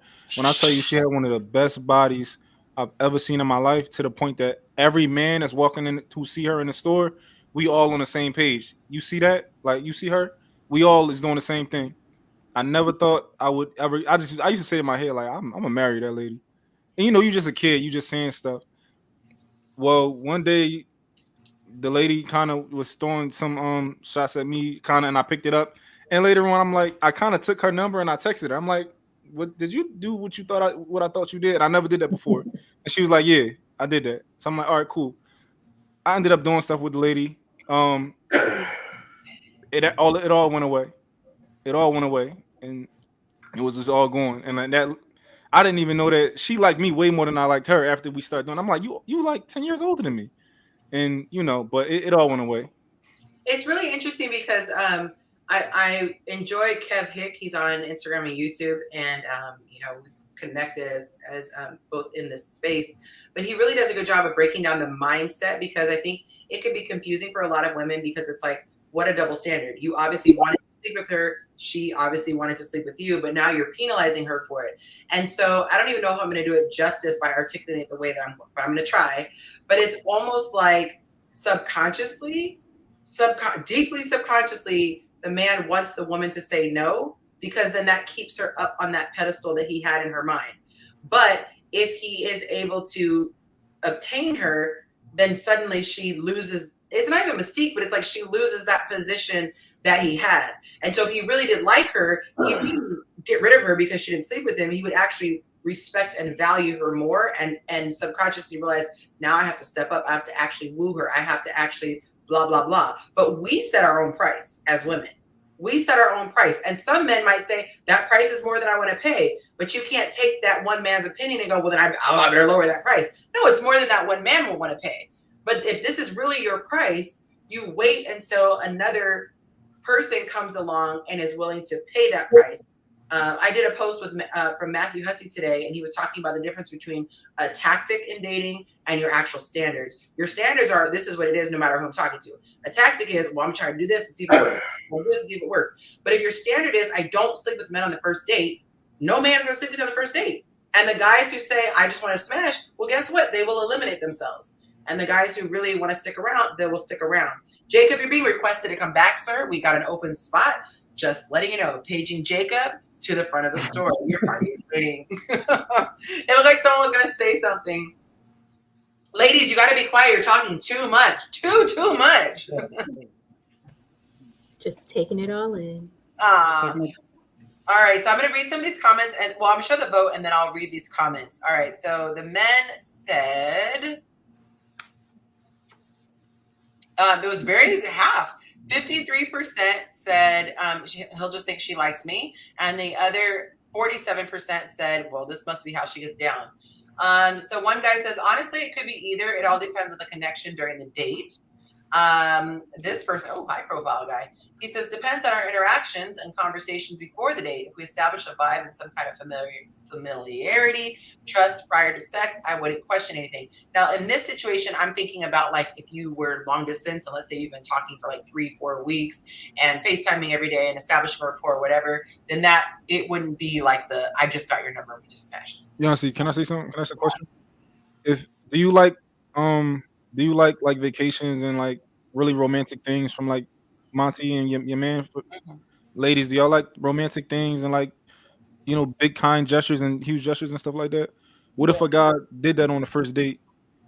Like the guy that you missed the comment of. The guy was talking about he gonna take her shopping, he's gonna spend the whole day with her, take her to a resort. Like you literally missed that. And we all went.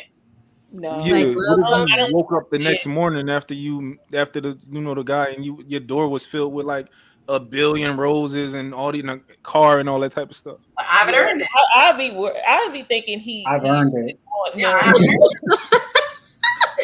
I did earn it. I earned it. I He gave you what you that's when I would go get I would prefer my cereal and milk at that point. Like it's something that you want, but you got it too fast. He gave it too fast. It just, you know. Right. I didn't earn it yet. And then especially if he had money, I'm just gonna feel like he just do that for everybody. Right, Trico. I only have one thing to add to this. I was on a post and they basically said, like, I hate how in Atlanta, like, I think I need the girls to stop, like, letting the cheeks hang outside of the shorts. And of course, my comment was, I'm not tired of it, but you really shouldn't. And that's really what it came down to, what this whole thing comes down to, is like, you really shouldn't do those things. Like, though guys enjoy it, like I said, you should value yourself because that's the way that you're going to be, you know, like I said, you set your own price. So I wouldn't care one way or the other. And this is why. Sex isn't some value-loaded exchange between men and women, especially when they're both consenting adults. You said you would not care? No, like I don't feel one way or the other because your vagina is no more special than my penis is. And with it, like, I don't think that you are doing me a favor by sleeping with me. I think that what women do when they do sleep with men on the first date is because they've identified a guy that either one is physically, you know, he's desirable enough to want to do that, or someone that they feel like, you know, he's got enough going on that they feel like that's a way that they can lock him down. Trying to lock a man down with vagina is crazy, especially when you feel like he's a guy that can get a lot of it. That's the dumbest thing ever. That's like when you're trying to say mop the ocean. That's crazy. But if we sleep together on our first date, I don't feel no way about it as far as your character or, you know what I'm saying, your worth is concerned, because I know what my character and my worth is. So if you give me some vagina on the first date, I'm not going to assume that you're giving everybody vagina on the first date, because I'm not everybody. And that's why if I'm somewhat, you know what I'm saying, very self-aware of, you know, of where I fall in the pecking order of men. And if you've had a lot of men before me who weren't close to me, then I'm not going to want to date you anyway. So if you've been dating men before me and you gave them some on the first night, I'm going to assume that we're at least in the same peer group. I'm never going to diminish myself by thinking you just hit everybody on the first night because you easy. I don't think that it was easy for me to become the guy that I am that makes you want to give it to me on the first night. So I'm not going to go against what I know to be good. And just because, again, you gave me some vagina, that's cool. Like, y'all's vaginas are amazing. You know, they all have these magical tricks and shit they can do, but what they are not is rare. So if a woman gives me some on the first night, shit, we just had, now you get breakfast. I don't know what else, like, what do you want to say at that point? Like, I haven't been in a relationship where, like, the way that I date, that I get with someone and like sex is not a foregone conclusion. It's like, oh, okay, well, we're grown and you fine, I'm funny, so I can make you laugh. I can laugh you out your drawers. Like that's what's gonna happen. And it happens, and then outside of that, we don't talk about it. It's not like oh my God, do you think I'm a hoe because I gave it up on the first night? No, I don't. But to Monte's point, I will say this. There have been a few women who have done some extra stuff on the first go round, and I'm like, damn, I ain't got to unlock this feature. Like I haven't done a grand gesture, for like this is the default vagina setting for me. Like this is what we're doing. Well, you said this is what we doing. What he said, and I literally put this in my course. He said he says, I don't know if I can tell you this. He said, but specifically oral, especially unsolicited, if it's not earned, will make a man go, he's tripping. I don't agree with that shit. That's the default. Like, wait a minute, you're saying that a woman who is not, you have not done anything to deserve it, just drops to her knees. Part of sex. Sings on the microphone. Please turn this all the way up. That's part of sex though. That's not like you give. His style, honey. Disrespectful women's throats and mouths. I don't think that's special because you're going to expect me to do it. Because that's a lot of women right now saying, well, I'm not doing it. So, like, for example, with the very first time, like, I got with my woman, it wasn't like, oh, well, we're not doing this until the third date, or we're not doing this till the fourth date. Ma'am, you better put your best foot forward tonight. Like, I'm gonna do the same thing. I'm not fixing to pass out no half-ass sex. Because, again, I believe that it takes two people to have bad sex. And when two people are like, you selfish, and you like, oh, well, I'm only giving head on your birthday, you'll be single on my birthday because I'm not going to deal with that shit. Like, what are you talking about? Like, it's just head. Now, if you're doing like tricks and you like, oh, so you bring your sleeping night and you got a grapefruit in there, a bunch of like sauces and sprinkles, that's a lot. That's different. Like, that's some birthday type stuff. Or the very first time, like, you want to record it, you know what I'm saying? Or you want like you're going to top me off and then you give me your phone so I can record you. That's different. Like, don't start there, but like, just give me like the regular, just some head, sex, we both come, go to sleep type thing. Like, I don't want to y'all like, I need more donations. I don't want to be on board with it, but like, it's just sex though. Like, none of that stuff is special. Like, I mean, not special, excuse me, because sex between two people is it's just not it's not a big deal. Like, I'm not gonna look at you crazy because you gave me head on the first date when we had sex. Because I'm pretty sure the stuff that my woman will expect me to do to her, like, I mean, to be honest, we do most of the work anyway. So some head is the least you could do. Like, it's easy. Like, because I'm not arguing with no woman on this panel. I guarantee you, can't none of y'all get behind somebody and give them back shots for 10 minutes without being tired. Facts. Please lie, because none of y'all are CrossFit athletes. Do you know what kind of you have to be in to pass out proper penis? Like, and all y'all have to do is just be there and lay down and. I'm sure I don't know. I don't. He said y'all ladies, and ain't nobody said. I'm just listening. So you can't. I'm not lying. And wait, like, I think there's some women who are up there though. Oh, there's a lot of women that's up there now. Yeah. Now, I will, again, to Monte's point, one thing I can also say that I agree with him on is that, if you go down there and you do some stuff that is like above and beyond, like skill wise, like you're a little too coordinated with both your hands, and like you just looking up at me, all this stuff that you shouldn't know to do that, like I'm gonna wonder how many men you have like that for you. Like, that's why they don't do it. I'm gonna wonder, hey, like, how does Superhead become Superhead? There's levels. She wrote a book on it. She told you. Exactly. So if you come in here and you get me, you know what I'm saying, you got me going in 60 seconds, I'm looking at you like, well, okay, that was cool. Wait a minute. You said, don't come in here with some half. Yeah, I said, you know, regular. Don't be super saying shit. I mean, like, don't come in here and turn into, you know what I'm saying, super. Like, listen, walk me into it. Like, don't establish a vibe you can't make. Take my hand. That's that. So right. don't come in here Get and be him there, like, but don't show him everything. yeah, Just you wait. can give me the 80. Yeah. Give me the 80%.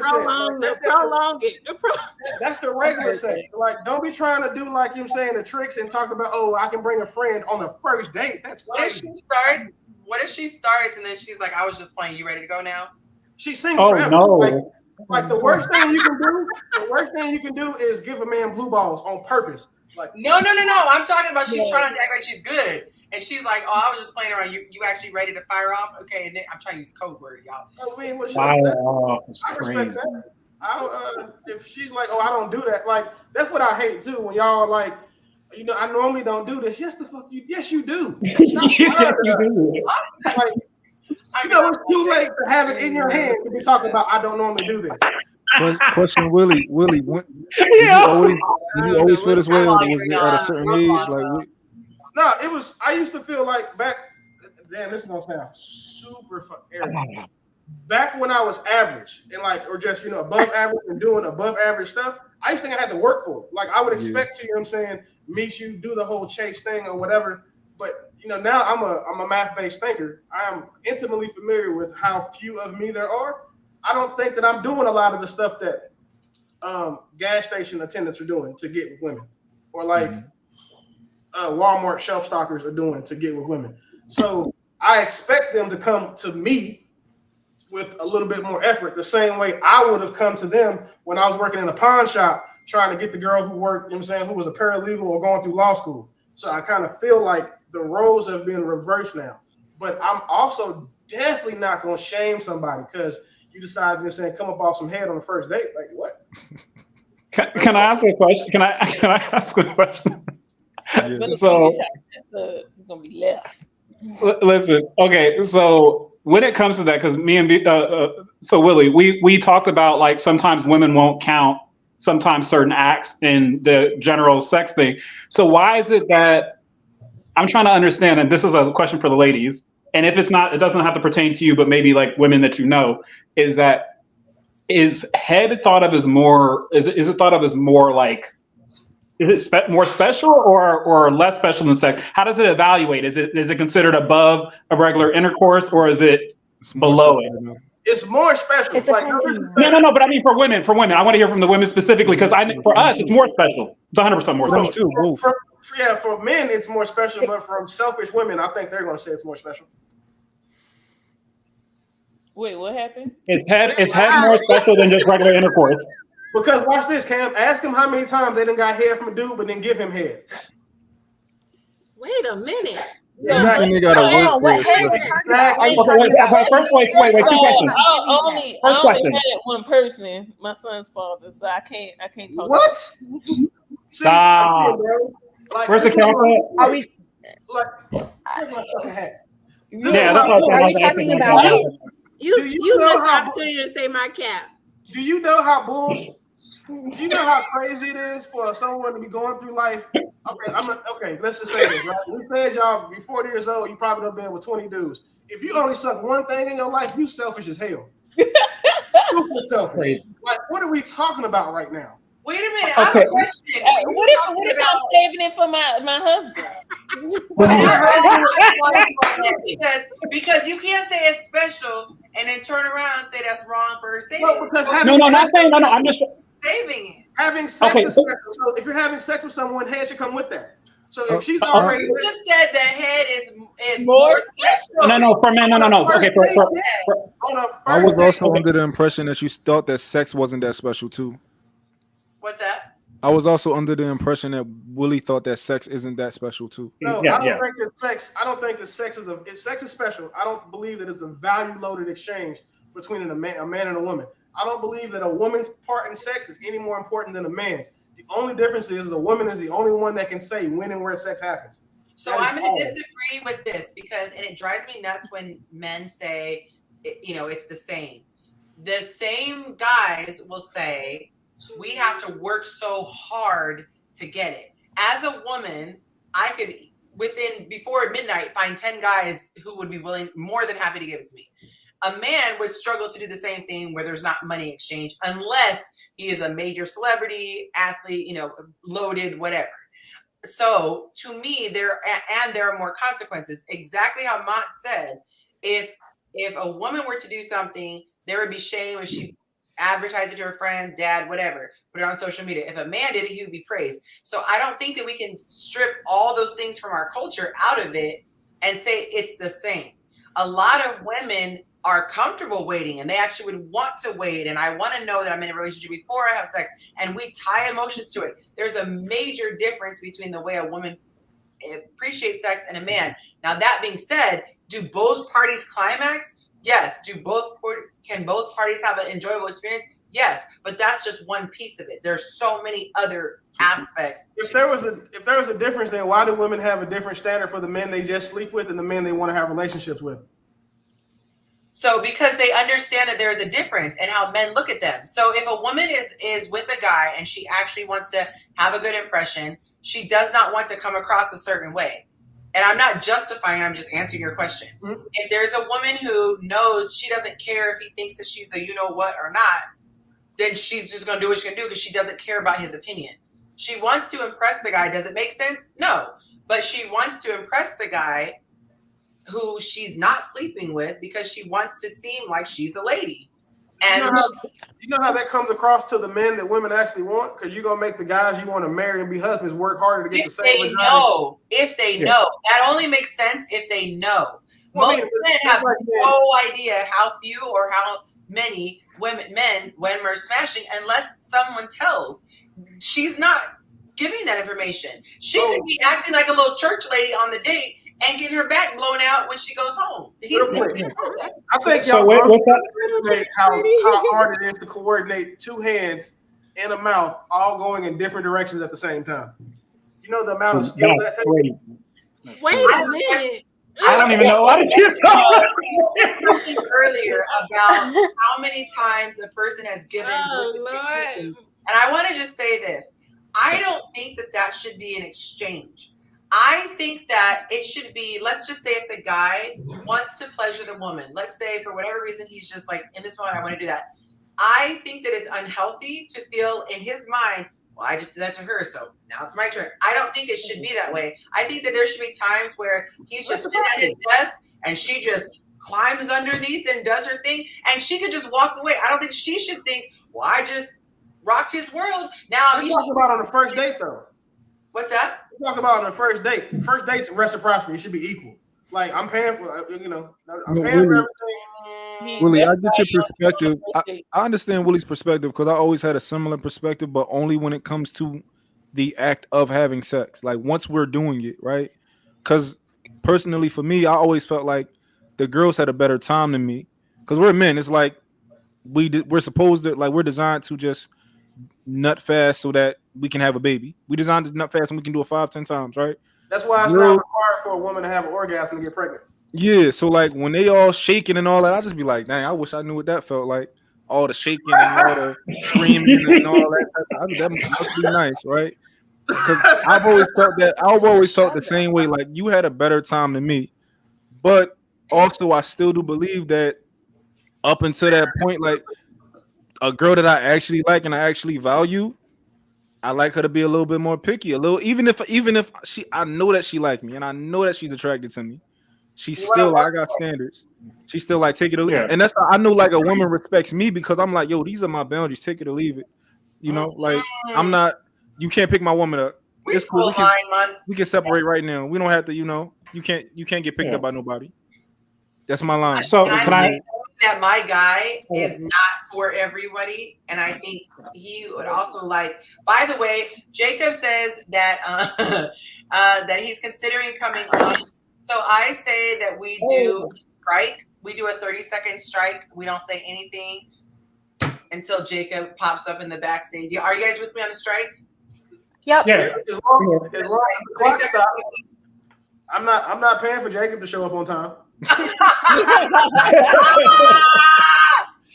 All right, I'm putting 30 seconds on the clock, Jacob. You got 30 seconds to get in here.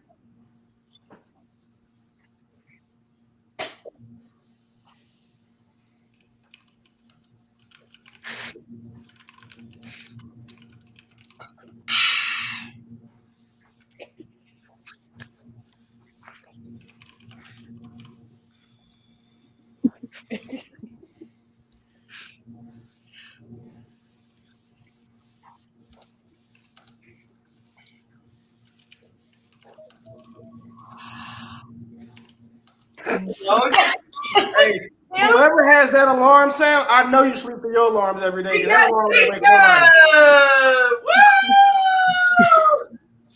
nobody. Jacob, just don't let it happen again where you show up without your flags. Okay, you set a precedent, set the expectation. We expect things now. Right. Now I'm going to leave. I'm leaving now.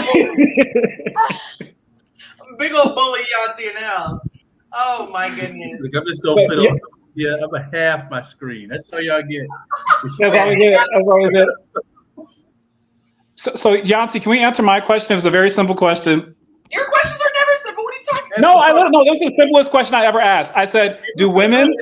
Simple question. It was. I got $3 and it's not. Oh, no. I literally I asked. Y'all was all talking. Okay, the simplest question. Oh, no. Oh, yo. Dang, Yonci. Salutes. We were already at 11:20. Okay, so we're gonna call that all-nighter tonight, the 9 hours plus. I'm not staying on here with 2 a.m. with y'all. I got work tomorrow. I wish I could say the same. I got shit. Listen, I got a couple things to do. I ain't got to do nothing for real. It's my day off. I'm off tomorrow. Charmaine, I felt so bad for you the next night because I couldn't wake up. Me too. I was just like, I was struggling. I ain't gonna lie. Last Friday, I was at work. Like, what y'all say? Y'all can do whatever y'all want. I don't care. Yeah, I didn't get up till 10, and I kept thinking about Amanda. I was like, she had to get up at 3. She had to get up. I was canceling every meeting. I was like, I pushed it to Monday. Oh, it was terrible. Side gets fun after late hours. Girl, let the light go out. I get fun. I already moved my meeting for tomorrow. So. But I did laughs. I did want to say something to Charmander though, because I was so loud about being wrong. Like I said my bad to Yonci, but I didn't say my bad to you, so I apologize to you too. That was bothering me when I was stop it, Willie. I'm having so when when y'all was talking about like the OnlyFans fan thingy, and I was loud. I was wrong. It bothered me. I'm that type of person. Like if I know I'm in the wrong and I said something wrong, I want to make it right. A woman taking accountability. What happened? I don't remember. Nothing but OnlyFans and call it OnlyFans, and she thought you were saying OnlyFans. That I was a whore. Oh no. Okay. No, I know now. That's what I was saying. Like I was loud and wrong. So therefore, I wanted by me being loud. In public, like I might as well apologize in public. You didn't have to do that. I know I didn't, but I wanted to because it's how my brain works. Yeah, okay, good. So you guys ready for my short question? Nope. Kim, are you asking the head question again? I did ask it already, but I'm gonna say it again since Beeman don't believe in me. Charmander, Willie, stop! You started something. I did not. She knew who I was. No, I did not. I'm gonna clip it when it's over with. Don't worry about it. Oh man. Dang. What did I miss? A lot of stuff. It was a long live. It was good. All right, Cam, go to the shortness. Okay. So is head held as a higher sexual? That was kind of crazy how I gave it to that. Is head considered a higher sexual act in women's eyes than intercourse? Clarify, giving head or receiving head? Oh, giving head. Giving head. Giving head very specifically. I think it's more intimate. I think it's more intimate and it's sacrificial. So I think that a person would let me speak for myself. I think that it shows that I have a more intimate relationship with the person if I do that versus intercourse, which is the first thing that we've ever talked about that we completely disagree on. It only took us like 8 billion things. Why is it that me putting my mouth on your private parts is different than you putting your mouth on mine? Well, wait a minute. I think it's the same. Time out. It's the same. Like, let us allow the rest of the female panel to answer before we start. So let us be quiet, men, and let the ladies have the floor here for a minute. So. Y'all want me to go first? Y'all got it. All I you said you know did it at one time. it's a lot of it's a lot of work. Okay, especially if it's a size. Okay, it's just much work for that. It's a lot of work for y'all. For first date. What does that mean? So does that mean it's a higher act? What happened?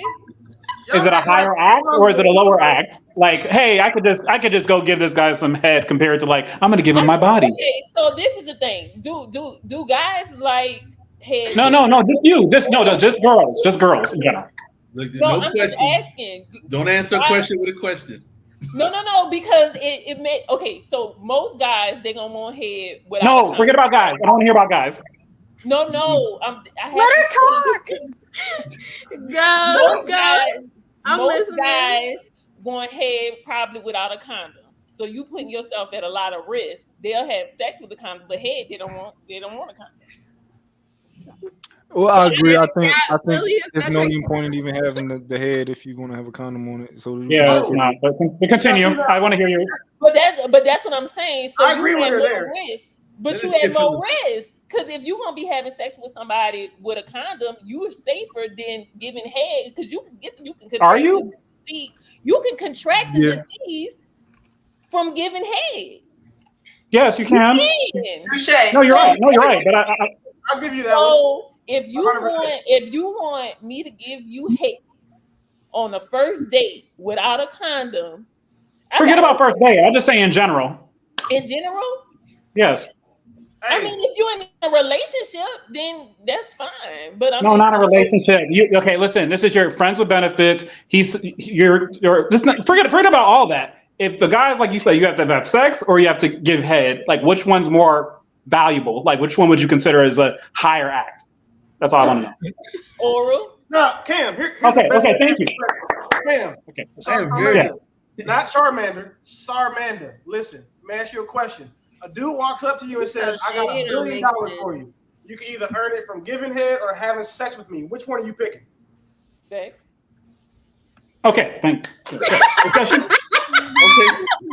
Wait, let the rest of the panel respond. Willie, what was the question? Okay, so Yonci, I said we're trying to figure out the hierarchy of vagina and mouth. Okay. If a dude walks up to you, it's like, listen, I got $1 billion cash for you. You can get it one of two ways. Giving me some top, or saying, let me blow your back out. Which one do you pick? Okay, this is hypothetical. 100%. Yeah, we're gonna chop it up. No, chop it up. I'm gonna take this hypothetical question. The man hypothetical was going to give me hypothetical that money. Yes. That's less intimate. Okay, gotcha. Thank you. I appreciate the two who've answered that. So, and the crazy part is, Cam, I was the guy, I got a lot of head in my life, but until I was married, I had never got head without a condom. I had never had sex without a condom. Oh, really? Hell yeah, because I was terrified of catching AIDS. Like, Eazy-E was my favorite rapper, so shit, Sorry, rest in peace. Sorry, that's crazy. Right. But terrified of it, right? So when I'm telling you, like, okay, here, real quick, funny story, because y'all like to laugh at my pain. I had a hair bump when I was 16 from shaving, bro. I had just went through school and went through these sores look like this. I busted in my mother's room with 4 of her girlfriends with my pants around my ankles, my drawers around my knees, covering up my stuff to show her the hair bump. But I didn't know it was a hair bump. I walked in there, I was like, damn, I think I got AIDS. She looked at me and laughed, and so did her girlfriends, and she told me, 20 seconds later, she comes in my room with a lighter and a pen. And I'm like, needle. Like, that doesn't cure AIDS. Like, I need to go to the doctor. Like, you go wilding right now. And she was like, boy, shut up. And she went and she like did the shit, with the needle. In the grown hair. Okay, yeah. The punishment, right? And then she's like, so basically you telling me you have unprotected sex? I'm like, well, I swear to God, I ain't never had unprotected sex before, except for like, when I was little, but we already had that conversation. It was an accident. But this time I just got some head with a condom. I swear to God, I got the condom wrapper behind my bed. Like, that's how trifling I was. I went and got the condom wrapper to show her, and she was like, so you just got some head, but you didn't have sex? I was like, I swear to God, I didn't. And she was like, well, dummy, if you're not having sex without a condom, you're not catching AIDS. And I was like, what is it? She's like, it's a hair bump. And then she pulled the hair out, and I felt better. But after that summer, that was the last time I stayed at my mother's house for more than 30 days. She made me live with my father after that. Because she felt like you need to be with him. And I'm thankful because it worked out. But getting head without a condom, it was life-changing for me when I got married. I was like, well, You never thank you for the story. That's crazy. Never going back. And I was messed up because I didn't even go get like the flavor condoms. You was getting this Naloxone 9 off these rib Trojans. Oh. Like, it was just a regular one. Like what the hell are we talking about? Wait a minute. The fuck? She said what? Wait a minute. I knew one thing. We have now entered after hours, so I was too cool to I was too cool to masturbate. So I was like, well, I can get some head. And then girls was You gotta still doing rename it. this show. Yeah. Just the red comes down. Yonci's after dark. Yonci, after dark. What was the thingy? Uncut. It was Yonci and Friends After Dark, and it after dark. Pitch black. Bro is still in there posting every day. You got the same Anthony dude that goes in that group and posts every day and gets no interaction. No, back when everybody was active though, it was like different. Oh, you talking about that one video with the dude that he took it too far? We had some stories. He didn't have a condom on. Him too. That was very special. We all went to church. That was a really special night. And that was a Saturday. We were like, we ain't even Catholic. We going to church. We was up all night until the next day, like literally. So when the dude was out there playing with himself, when he was down there getting his Sarmanda on, y'all stayed up all night to watch? No! That's crazy. That was not the same.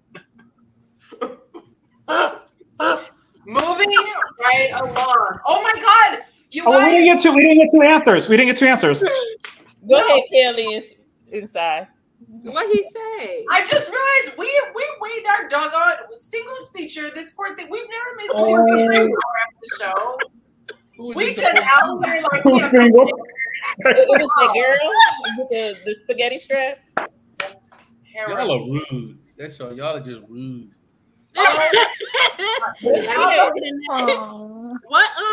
What was the question, Kim? Okay, what is a higher sexual act to you? Intercourse or fellatio or head? We still on live, like people all Giving over. Yes. You have to provide the service. Hypothetically. Some people like fellatio after. No, not some people. Just in your vision. Not saying that you've ever done this before. No. I don't know, Kim. What would take more for you to get? What would be more sacrificial for you to get? Yeah, sacrificial. Okay, thank you. That's the easy way to answer the question. It's $1 billion. Are you giving a head or are you giving up some cheeks? Which one are you doing for $1 billion? And you got to pick one. Come back to me, y'all. What'd she say? Come back to her. I went back to you. Let me see if I don't think she fully understands the question. So they're asking. Okay, listen. You got kids. What do I like for, or what will I do? No. Do you feel like one it's at more? a time, y'all.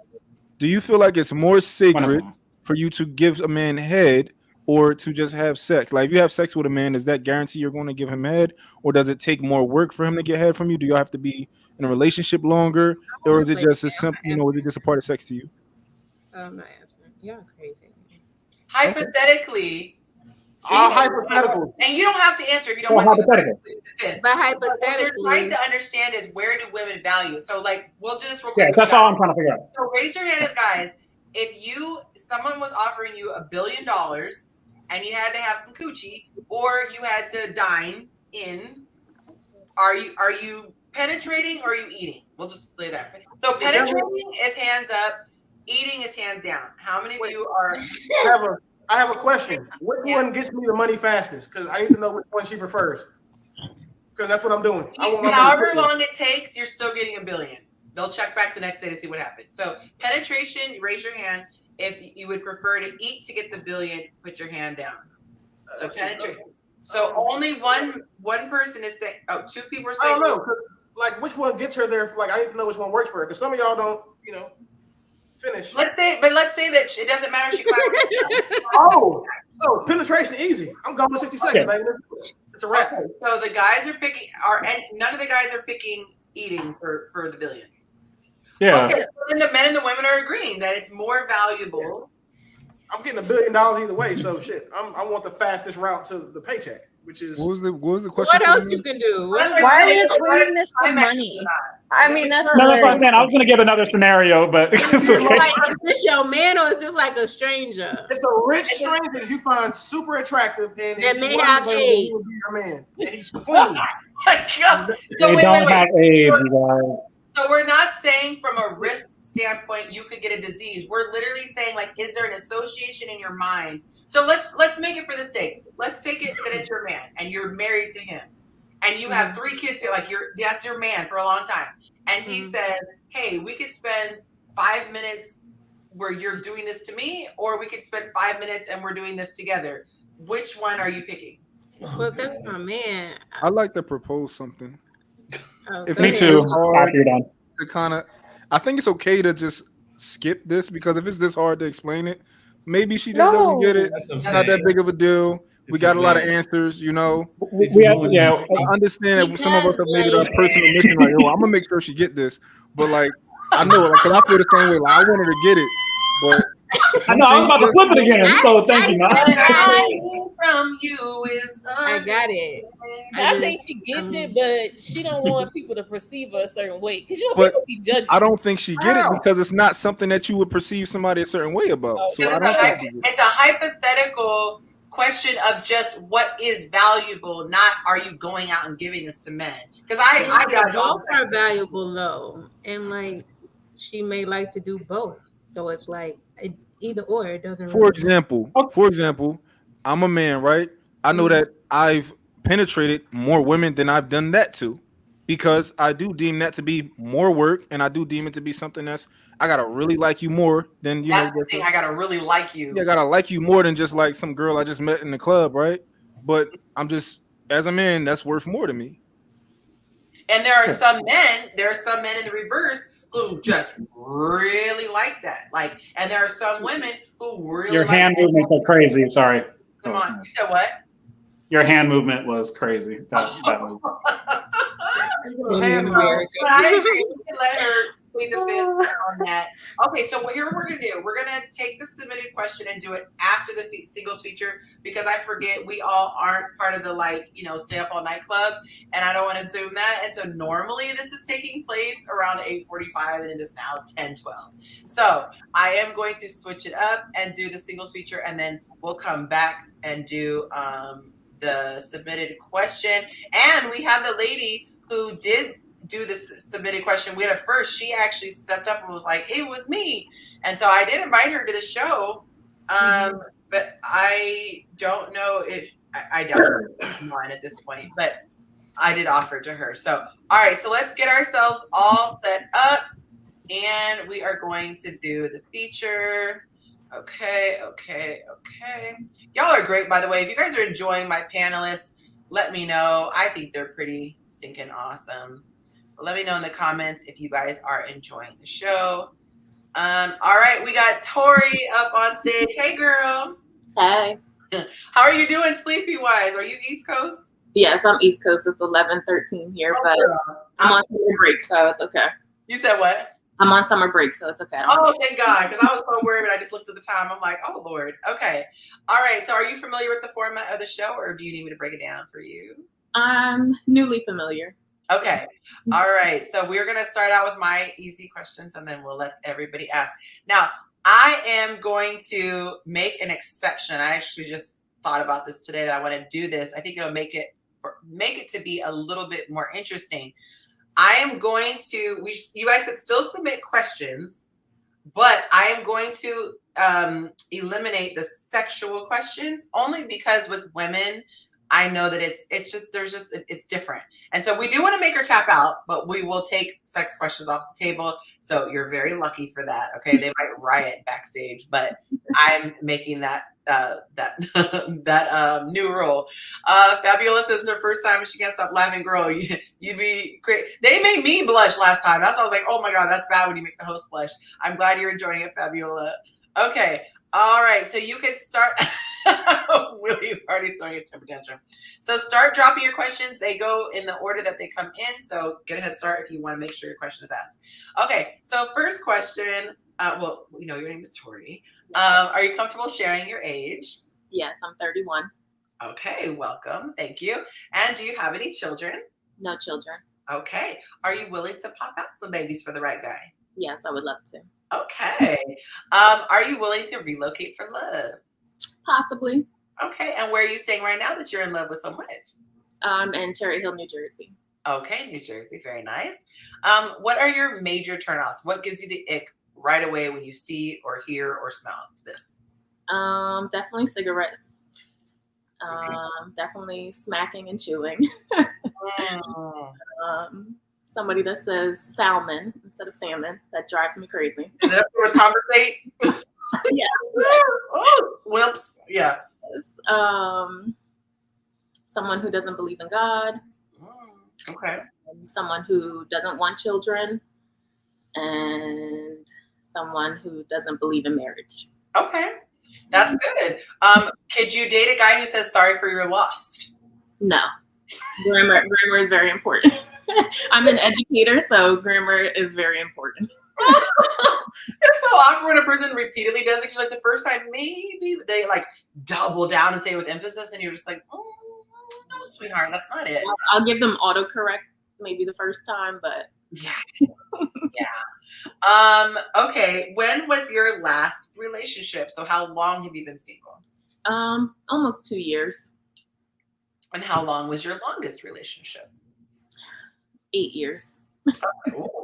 All right. Now, if you came with a warning label, what would your red flags be? What would your warning label be?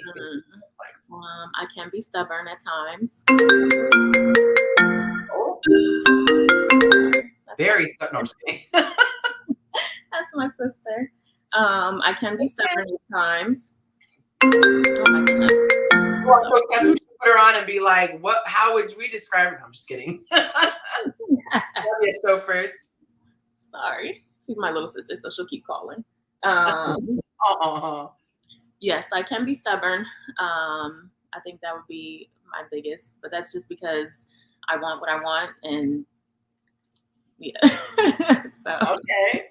Yeah. How would you say that your ex, the one with 8 years, would describe you, whether you agree with him or not? How would he describe you if he was on the show?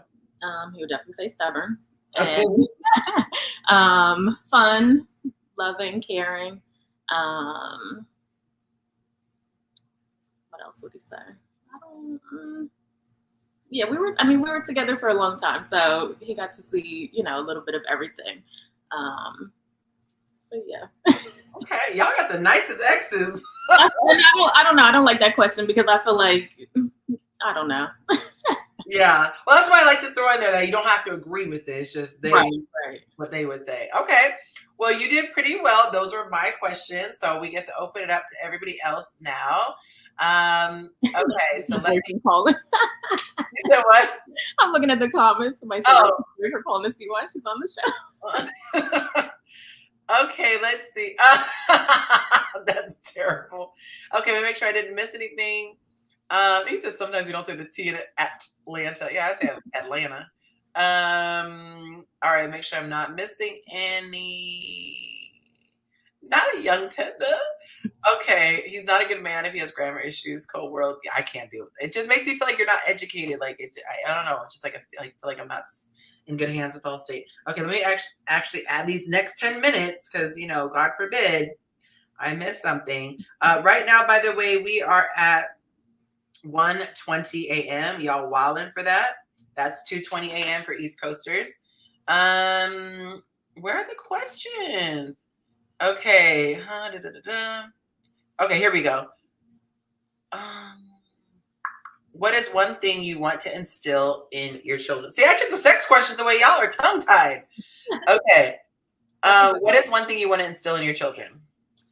That's a great question. I would definitely say experience and trying things. Sticking to things that you try. You don't have to love it. You don't have to stick with it forever. But if you agree to doing something, at least stick with it until the end, or whatever the end may be, or a good period of time. I think in today's generations, the kids, they, and us too, we want instant gratification. So I think instilling that in my children and letting them know that everything won't come just because you want it. And you have to work hard for it and be willing to be uncomfortable, and see things through. Okay, I like that. Montana is asking, are you traditional? Would you consider yourself a traditional woman? I think, and I know the guys are gonna come at me for it, I think I'm traditional when when it's good for me. That's honest. Yes, I'll be honest. I would say I want a more traditional relationship. I think I have some work to do to be traditional. I am still a modern woman, so, but I do believe that I should not be touching the trash and, doing stuff on my car and, stuff like that. I do believe in sharing, the cooking role. If if my husband loves to cook, that's fine with me. I don't really like washing the dishes, so I'm willing to cook if he washes the dishes or at least puts them in the dishwasher. So I would say I aspire to be traditional with a mix of modern. Okay. So when it comes to gender roles, which gender roles are you okay with the guy applying to you? I know you mentioned the washing dishes and cooking part. Yeah, I think just being a feminine woman, and especially when it comes to time, if I'm home before him and he wants dinner on the table, I think that's reasonable. But if we're getting home at the same time, then so I think the real thing is creating it within our own relationship. And I've seen in the past just trying to apply the cookie cutter traditions to a relationship, and that didn't really work. So kind of creating what works for us within our home. Okay.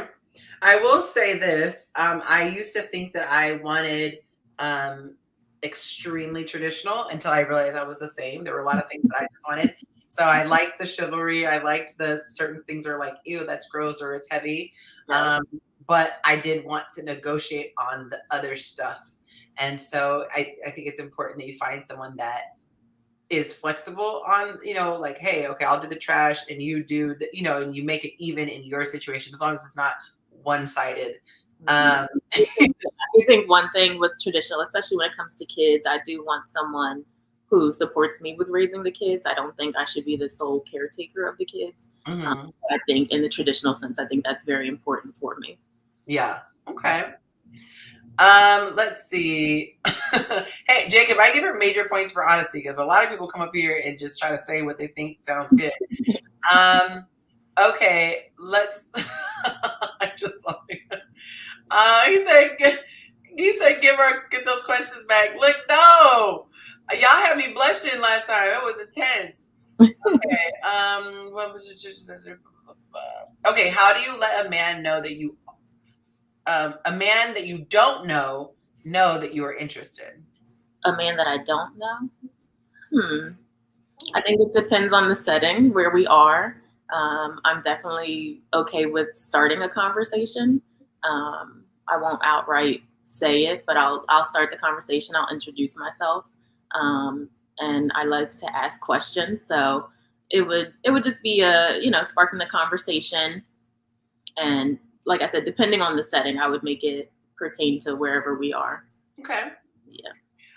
What are 2 non-negotiables for you? Definitely faith. And actually wanting marriage, wanting to be a husband. Okay. And not just wanting a wife. Yes. Okay. What is your worst dating story? Oh. I had one recently. Okay. So went on a date. Well, I met him, and here in Philly we have Center City Sips. So every week the whole city does happy hour. So a lot of people go out. So I met him just out in Sips very naturally, and we had a great connection.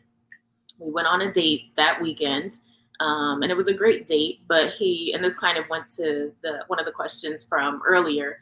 He was just moving way too fast. Mm-hmm. And so by the end of the week, he was like, well, what do you want from me? And I want to be with you, and I can see us growing. And I was just like, this is way too much, way too fast. And I would have appreciated that maybe a few weeks later, not within the first week that we met each other. And I sent him a message after the date and after a few conversations afterwards, like, I had a great time, and this was not my intention to not move forward, but I don't think this is a match and we shouldn't move forward. Mm-hmm. Still been reaching out, and it's just kind of to the point where he thinks I ghosted him, but I didn't, because I was very honest in, how I felt afterwards. But he's still been reaching out. So it's been, kind of scary, and I feel bad, but so this brought up a question that I have, and I'm gonna wait till the group gets back on, because we have our bonus questions, but it's gonna tie in well with the question earlier, kind of with the one about what are we. I don't know if you were watching before you came on, but I want to get your take on that, so I'm going to reserve my question for that, otherwise I will drag the segment out. But I will come back to that. Okay. Cam wants to know, do you make 3 a.m. meals? Your man says, baby, I want a sandwich. Are you getting up at 3 a.m., getting out of the bed, waking up, getting out of the bed, and making a sandwich at 3 a.m.? If I'm awake, yes. And usually I am, because I'm a night owl. So if I'm awake, yes. If you wake me up out of my sleep, I may look at you crazy, but I'll still get up and do it. Okay. She's honest. Could you go 50-50 with a man when it comes to income? Could I? Yes. Do I want to? No. Okay. So I'm assuming you would want him to make more. Yes. Okay. Okay. Oh, okay. I see you, Kaylee.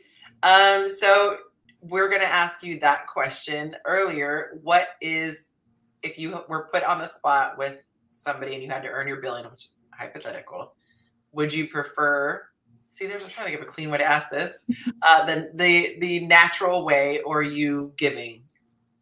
If you understand what I'm saying. Which one is more valuable? Yes. Like to earn $1 billion, would you rather do it by allowing him to enter, or you giving? I think allowing him, and I think being honest again, because I don't want the guys to come at me, agreeing with Willie, what he said. A lot of times we're receiving when we're, as women, we're receiving. So it's not a lot of work put in for me, and I'm enjoying it, and, hopefully I'm enjoying it. And I think the other situation is more valuable, because like a few of the ladies said, I have to really like you. And in order for you to enjoy it as a man, I have to really like you, for me to want to put in that extra spark and, pizzazz. And I forget who else said, just the risk of your health. Yeah. Okay. Yeah, that's a big part of it too, because if not, I'm not going to enjoy it. Neither is he. Okay. That's fair. Okay, Willie says, why would the man of your dreams choose you? That's a great question. That means he would be the man of my dreams too. So, or I would be the woman of his dreams.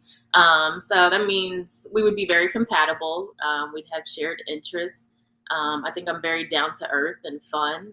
I'm very understanding and nurturing. And I think the flaws that I do have, I think the right person for me would understand them and help me not get rid of them, but help, they would understand it. And it wouldn't be seen as a flaw. And I think that's for everybody. I think the right person sees those things in you. And I would hope, it would be the same for me to him. Okay. Let's see. Do you mind a man who plays dice and dominoes? For fun, no, but for money, yes. Distinction, right? He over there trying to make his rent. Okay. Right. Let's see. Okay. Willie says you can't be stubborn and you. Wait, I think that was a typo. Aren't going to be traditional benefits to you and not want to take out the trash and change your tire every now and then. Okay. He said, I'll ask him then. Would you mind?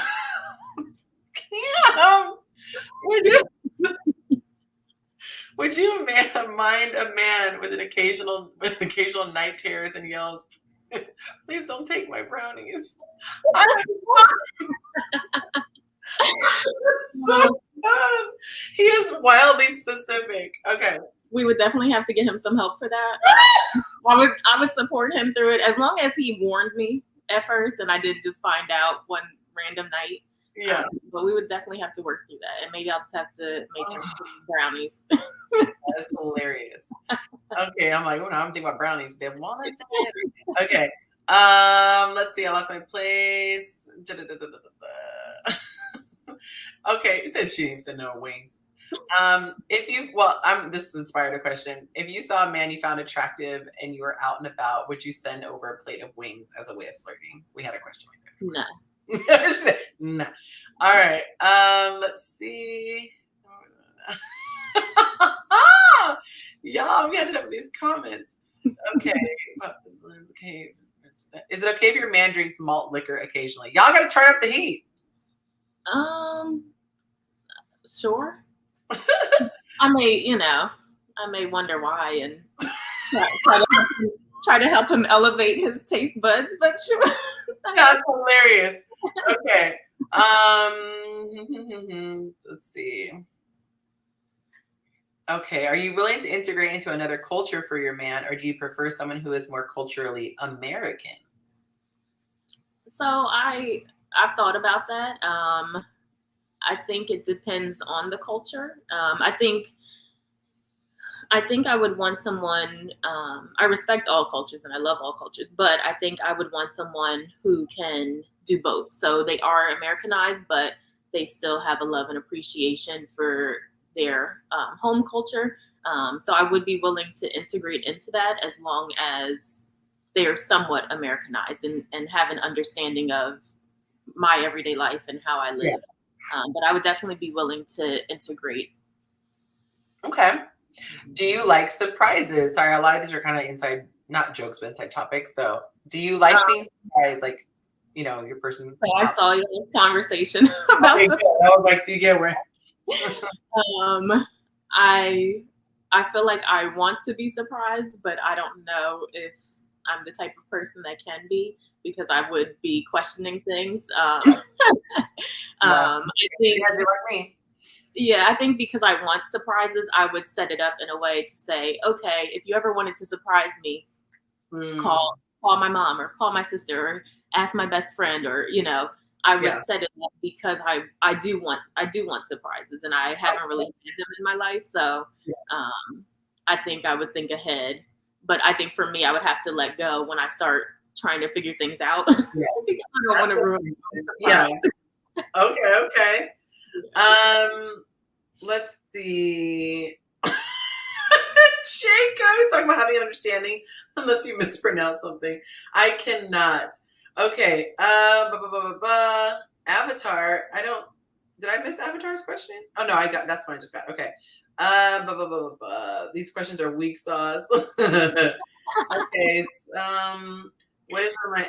Okay, so I'll just do. Yeah. See, I was just gonna say you could go to criminal history, but yes. So we'll just do 3 more questions. How about that? Because they're going easy on you tonight. Okay. What is the most romantic act you have done for your man?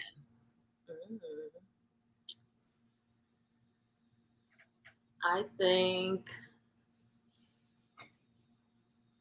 that's a good one. I've done a few. I think the most romantic was for his 30th birthday. I did 30 different gifts. So that was exciting and fun for me. I love gift giving. So I really, am intentional and put effort into gifts. So 30 different gifts, and set up the hotel room, did the balloons with the pictures on the end, the rose petals, the tea light candles, stuff like that. So he was very appreciative. I don't think he had ever received anything like that or had the intention behind it. So it was exciting for me to see him excited about it. I like that. Okay. Let's see. Have you ever fought a girl over a dude? Once when I was in high school, and then we ended up becoming best friends. Now, was it an argument or fisticuffs? We fought a little bit. It wasn't a complete fight because they broke it up. But okay. We're still friends to this day, and no idea where that guy is. That's hilarious. What was the last thing that you stole? Ooh. See, y'all getting more creative now. See? Last thing I stole. I don't remember the last thing, but the most memorable, I love school supplies. And so I would office supplies too. Yes, when I was younger, everybody had these certain type of highlighters and I couldn't afford them. So I called myself going into Office Depot back when it was around, and I stole them, and I was with my grandmother.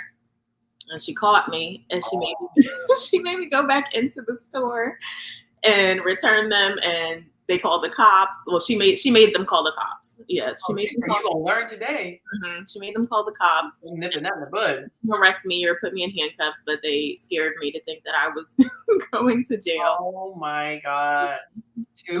Yes. So now she's an habitual thief. She stole a calculator.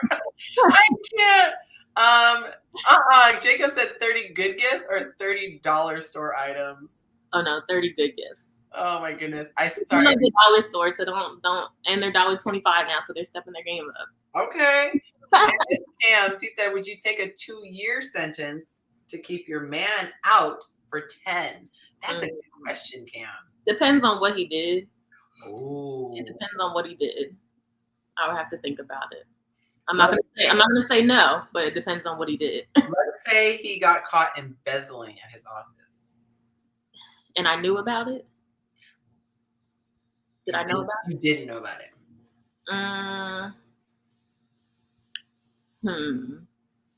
If it's my man.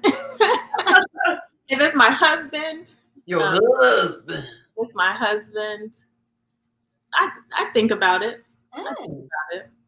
Okay, that's fair. All right, guys. Good job. All right, so I'm going to bring everybody back to the stage. Kudos to you. That was fun. Okay, Tori. All right, so we have we have the singles, not the singles. We have the submitted question. And I can't even blame on the alcohol. It's been so long, y'all. Okay, let's see. Singles feature. We're going to take this down.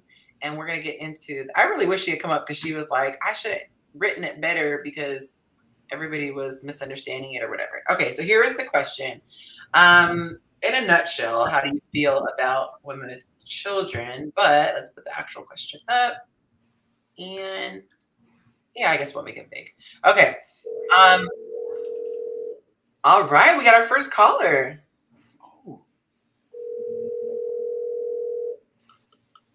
Welcome to the line. Hey, Yonci needs another drink. Can you please add a little extra razzle dazzle to the most alcoholic beverage, please, sir?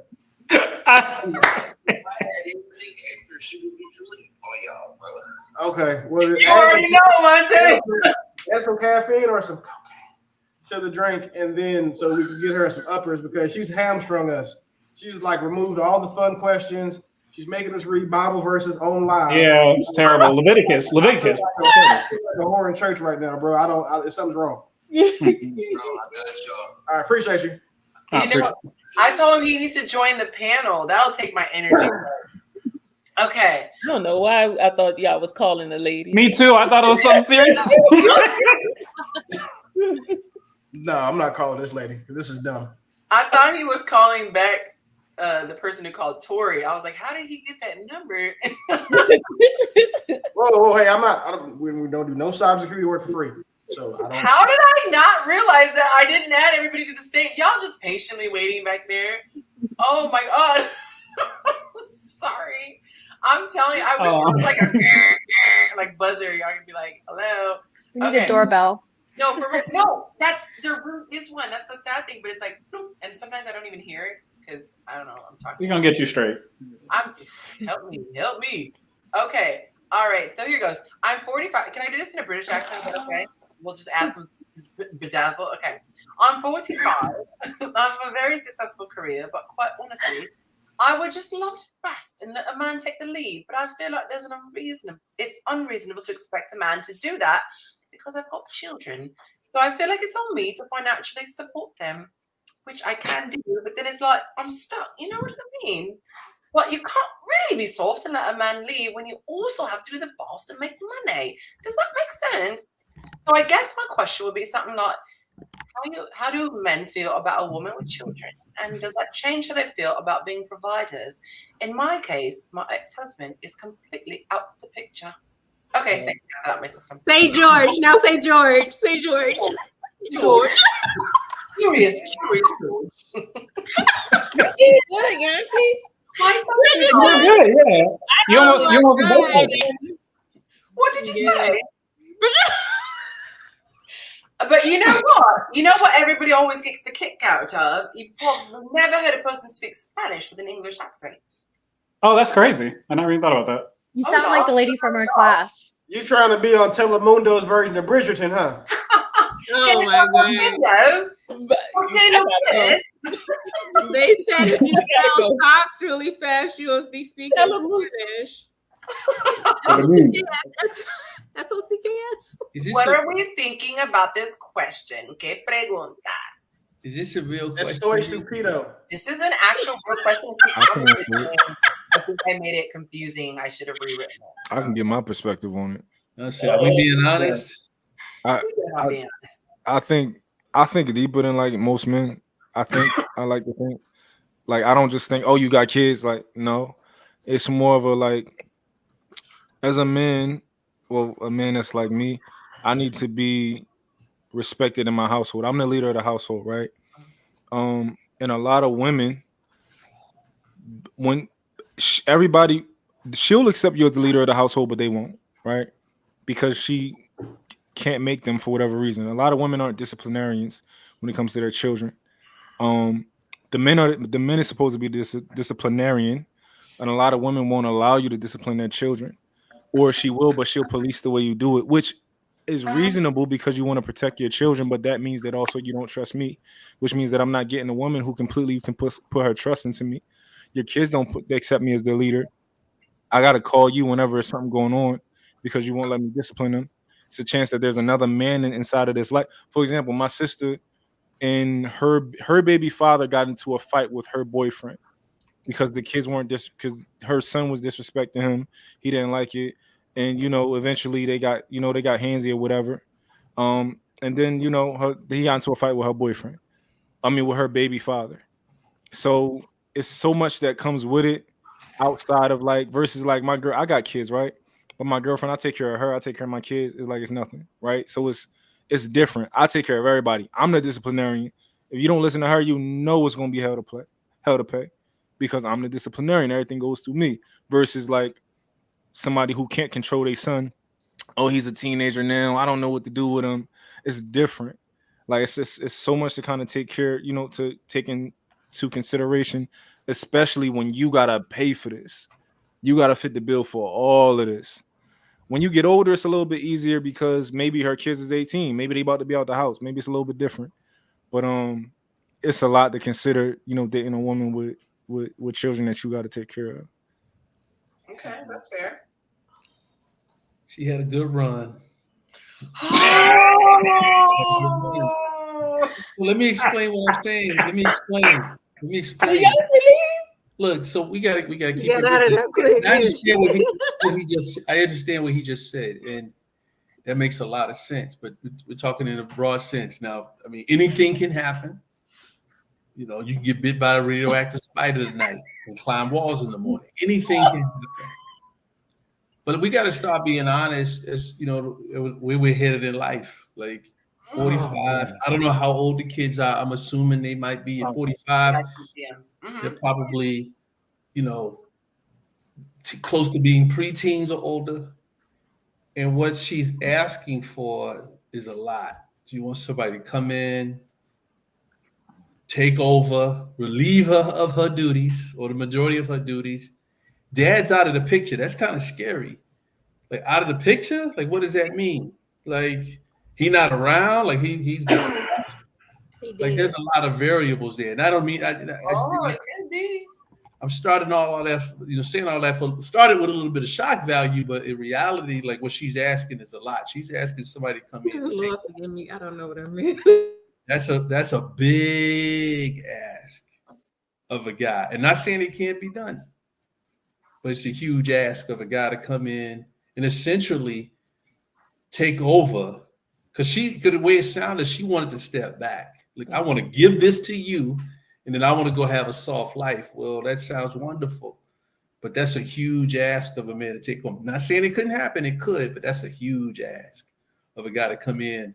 And then what does he get in return? Not that it's supposed to be transactional. He's given up a ton to pull that off. Hey, like I said, these things happen. Love conquers all the beautiful things. That's a huge ask for all that she's asking for. Now, if she just said, I want somebody to accept me and my kids, okay. But the way that question was worded, she wants him to come in. She gonna hand him the keys, the kids, and then she gonna go, I don't know, play pickleball. Like that's what I read out of that question. So, with Groupon. With Groupon. And I think in today's world where you're having more blended families, people like you gotta be really think through what you're asking for, what you're asking man or woman to take on. Same thing with a guy, but since this was a woman asking, it's a huge ask, man. For my opinion, that's a huge ask. And she's asking for a 1% man. Yeah. Yeah, and I wanted to piggyback off of both of what you all said, which beautifully worded, is that I definitely had an experience with my ex-wife, and this is why I think women need to be, if you are going to even ask, or even in the realms of asking someone to come into and order or bring structure to your life or to lead you, you have to make it very clear that you're like 100%, like giving up the reins of, especially like when it comes to kids and like disciplining and stuff like that, of course, within reason. But like you have to be very intentional, because my stepdaughter, so I was married, had a stepdaughter. My stepdaughter and my son, there was no difference in my brain. Like I'm new to everything. And I just remember like when there was a situation where I was down in California handling business, and like she took her and just left. Like this was like when we were about to like break up. And it was just one of those things where it was like, dang, you realize at that point, like, oh, that's not my daughter.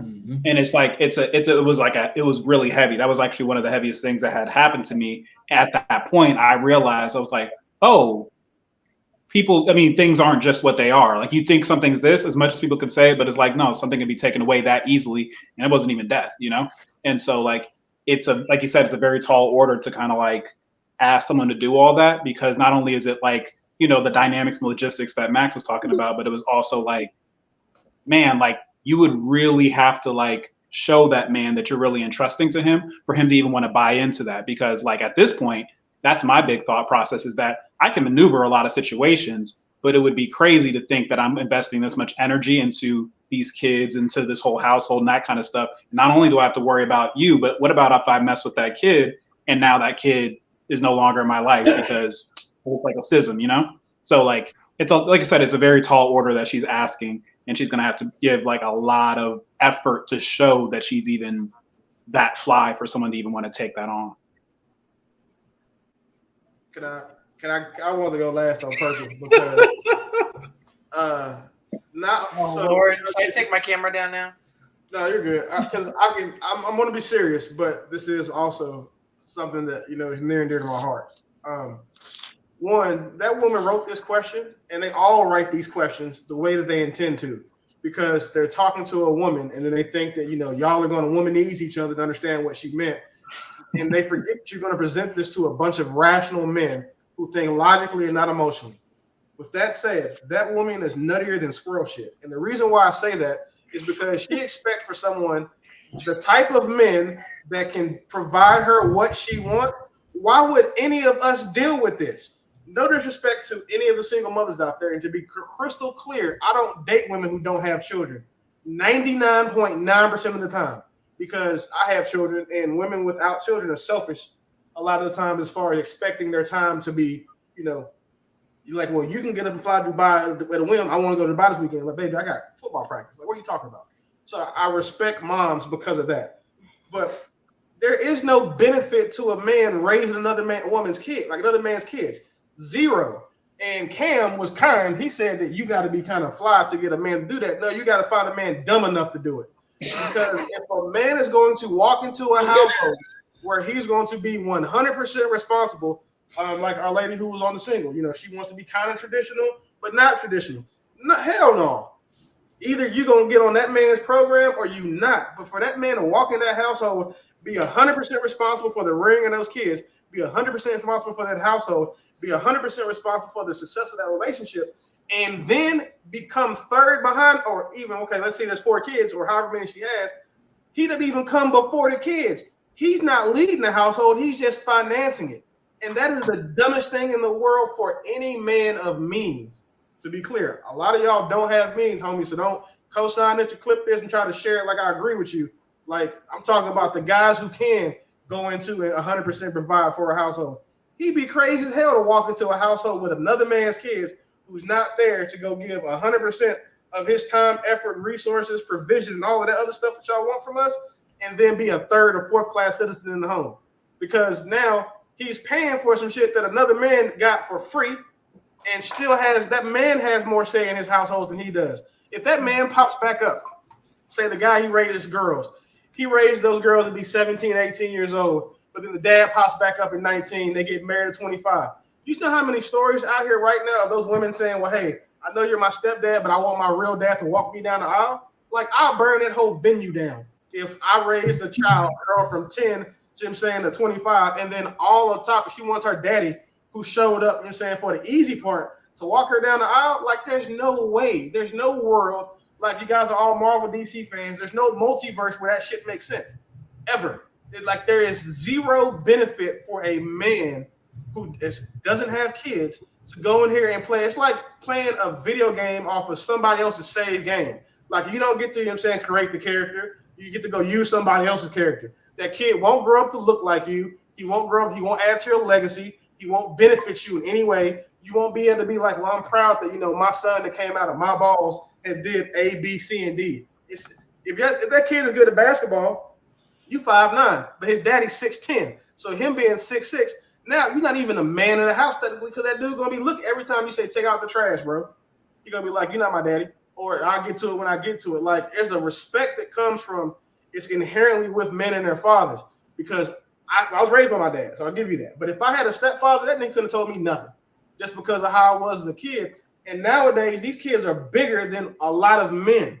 So for you want to put a guy, she wants a guy to come in here and just be like, oh, well, I'm already a boss at work. That's the other part, because now you a man at work and you already a man at home, but you want to come back in and be a woman when it's convenient. Again, I would rather shit in my hands and clap than tell any man to deal with that or to choose that voluntarily when they have so many more options. So you don't really have an opinion? You just no, I have a super opinion for that. That is the most delusional shit ever, Yonci. Oh my god! Look, can you put the question back up? Like, I would have, because yeah, I know. I was like, accepting this properly. All right. Oh, why is it? There we go. Okay. Take it all in. To be clear, for everybody who's triggered, I don't date women with kids. My woman has children. Same time, my woman also understands that when we combine households, there's no question. Like, a lot of guys will deal with women that have, like, even with active fathers, which makes it even harder for another dude to come step in. Because now you got, like, say Jacob is, no, I like Jacob. Yeah, I'm not gonna put him in this example. Okay, look, I mean, I don't dislike Paul, but say Paul's in this example, right? So Paul somehow managed to date my son's mother, right? So cool, he got him a good one, right? Paul would never, like, that guy would never be the man. He would never be the man of the house because of how active I am with my children, how much money I put into that household. So the only thing that he would ever be able to do, it would be my son's mother, the kids, my son's mother, me, the kids, and then him. as a man, as my son, I wouldn't want my son to deal with that because now you're competing with the father. You're competing. That those kids don't give a damn, but you're an extra birthday gift. Like you can't even go pick my kids up from school. Like you don't get on the, you know what I'm saying, the authorized pickup list. So as a man, you should be able to do these things. You can't discipline my kids. You can raise your voice, you know, you got your rules, but please don't put your hands on them. Or if I tell them to do something in that house, they're going to listen to me. They're not going to listen to you. I wouldn't want my own children subjecting themselves to women or to those situations where they're in those types of relationships. Because at the end of the day, to be 100% responsible for some shit that you don't control, I mean, that's shit. I mean, that's kind of like dating in 2024, technically. I'm trying to help her here. Like this just not enough for her.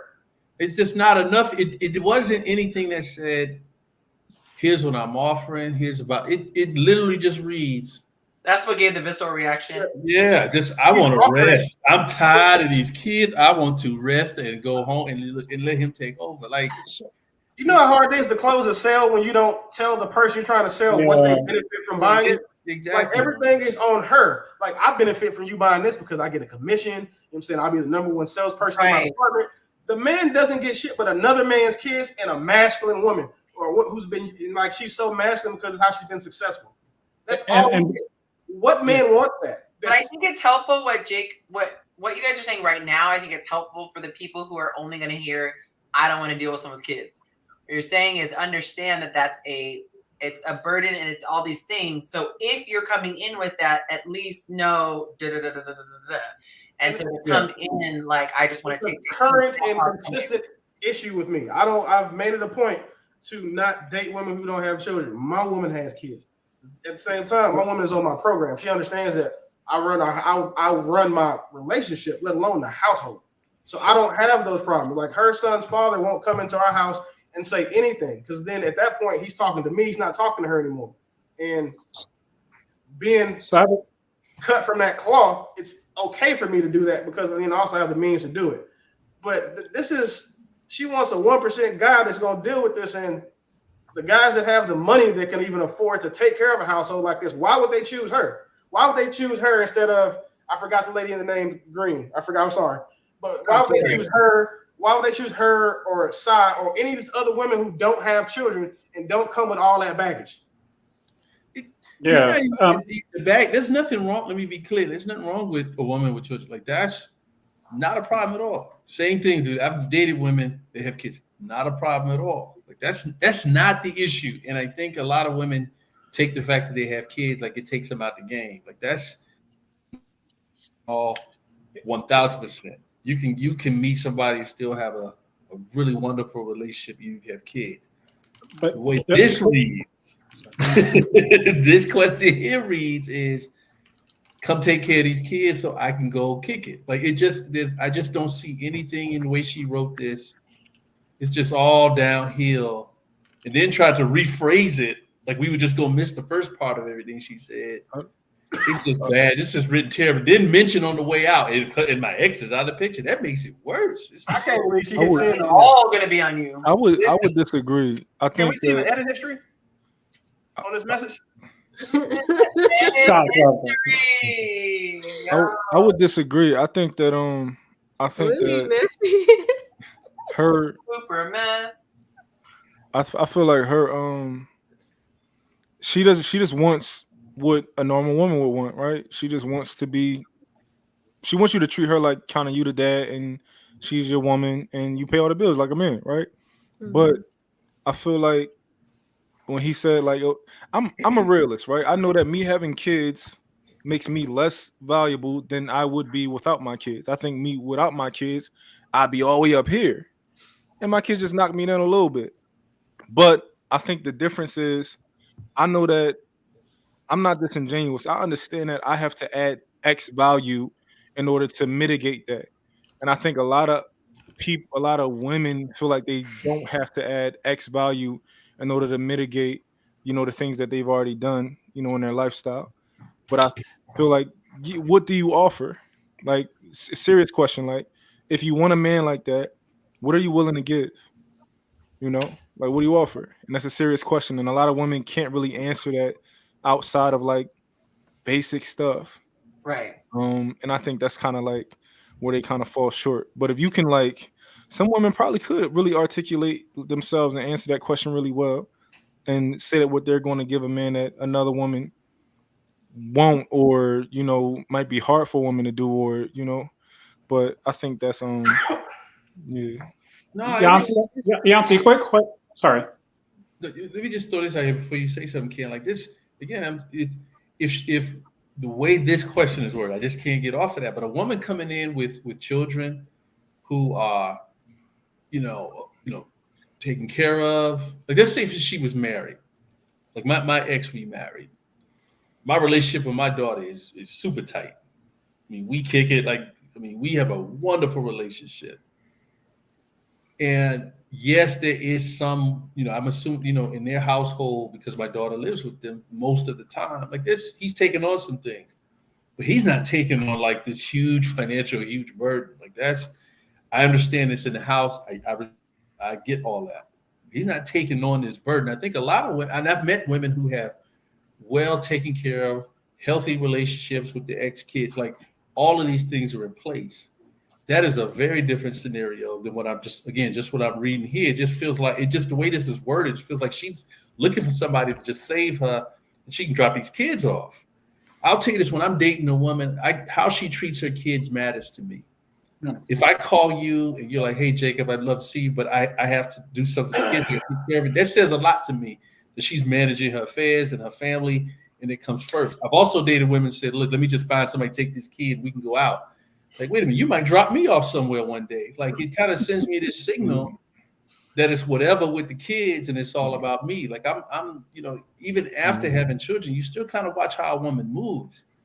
And I'm just saying the way that this is worded. And I agree with what you said, that maybe if she offered, if she talked a little bit more about herself, what was going on, man, but the way this worded is terrible. And I think she's downplaying herself. Maybe if she said this a little bit differently, she'd get a different response. I interpreted the question a lot different than that. I interpreted it as her just saying like, hey, I'm a woman.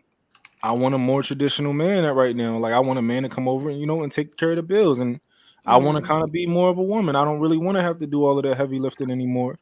So it seems pretty normal to me. Well, the way that I interpret it, maybe I read it a little bit different than you, but she's just saying like she doesn't want to have to be the one paying all the bills anymore and kind of doing all of that, which I understand. That's what most women want. Yeah, that's true. I agree. Just to back that, but I also want to jump in. I will just preface this. I don't have kids, so just take that with a grain of salt with what I'm about to say. But just reading through this and nitpicking what she said. She said she wants to, she says, because you can't really be soft and let a man lead when you also have to be a boss and make money. Her attitude's wrong. Aww. I'm sorry, guys. Can you put on a hole? That's what I'm talking about. Aww. Hey, bro, what's up? I love it. Oh, thank you. Do your Bridgerton. Do the Bridgerton. Yeah, go ahead. Thank you so much, darling. I really appreciate it. Where's his tip, Yonci? Where's his tip? Oh. Where's the camera?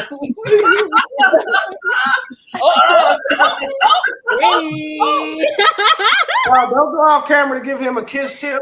Oh, he came back too. He's like, what I'm getting? And he came back again.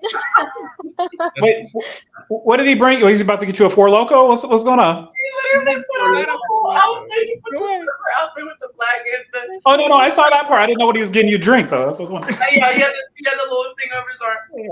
I'm sorry. I didn't mean to laugh, Kaylee, while you were saying something very precious. No, it's okay. Hilarious. It's okay. It's okay. No, I was just the brotherhood and how he just showed up. I just tell Monty, that's what I'm talking about. I will say this, you guys. I'm telling you, get somebody you can have fun with all the time. We do dumb stuff like that all the time. Like that, just two of us. Have someone you can laugh with and do silly stuff. I'm telling you. Y'all think we're weird. We only show you 10% of the weirdness. Anywho, go ahead, Kaylee. No, I was just speaking to her attitude, like at how she was saying it. Like one thing that you really stressed even in the class was balancing both masculine and feminine energy. It's just she's on an imbalance and seeing she doesn't. I agree with Mont that like she wants to be more feminine, but she's feeling like she has to be masculine. So she's really having a balance and energy problem. And I think that with the right man, it could be more balanced, but it would take a lot to find that right man at the same time. Yeah. But I guess I just picked up on the attitude more than anything. It's like, okay, being a boss, do you really have to be a boss? You can still be feminine and not necessarily be a boss. Like, and you know what? How I take it? It's kind of a combination. Sorry, I know your hand was up. I realized after I started talking, I'm kind of a combination of what you guys are saying. So when it triggered my thought when you said that's what most women want, and I thought about it. It's like she's saying directly what is her thought, but usually in a male-female environment, you don't say directly. For example, you see a fine chick, you're like, I want to bend her over and da-da-da-da. But you don't say that to her. You're like, okay, let me get to know you, and you do all the nice stuff. Because we know human nature and they're going to be turned off. So I think she's saying unfiltered what, like Mon said, most women want. But she's only saying it from what she wants. So I think that the solution is to pull from what Jacob and Willie were saying, then share what you would do. Hey, I'm at this point where da-da-da, and I am willing to just do da-da-da. And if this man were to come in and, man, take this off my plate, I would do this and this and this and this. That would be different. So I think that's what she's missing, that she's saying this to a mixed audience, as opposed to a bunch. This is something that maybe you would say more to girlfriends. Like, girl, I am done. I'm ready to get this load off of me. Like, I'm tired. It's ghetto out here. That's exactly what I said. That's why I led with that. That's important. Because the stuff that she wants, a dude is going to do anyway.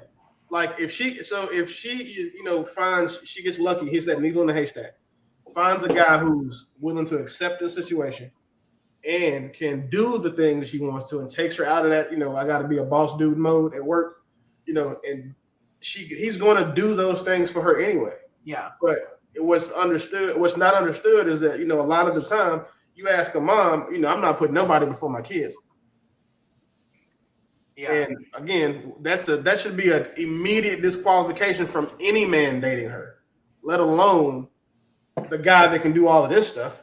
Like, the guy that can do all of this stuff, I mean, he probably should, like you said, meet you at the door on her knees or whatever. Like, she should really do a little extra for him, because again, she's got to show him how appreciative she is, because shit, we've all seen Bebe's kids. Like, you know what that man had to go through for that date?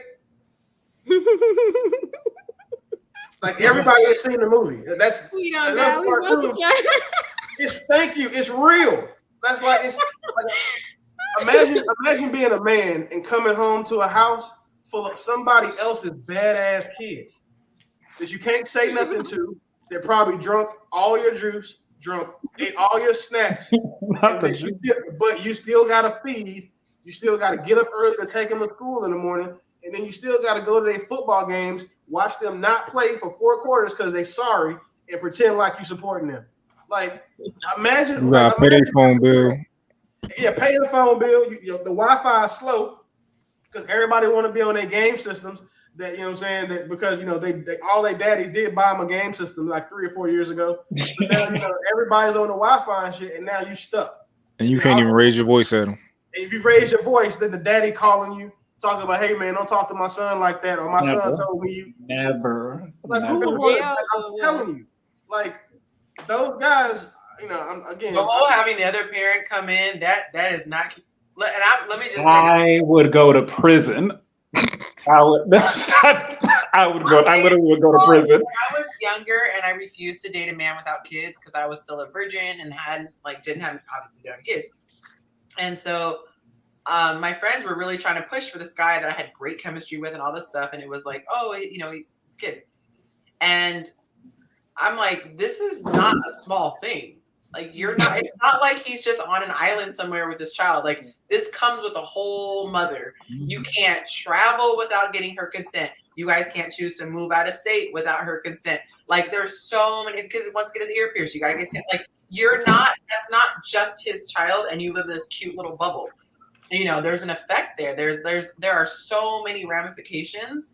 And then you could have different parenting styles. One parent might think spanking's okay, the other parent thinks it's really fair, Johnny. So it's like you're really getting in like this 4-person relationship, and I think people should not minimize it and shame people who don't want to take that on. Right. Because it is a completely different dynamic. And like for me, I don't take for granted how smooth it is with my daughter. Like my son, he's not, but he even met him and they had a great time. But very early on, I let him know there is no difference between me and you when it comes to her. Like my goal was to make sure that she felt just as comfortable going to him. I said, if I have a blind spot, let me know, because I'm a mom. I could be a pushover. I could be vulnerable. I could be manipulated. I know that. So if you see something and I'm like, I'm not going to be with someone who I don't trust. I'm not going to be with someone who I think is going to just be weird for whatever reason, on some authoritative kick.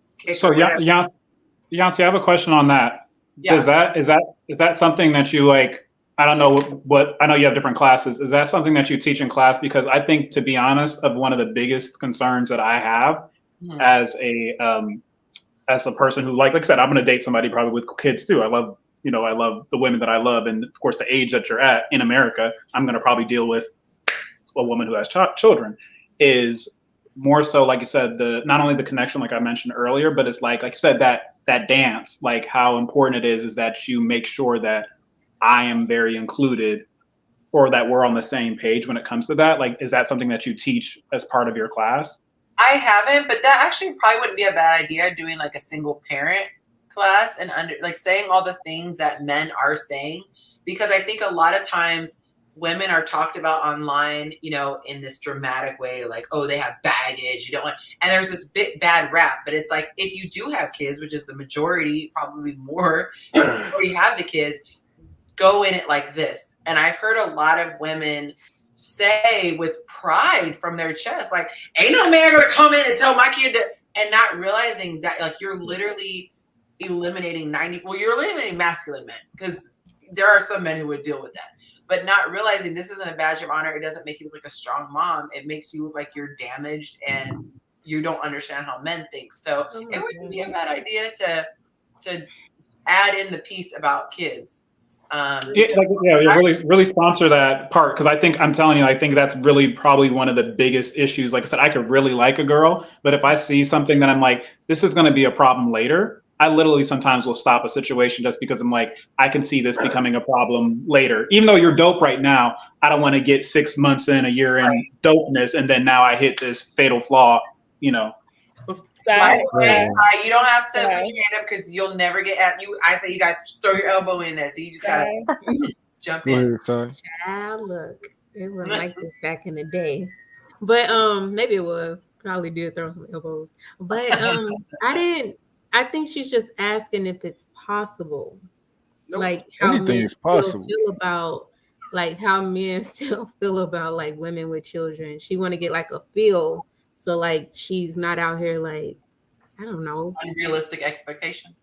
So she need to check off. She need to make a list, and she need to check off what she got and what she don't got. Right. So basically, like I use myself as an example. Right. I don't have any baby mama drama. Right.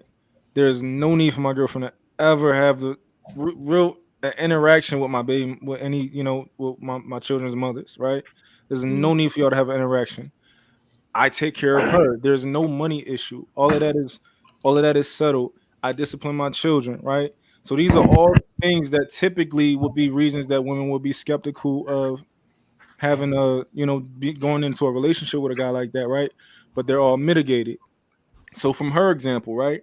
Are your children well behaved? Are they polite? No. Well, yeah. Well, now it's looking a little bit. She said the father's not in their life. To me, that's a good thing. I like that because money's not an issue. I don't need nobody to help me with, take care of the kids. So as long as I don't have no more testosterone around, I think that's a good thing for me. I prefer, if I was going to do that, a man not be around if I could. But yeah, are your children respectful? Will they accept this man as a leader at a home? You know, if they won't, then she got her time cut out for, she got her time cut out for herself. But also herself, like, will she completely submit to that man? You know, will she give herself to him? You know, that's another a thing that she needs to like come to terms with. Like, will you be completely vulnerable with that man that you want to kind of come over and do this for you? So I think that, she needs to like really think about that and understand her disposition.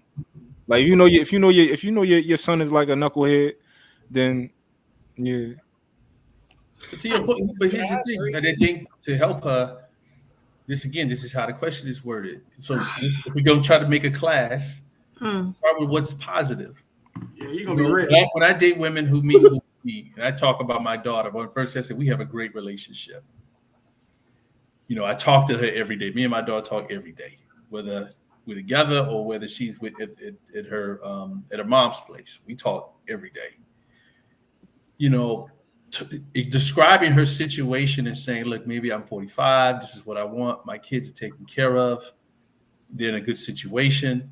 Like, if you're going to talk about, just like you said, what are the green flags? Again, just the way she said this, it just sounds bad to me. But I think if she led with some of the positive things and her house, her situation is settled, nothing's missing, nothing broken, the kids are taken care of. I'm just looking for love and I want somebody who will see me, like, that's a very different scenario.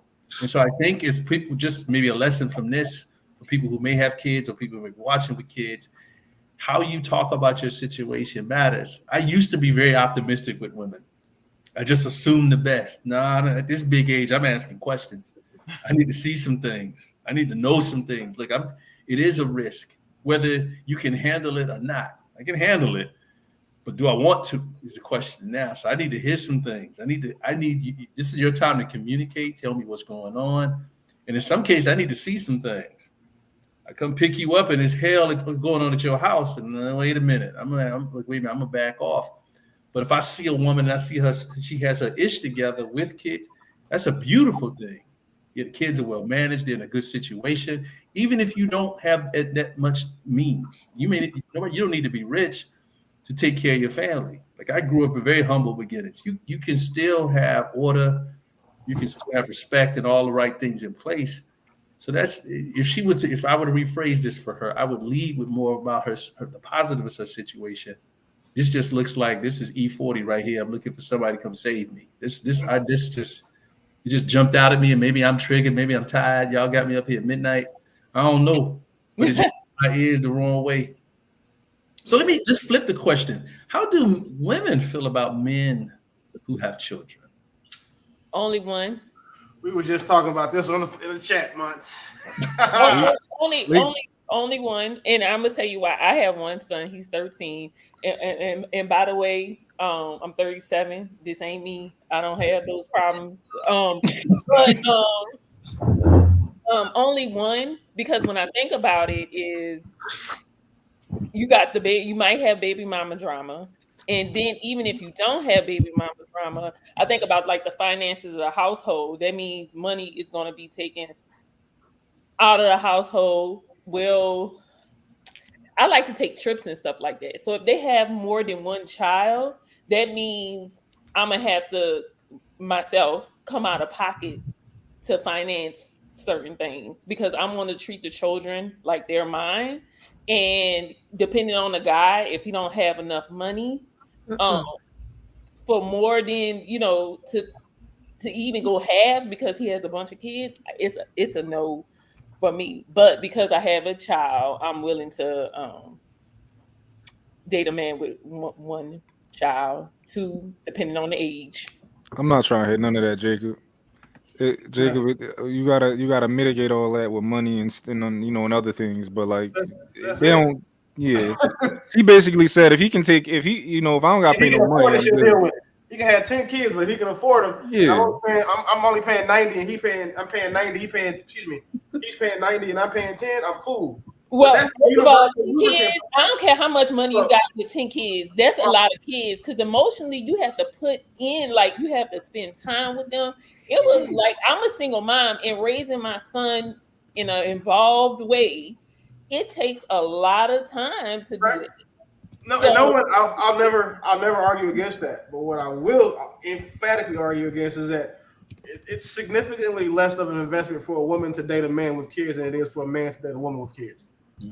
Like I don't think that it's you guys are just there with presents. You know, you're not required to pay for the household unless you're one of those 50-50 women, which apparently none of y'all believe in for real. So if the guy's taking care of 100% of the household, like you're just there in time. So you spend presents. You go to soccer games. You do some activities with them, pick them up from school. You're not responsible for how they come because they still have their mother. Because there's not many children that don't have a mother in the picture. There's a lot of kids who don't have a father in the picture. So the investment that we have to make as men is, I would almost say, infinitely more than what it is for y'all. Yeah. I think if you got your stuff together and you like just don't become like everybody else. Just be the exception, and all them that stuff don't matter what they talking about. That's for the other guys. Drama is crazy. Just pay for peace, fellas. Yeah. Like that's the easiest way. Like having kids by multiple women, all of that stuff, cool. I don't look at none of y'all crazy for it, unless you have children by like a bunch of bums. And I look at y'all the same way I look at women. But you can pay for peace. Like as long as y'all don't like each other no more, like that's the other part. That's where half the drama comes from. But as long as y'all don't give a fuck about each other outside the kids, you can literally pay for peace.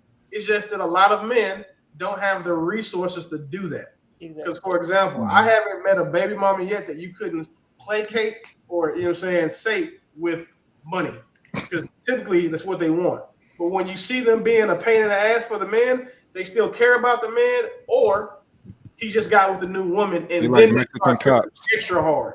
Like, and my nonprofit, we deal with father's rights. That's one of my biggest things. I would say if we've done 2,000 cases in the past 3 years, in every one of those cases, we do an intake form and we ask the guy, hey, what's the relationship like with you and the son's mom?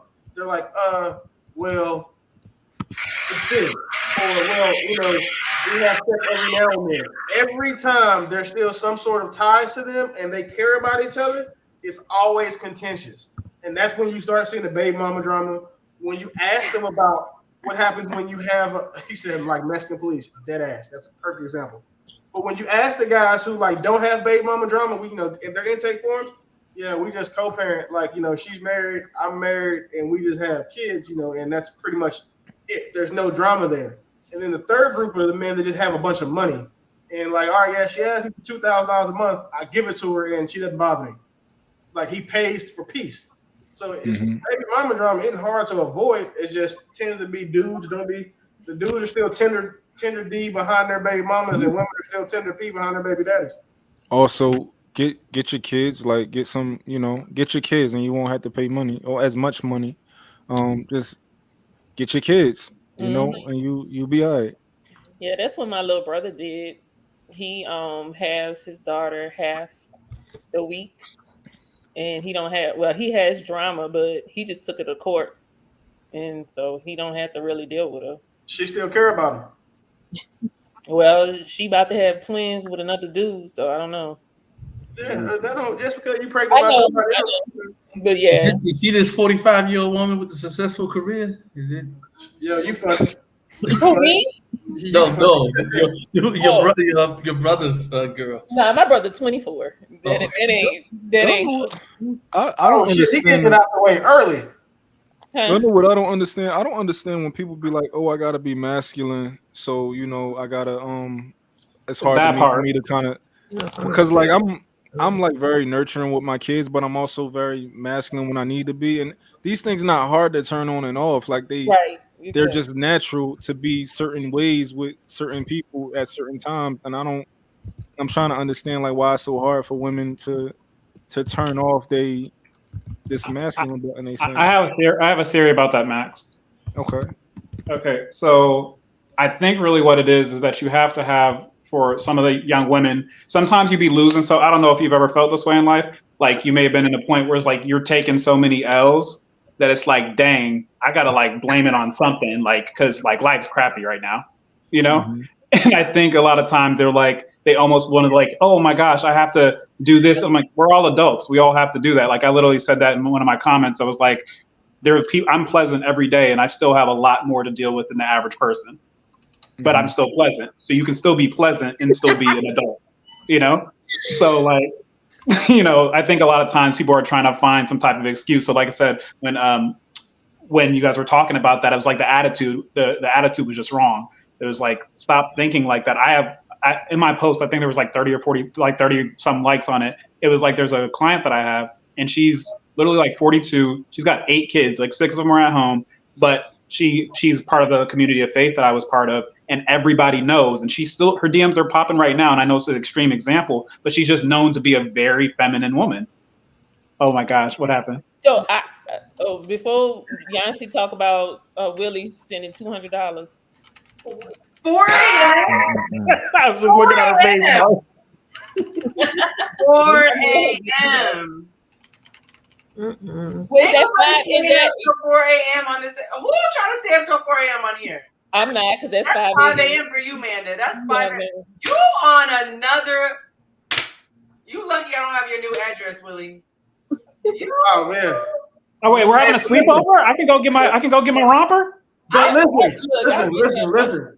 Yonci, this is what I was gonna say though. This is what I did it for, right? So I'm gonna give you the option to present it to the panel. That, you know what I'm saying, anything past 1 o'clock you can bank. So you know everybody agree to get off. So we'll use it next time. Yeah. Hey, that is wonderful. Wait a minute. Hold on. Wait a minute. But there is a caveat. Because I'm scared about caveat. One thing about my money, it always comes with terms and conditions. Hey. I know that's right. Listen to this, lady. Strings are always attached. I told you. Listen. Always. I know your daddy told y'all nothing in life is free. I know your daddy told you. Yep. Nothing from Willie is free. So, you know, I told y'all what date stand for. So stop playing. Yeah. We've had this conversation before, so I just don't want nobody being surprised. But the terms is, I need these questions back because she shouldn't have lasted that long. You were gonna go there. There's no way she should have lasted that long. You hamstrung me. You said oral after anal. I tapped out. Like, this was a real question. Listen. But I salute Shorty for she was doing it. Yeah, so last time she made it work, but see now look, her inbox probably full because she didn't duck no questions. There's some weirdos in the chat, so they probably like, oh, she said oral after. Yeah, taking notes. What's her at? That's crazy. Exactly. So I'm just saying. So anything past like I don't know, like 1 o'clock, if you want to bank it, you can. But here's listen. So you got 2 options. You can either give me my questions back, or listen. I'm not gonna make this shit easy. You making a deal with the devil. My birthday's on Halloween for a reason. You can bank. So you can bank anything after 1 o'clock, right? That's gonna be 4 hours. It's gonna be 4 hours you can bank. But if you bank them, it's at 0.5x. It's time and a half. Oh no! Oh, that's wonderful. You mean that these hours can roll over, but if they roll over, singular wireless. Remember when they used to do that? That's crazy. They roll over. I'm going to counter because I was going to say once it gets past 4 hours, I think the rate should have to go up because a 10 o'clock hour is different than a 2 o'clock hour. That's why they do overtime. So you're right. There is a nighttime differential, but you also negotiate that before you take the job and sign the contract. Yeah, it's shift diff. You got to get that up front. Shift diff. You got to get that up front. So we're not gonna do any post. You know, saying the work is already started. We can't go ahead and negotiate. I think that's a wonderful idea. And then 2, remember. Excuse me, Jacob. Remember. Last time, me and Montana sponsoring this, so I'm gonna call this. You know, saying the Willie Montana Bank, saying Time Bank. Or saying the Mount Willie Bank. I was thinking in my head like in my head like you can bank his money, but that don't mean that I'm not going to send money. So it's like Oh. Oh, the Lord is still performing miracles. This is every day. Praise It is His hot holy in here name. tonight. And Oh my I'm trying to goodness. get on I the thought phone. y'all liked me. Thank I you, probably Jesus. got y'all. I got cupcakes. Night. God is It blessing always us hot. this evening. I gotta God go is cupcakes on moving. the My phone, so I don't know how Zoom to do meeting that. tomorrow. I told her I can't do a 9 a.m. meeting tomorrow. Tori, Lord is moved. Look, Tori, Kaylee, Lord is blessing us this evening. Look how wonderful this is. God is so good. Sarmanda looking stressed. That's crazy. Won't he do Real it? quick, Won't he I just do thought of something. I wonder who has the strongest wrist. Is it Sai or Sarmanda? You know what? Because that fan looks like it's heavy. Yeah. And that fan, like that repetition. Kaylee, whose friend are you? Dang, it be your own Lily, people. you so shady. Oh my God, you so shady. Who's the friend? You throw the whole forest. He don't even throw a tree. He throw all the trees. It's shady. This is a blessing. I don't see any shade in what he offered. This is beautiful. Listen, those terms and conditions are crazy. Y'all just be missing my cupcake time. We know we're not. Just No, accept here's the the terms. question. We're not You getting it. think I didn't talk to your man first? He gotta go to bed. He wants If his you woman just to get accept, paid. if you accept his terms, you can go to bed. I mean, you can go to bed at 1 a.m. Who said she can go to bed? Oh no, I'm He sorry. said, who said we can go to bed? You can go to Hold bed. on. Pause, I can ruin this entire I thing. think last week we all decided that we were going to break this 9-hour streak. Who said Yeah, we ain't got to do it tonight. We Yo, can Kate, yo. Have your kids, but this Who said that? Girl, it took me 3 days to get myself together. That part. I did not. Like, I was talking to Yonci. I'm like, I think I'm woke. I think I'm fully woke today. Like, I was messed up. Like, hungover, no liquor. I can't. I'm not old. I mean, I'm not young enough anymore. Hey, I'm probably listen. This is my thing, right? I'm gonna give you another 30 minutes to decide. Let me let the people in the comments weigh in. Y'all, what y'all think? Nah, they don't get to weigh in on nothing because they ain't paid for nothing. The panel that is true. Okay, so the time, yeah, so Willie, Wait, Willie, what's the what term? you can pay to take Willie the time wasn't the only one who gave, though. I'm getting ready to give No, you. Mom, I'm getting ready to Mom, give you. Mom, I got 30 minutes to figure it out because this is what I do. Yeah, you know I'll stay up late on purpose on Fridays because every Friday I get deposits. Yeah, you got a whole nap today. Listen, I stay up late on Fridays because I get deposits. You know, on Friday I like to see when they hit. You know, I'm childish like that. They hit about 1 o'clock my time. It's 12:30 on the East Coast right now.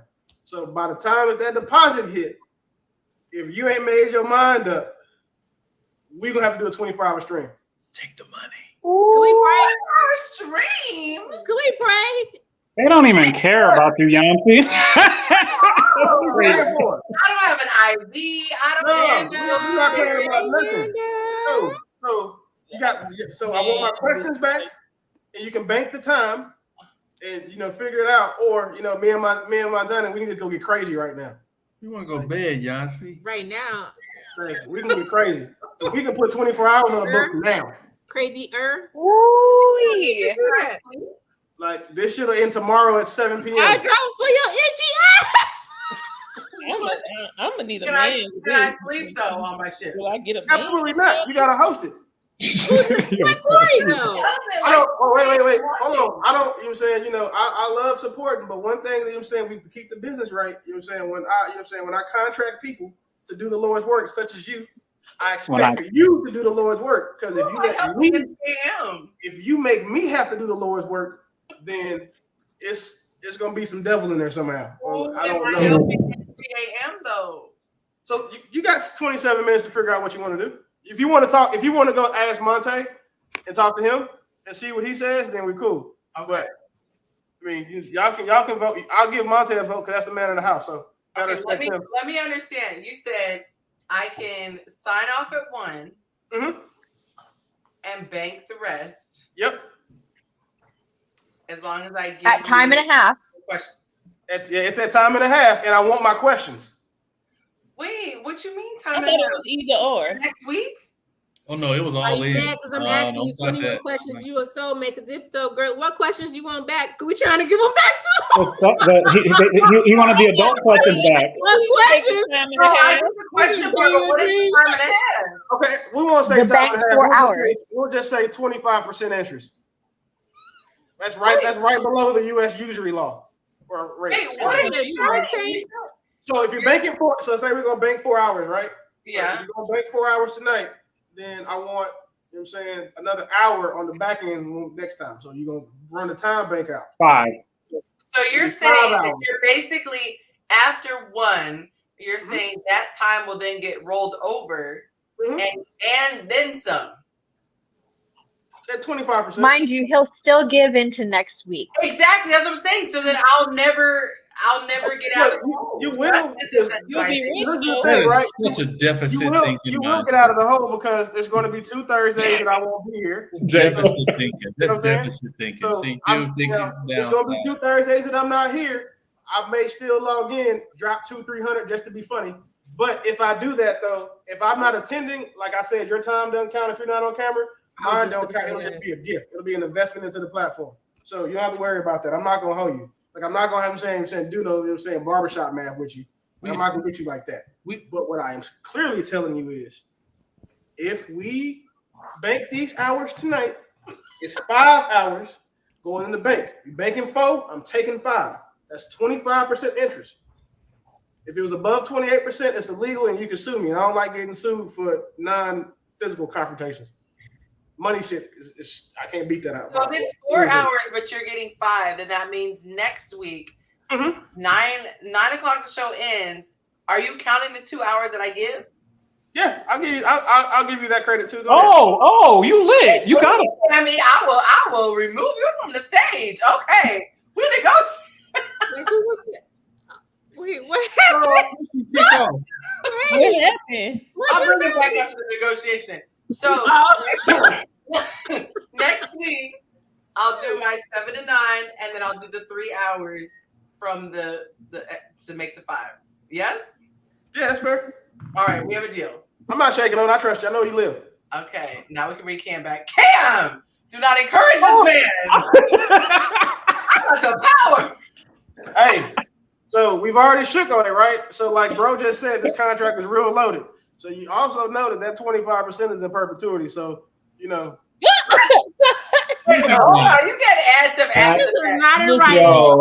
I love the word perpetuity. That's the greatest word ever. Anybody watching who's not on the panel right now, to rewind, and I said that going forward, it would be at time and a half. And then I said, okay, now I'll make it just 25%. Going forward. Look how God has blessed us. Wait a minute. So then now that I understand the terms, because normally everything is in writing. It's on video. This is holding court. This is in video. This is But I didn't hear that you said going forward, everything is going to be time and a half. No. Going forward, anything we bank is going to be that, not just the regular time we donate. Oh, okay. Yeah, I'm not goddamn new part. That's fair. You got me acting like Matilda Very Daddy reasonable. from that movie.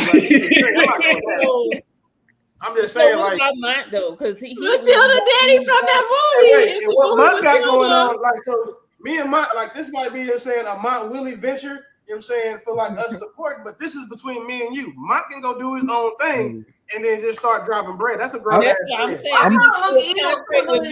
Right there. I don't have. I'm trying to think of my agenda. I don't have an agenda like Willie yet. So okay, he said yeah. Stay pure, Mont. Stay pure. The key word was yet. Right. Yeah. I'm telling you, when I go on Shark Tank and y'all find out what I was on Shark Tank for, just understand I'm killing everybody on that stage. Want nobody out negotiating. I thought you said he was gonna kill us. I think Mont, you're an entrepreneur, right, Mont? who's that? You're an entrepreneur, right? Yeah. I say we work something out. You know, you advertise on the show. You know, sponsor. We just drop some plugs for your stuff. How about that? Y'all, I don't know why I thought Willie said he was gonna come back. Because you're tired. You said he was. I was so scared. I'm not believing him. What did you think? Now funny. I thought he said, I'm gonna come back and kill all y'all. Okay, you guys, I'm so excited to announce I have a brand new thing that I want to show you guys. Has anyone ever heard of the show? Not show. Has anyone ever? Oh, hold on. There's comments I didn't even catch, y'all, because I was just all in this negotiation. He said the contract was sounding real loaded. It's about to be long for you. Okay, let's see. Yeah, you can't add terms after the fact. Okay, so let's look. Okay. Let's see. Hey, Miss Delicious, if you want to, I'm just gonna tell you now, if you comment a lot, but you'll never come on the panel. But I will donate in your behalf. As a matter of fact. No.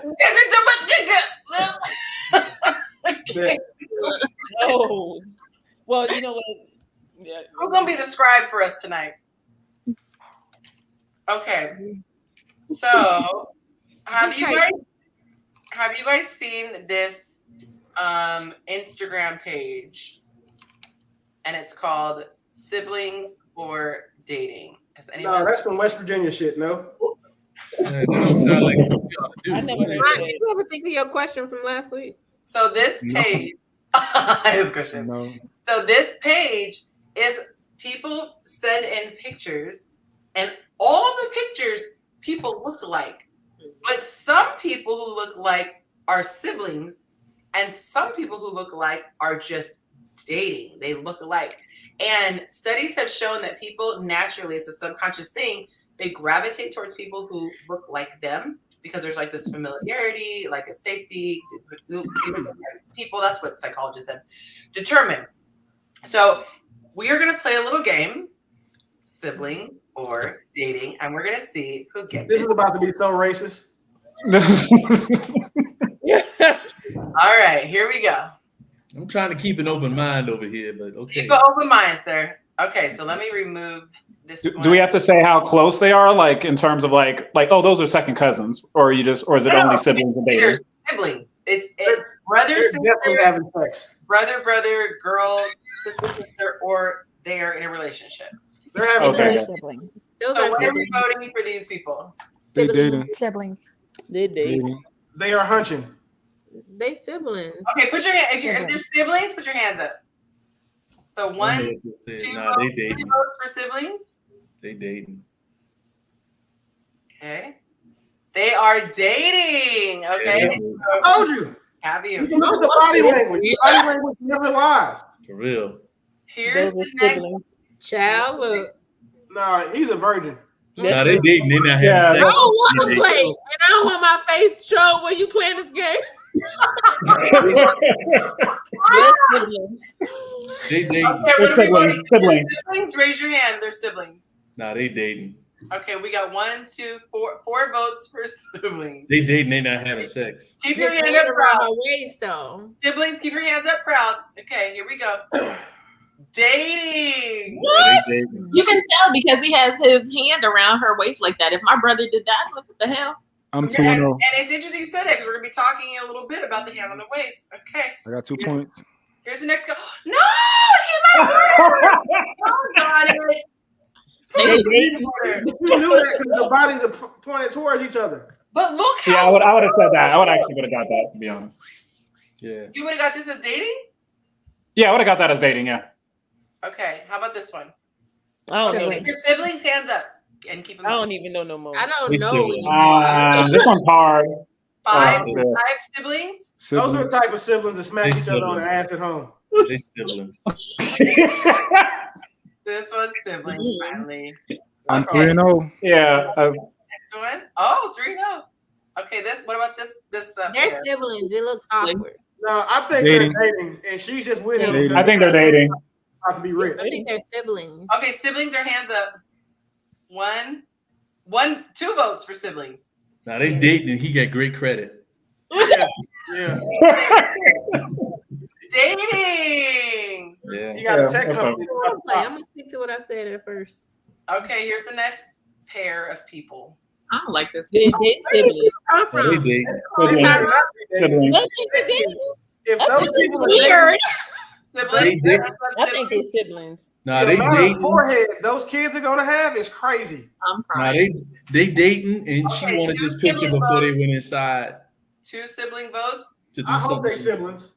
Oh They no. better not have kids. Wait, That's a situation what? waiting to The happen. team? This is easy. This is making me rethink all of my pictures with my siblings. Oh, that's crazy. All right, these two, are They they? twins.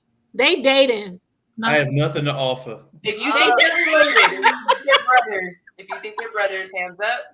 Have nothing to offer. I don't even know how to do this one. I don't know. Yeah, I don't even want to guess. Yeah, I don't know nothing about this. They They dating.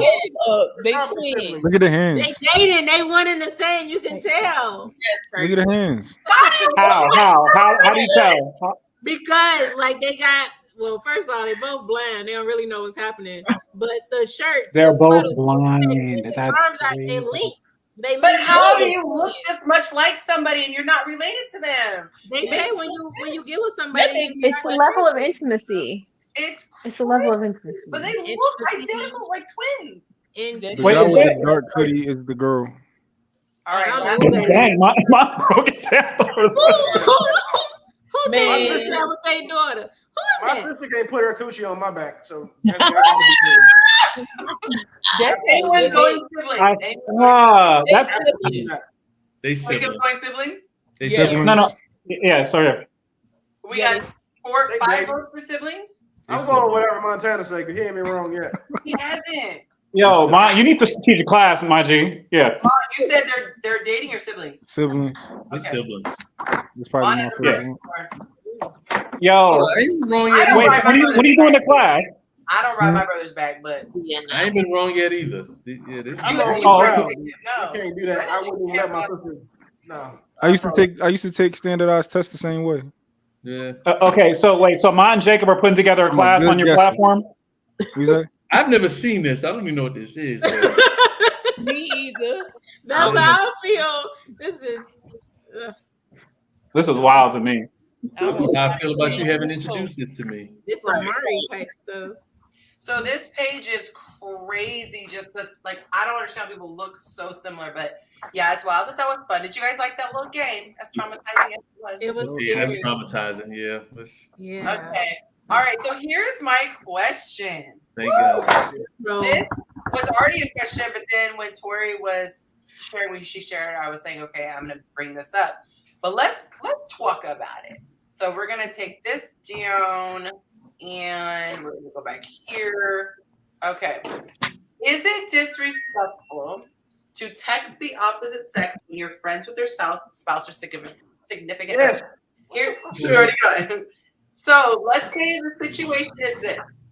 If I am friends with Jacob and me and him are friends, and then he ends up dating a woman and they're in a relationship, and then I want to invite them over, do different things like that. Should I pivot and go from texting Jacob to now texting Jacob's lady? How many of you say I should pivot and text his lady? Raise your hand. One. I'm trying to understand. So I'm friends with Jacob in this hypothetical scenario. We're Okay. buddies.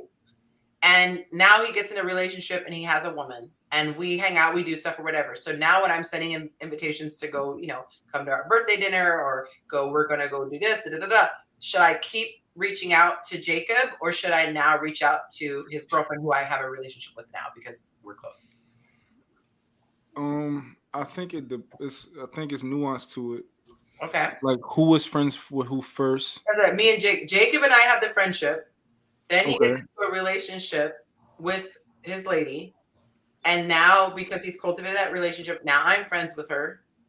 And now I'm going to move forward and invite him to do whatever that I would have normally done. Do I text him or do I text his lady?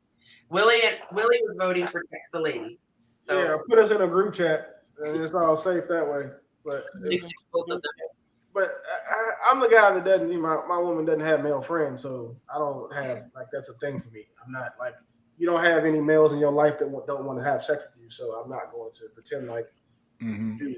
And if someone's texting you because they want to hang out, no, text me, bro. I'll tell you no. Text me, I'll tell you no.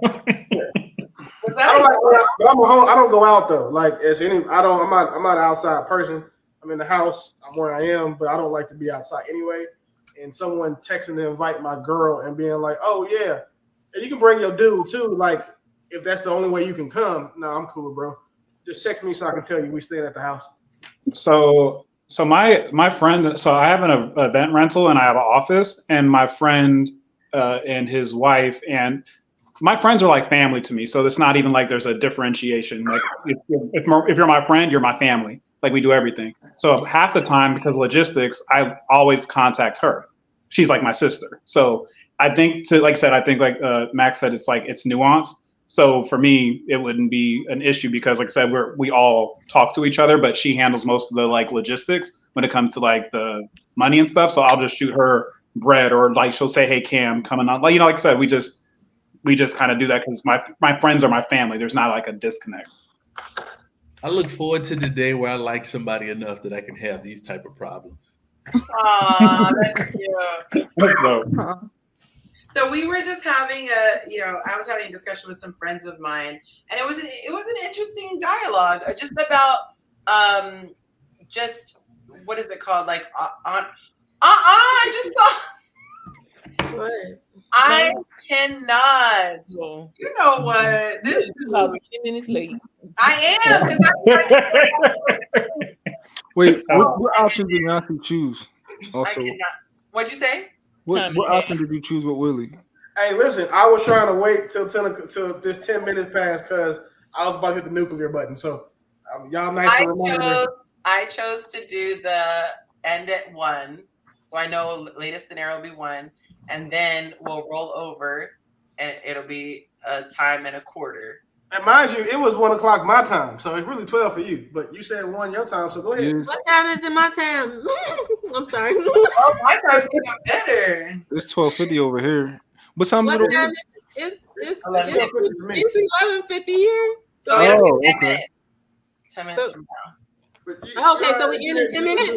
So we got an hour and 10 minutes. Hour and 10 minutes. 10 minutes.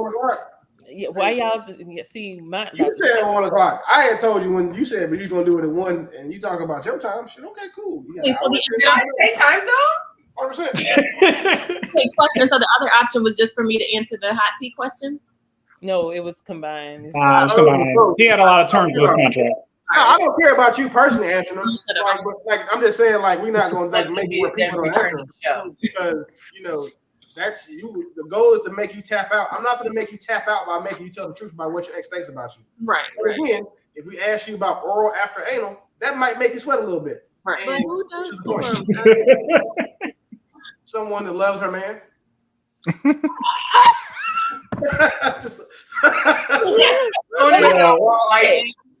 I'm just saying, like,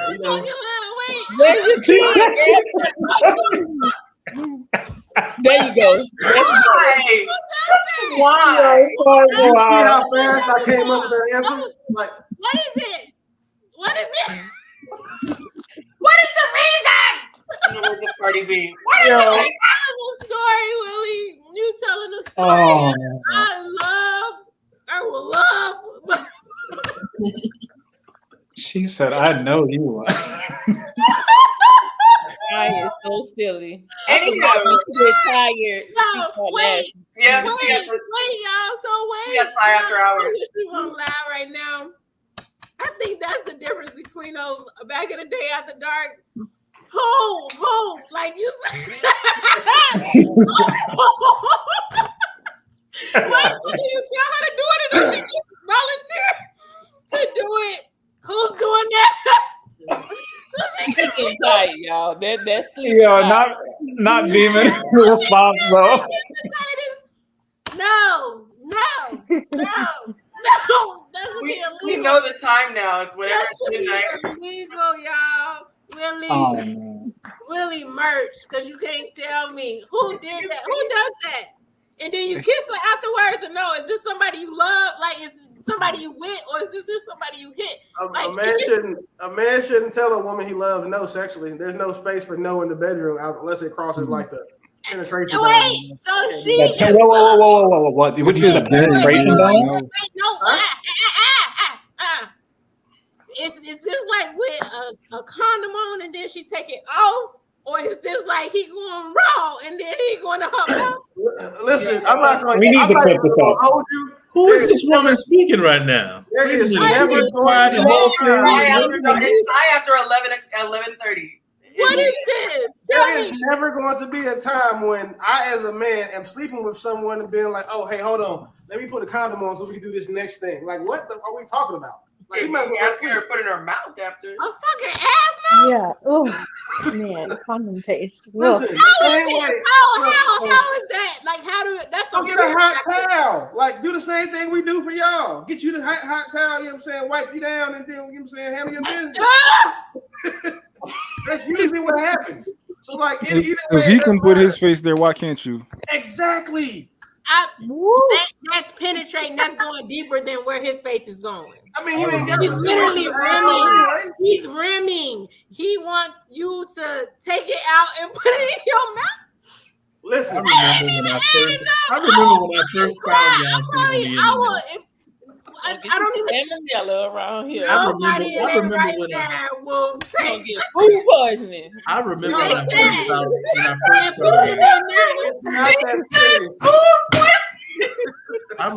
I remember when I first found Yonci on the internet. And just immediately no, because you telling me. Jacob, do you see why the questions got taken away? Do you see why the questions got taken away? They said this was a good idea. Oh, babe, that's so sexy. Like, you can get so filthy in a bedroom, but you cannot. I don't care what nobody said. You want me to do what with? Yonci sponsorships have just been limited to very select. Adam Eve is going to reach out tomorrow and be like, "Hey, But shouldn't it be before though? Because if you do it before, it's lubricated, right? If you do it before, oh my. Hey, I love it y'all working y'all way through this problem. Even if you pull it out of you, even if you pull out the vagina, just showing problem solving skills, and men appreciate that. You ain't gonna tell me that's disrespectful because you don't love me if you want me. What you get? What you get when you get pink? You get pink eye. What you gonna do? Oh Lord! What happened when the poop get in your mouth? Hepatitis A. Hepatitis. No, you don't always. Yo. Hepatitis A. Yo. It's oral. We don't even play like that. You definitely got to douche before you do something. Like you got to douche up there. I have men hepatitis. Enema first. Where the hell did Kaylee come from? First of all, yeah, no, I love that. I love. You cannot eat nothing. You gotta stay. I see what happened. You gotta douche. You don't enema. Yeah, you gotta douche for the Yes, enema first. What in the world? Right. Kelly. But you where's this? I don't care how much you douche, how much you bleach, whatever the hell you do to it. In your head, you still thinking about psychological hygiene. Okay. How could you like? What kind? You can't. The people are ready for the next question, y'all. Stay by the comments. That is crazy. Don't come in here complaining for free. Oh my gosh. Okay, here's the next one. Oh, Is wow. it disrespectful to ask a married man for a favor? You asking for a car ride, you want help with the mechanic, you want relationship advice. I'm gonna give you some real stories. One woman, her man was asked by a coworker to give her a ride home.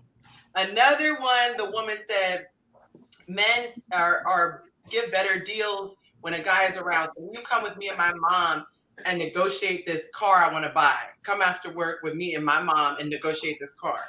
Okay. Women calling, I just want to get advice about this guy that I'm dating. Are these disrespectful? Yes. For a woman? Yes. Yes. Completely. Okay, we all agree. Completely. I mean, you guys already know where I stand, but it's cool. Let's go.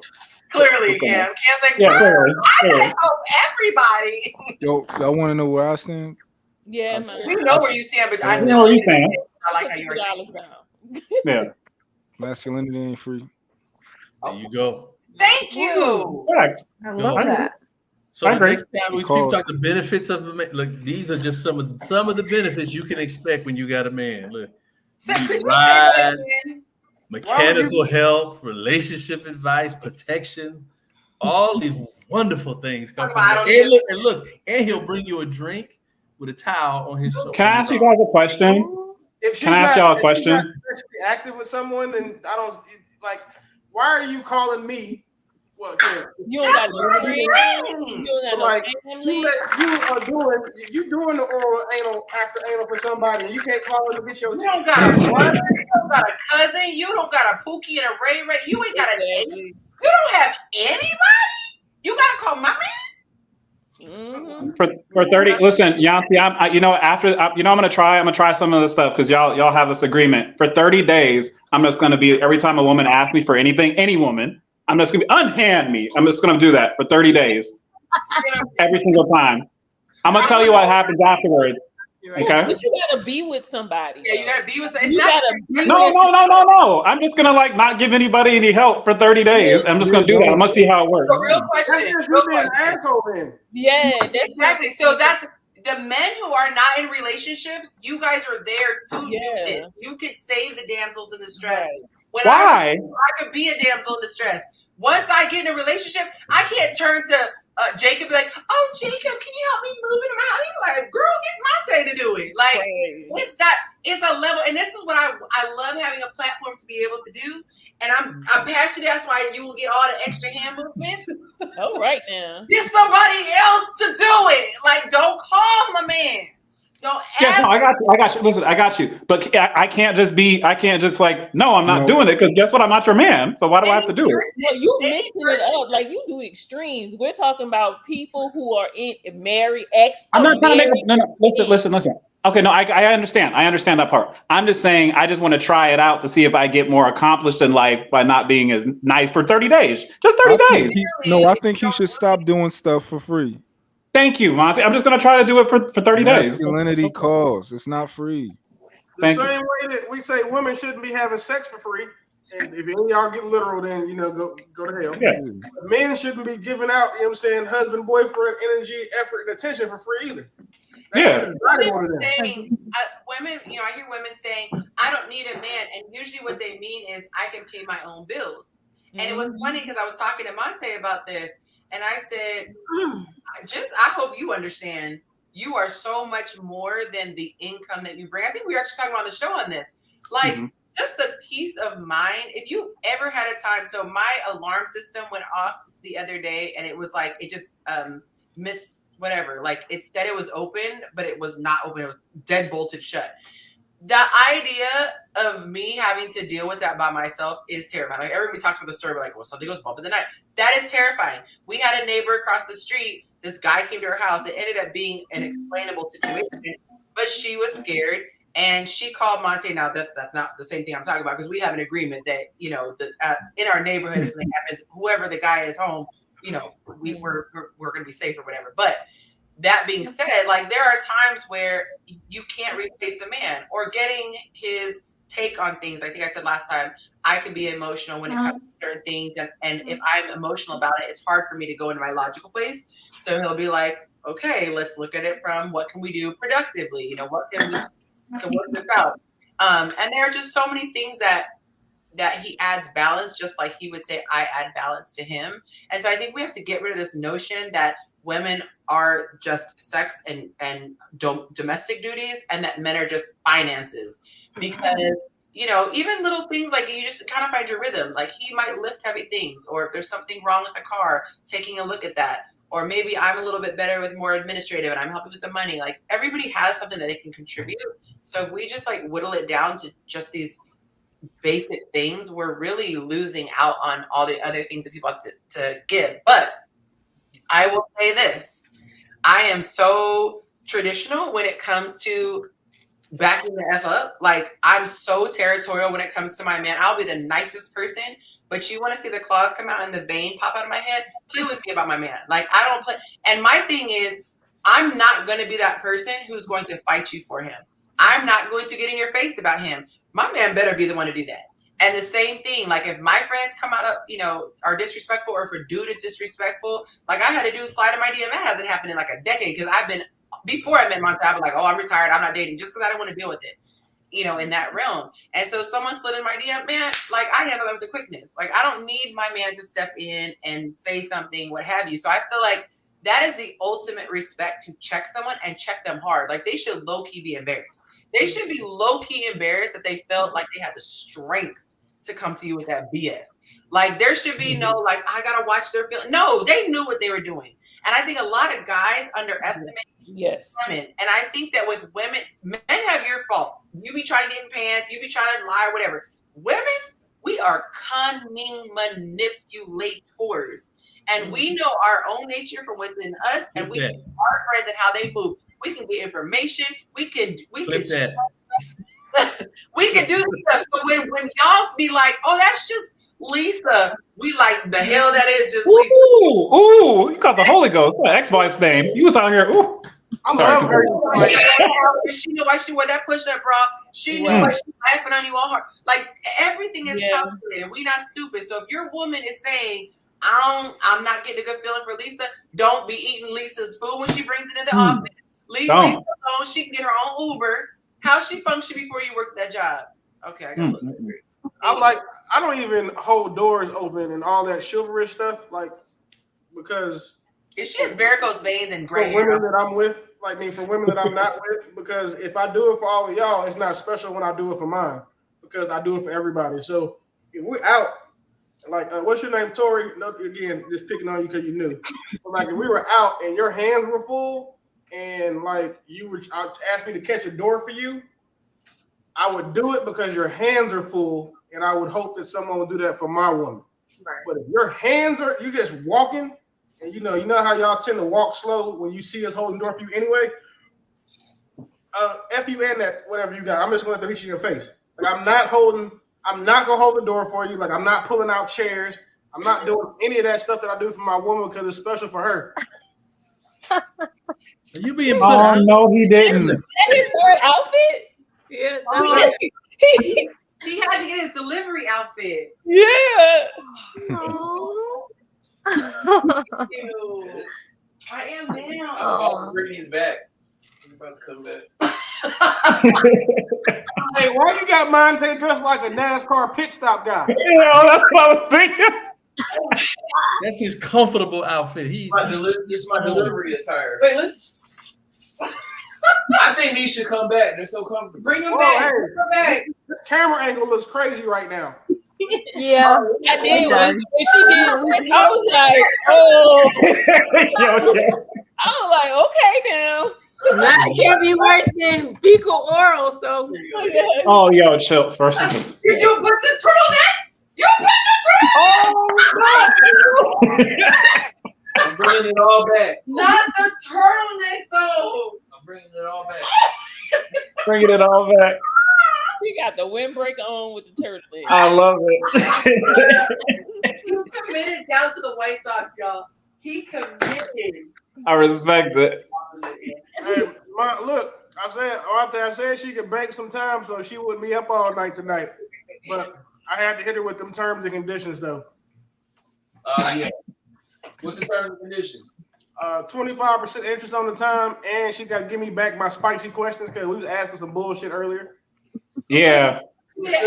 He wanted me to ask new people, would they give oral? That wasn't even going to be my question tonight, though. I swear to God it was. And B. I mean, that's like, well. That's a fair question. It's a fair question.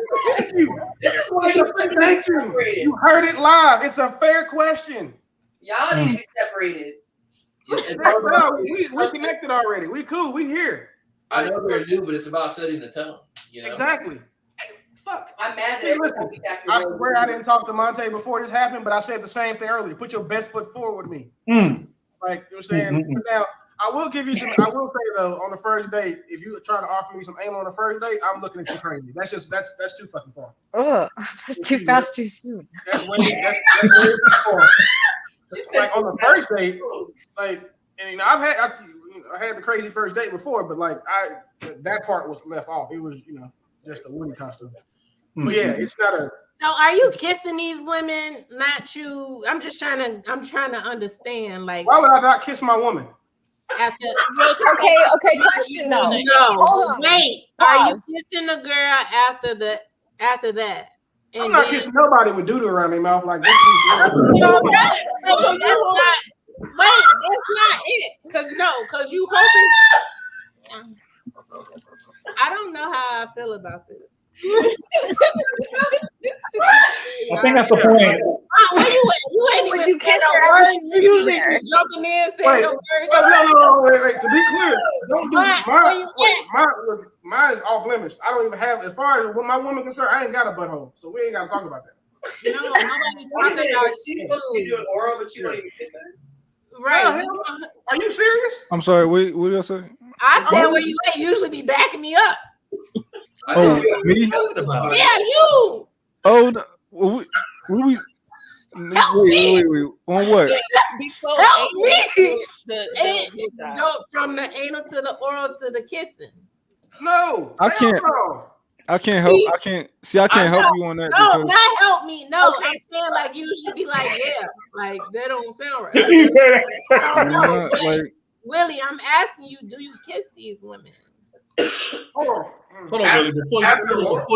Before you answer, because I'm getting lost here. Will you please explain in great detail what's going on here? Like I'm lost. Please help me. I'm lost. Are you asking me? Hold on. Am I kissing somebody after they? If my woman, like I'm saying, she was on her saying like her saying super freak stuff, and she was like, okay, so yeah, I want the you know I did the, you know what I'm saying, the anal, but now I want to give you some oral, and then after that, am I kissing her? I don't know. I don't think I've been unlocked in me as a human yet. But what I will do, she's wearing a Woody outfit. Jacob, if she's wearing a Woody outfit, it's a non-starter. I've already been trying to. He pulled up his chest. Yeah, Jacob. Yeah, he's. What I will do is I'll get her like a drink. You know what I'm saying? A quick, alcoholic beverage. Some Listerine. Yeah. Or something. Let her switch that shit around, but like I'm not. Isn't that gonna interrupt the moment though? Don't you want to be like no more than no hell no? Don't say interrupt the moment now. No more than getting up and Yeah, you say you want to stop it and get a condom. No, because I didn't know how that. I don't know how that stuff works, and I'm not gonna act like I do. So that's why I ask questions. I don't know. See, it's a difference. I don't necessarily. I'm not saying I know either. I don't want y'all seeing my woman nowhere and being like, "Girl, we know what y'all be doing." I'm not saying that either. I'm simply asking a question to understand how far someone will go, a woman will go to please her man. If she had a male partner, like a male single on here, I would have asked him about pegging. But then, I kind of think that a lot of guys are just down low, but they just too scared to, give something for the first time. So I would have asked him a couple other questions to trick him up. Then like, all right, so you said you wouldn't do it, but like, what's the biggest you would let her use? Because then he's gonna tell himself like, nah, about 5-6 inches. Oh no, I wouldn't do it at all. That's how it's gonna go. So it's just because it was a woman that I had to ask an odd question to. I promise y'all, I'm fair. Like if you see how hard I am on these dudes on this Yonsternation, huh? When like, that's what I'm about to say. Hey, yo. Seriously, if you saw how mean, I'm not saying mean, but like how I hold men accountable on this page, like you would understand that I'm fair. So when I was gonna ask her, say for example, Montana would have been the guy tonight. I'd have had all types of shit to ask him. It's not just her, but she want to do female single. So y'all get the oral anal question because I know that's like a big stretch for y'all. A big stretch? No pun intended. That's not a big stretch. Terrible. This is. I went away 1 week, and this is what I come back to. 1 week. I missed 1 week of the show. I come back. So is it not a thing, or is it a thing? Is it a thing, or is it not? Are you asking me? Do me and my woman? Was my woman give me oral after? Yo, Sai, what's? I'm trying to see. Is this a thing, or is it not a thing? I mean, it's a real thing. Is this a real thing? It's not, girl. Not in my current situation. Of course, it's not. I try to stay away places that, for the most part, that my genitals have been, but my girl don't have like everything on her is pixie dust. Like she don't have butt juice. She got pixie dust. So like I don't care about her butt juice. That's all of that is fair play to me. But if the only thing that would keep me from kissing her is if like she had like if some of me, some of my juices on her, that would turn me off. Yeah, that would turn me off. But besides that, her body is just all pixie dust to me. Not even for money would I do that one. That's a hard pass. Yeah. I think I gave you the $1 billion. Yourself? What? I said, are you talking about any of your juices or back there juice? There's only one juice that we have. The front juice. Back there, juice. No, we It ain't no back juice. Question. I'm just trying to think. Whoa. You don't have multiple juices. It's her. Oh my.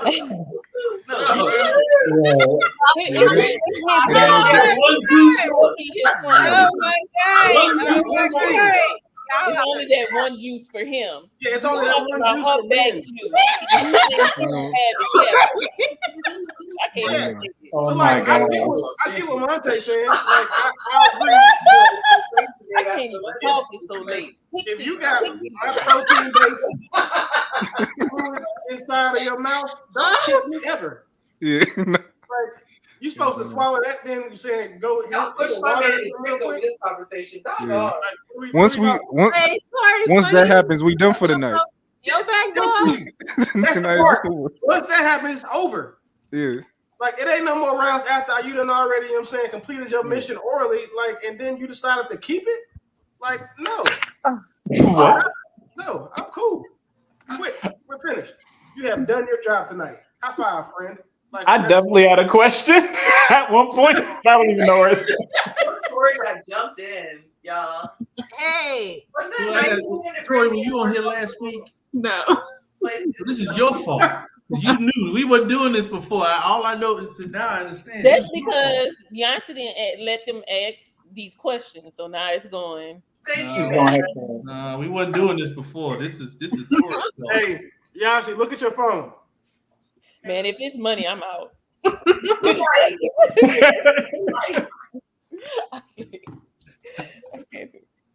Okay, I think I remember it. I don't know if this can help us recover. When I shut down all these tabs, So, I have work to do, Yonci. I have work to do. Okay, B-Man, I have a question for you guys. And so when you were talking about holding the, say again? No, we're listening. Go ahead. Okay, so you were talking about Tori having the groceries, and then like you said, if she didn't have an open hand, you would just kind of let the door fly, like, yo, fend for yourself, homegirl. So, yeah. So do you think, just as a whole, if men, especially here in America, if they kind of just adopted more of a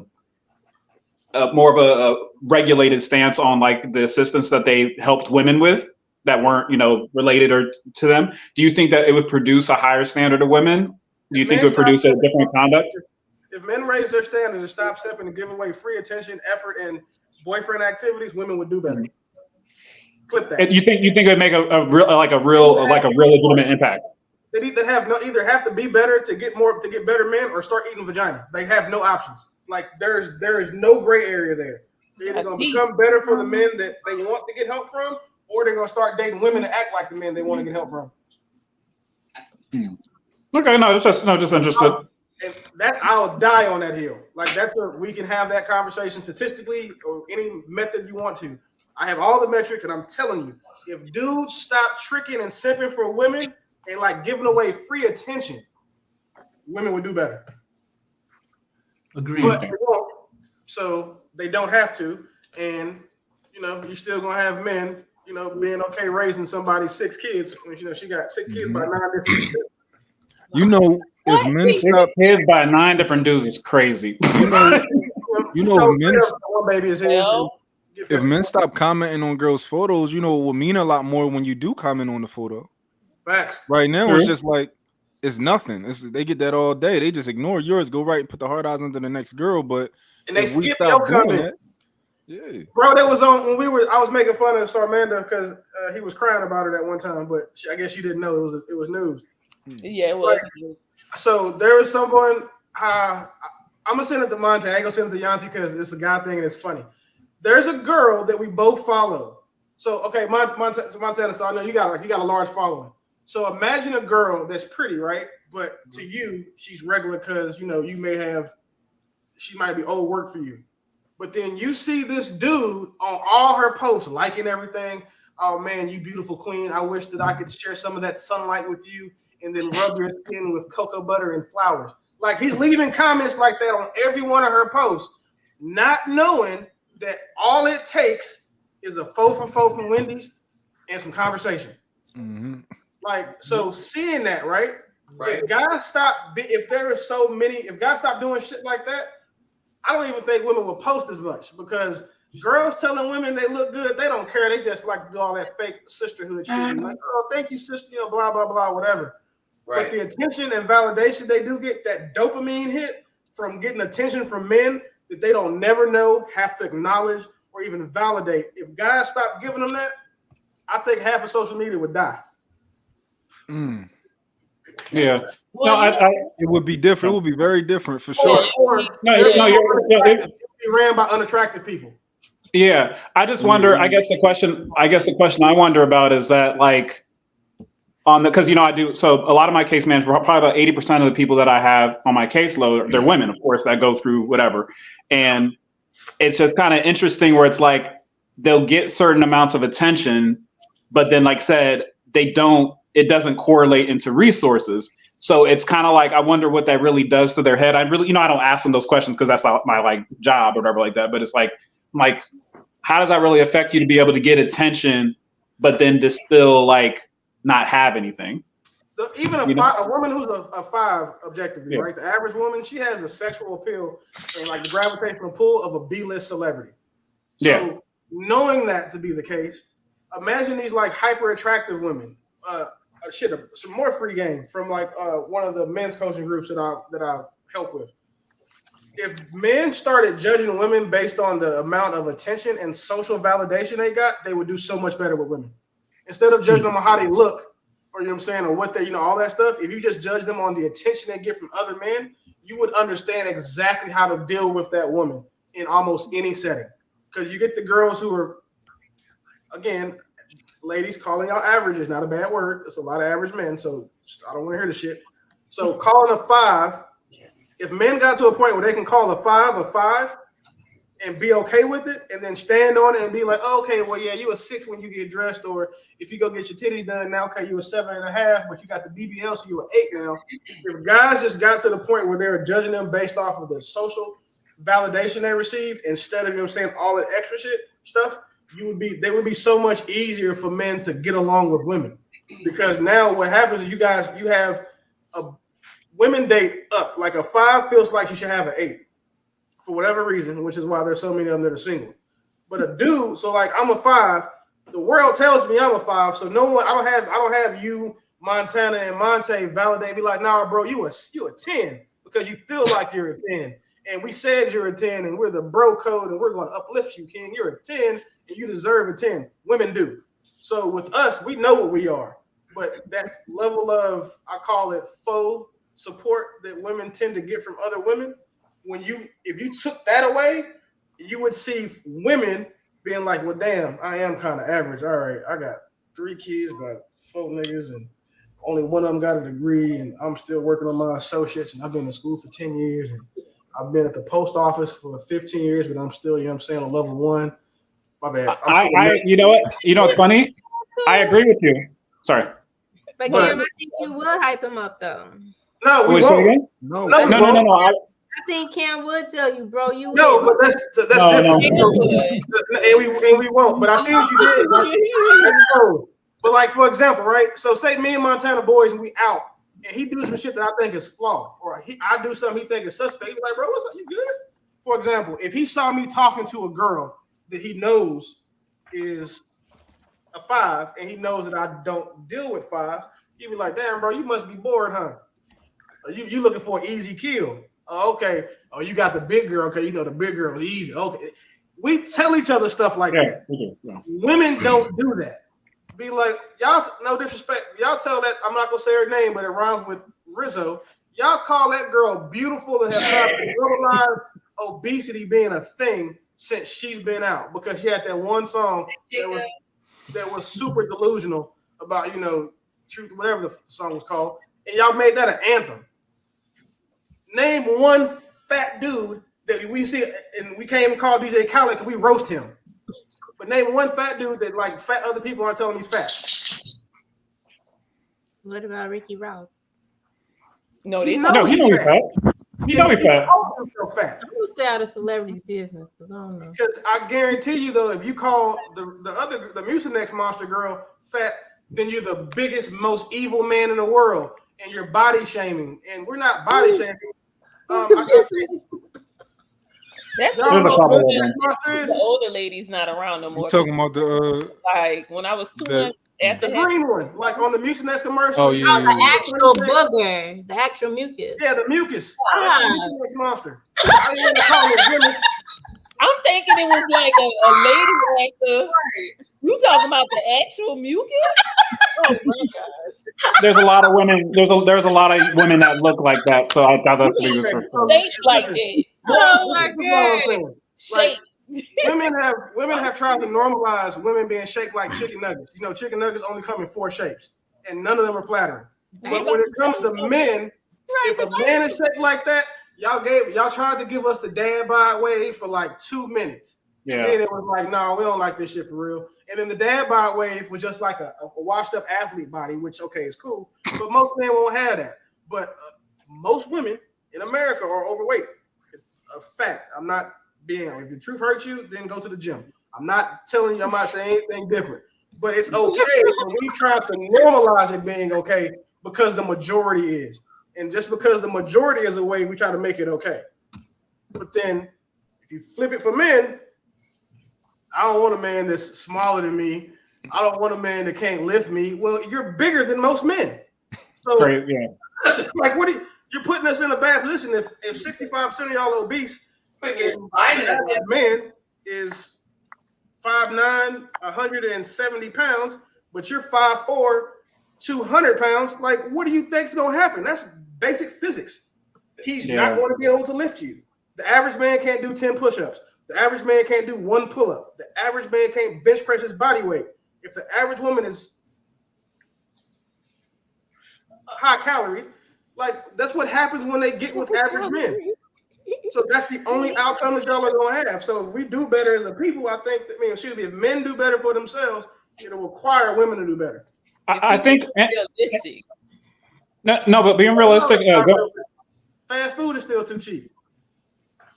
Yes. Okay. Yeah, I agree. I was saying though, going back to Willie, your point is that I almost feel like we're getting to a place that men in mass, or at least like as I'm kind of like going out here and being in the community, like I said, they're kind of opting out because like you said, the juice isn't worth the squeeze. So you are losing. I mean, of course, social media will always have likes because they're free, right?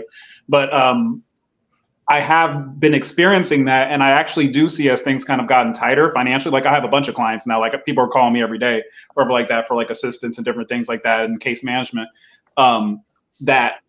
That is kind of happening, but I almost feel like if the women would stop supporting each other, it actually would have a bigger impact because like I said, it's a lot of faux support and they really think, a lot of them really believe that they're fly. And I'm like, if you're talking to me, more than likely you're not fly.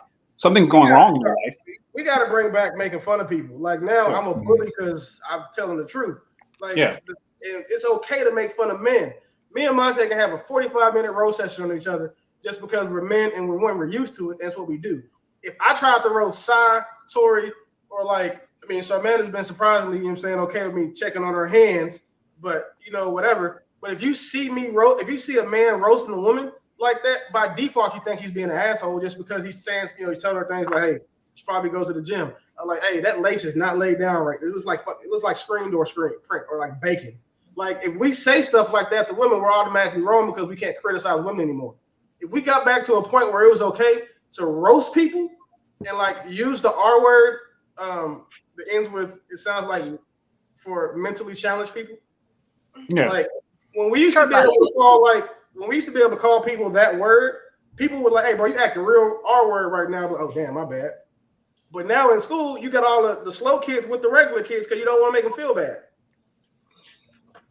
Yeah. Participation awards. That's another reason why I don't really fully understand how like men can be best friends with women because like we communicate in a crazy way. Like my group chat is just all like we never let nobody lay nothing down. We just grinding each other up all day. It's just how we communicate. but it's all love. But you can't really do that with women. Like you can't just can't, almost no women you can do that with. No, I don't, like I said, the two friends that I have, it's like you said, I talk to them like I talk to my niggas, but then I have to like truncate myself when I'm talking to a woman that I'm interested in, because I'm like, I talk to you like I talk to my niggas. Like I have a bunch of male friends and I have like 2 female friends, and mind you, I've known them for, one is actually a cousin and the other one I just known for like forever. And like you said, you be talking like that, and I'm like, dang, and I have to remind myself I can't talk to everybody like that because, it's just not how it goes. Yeah.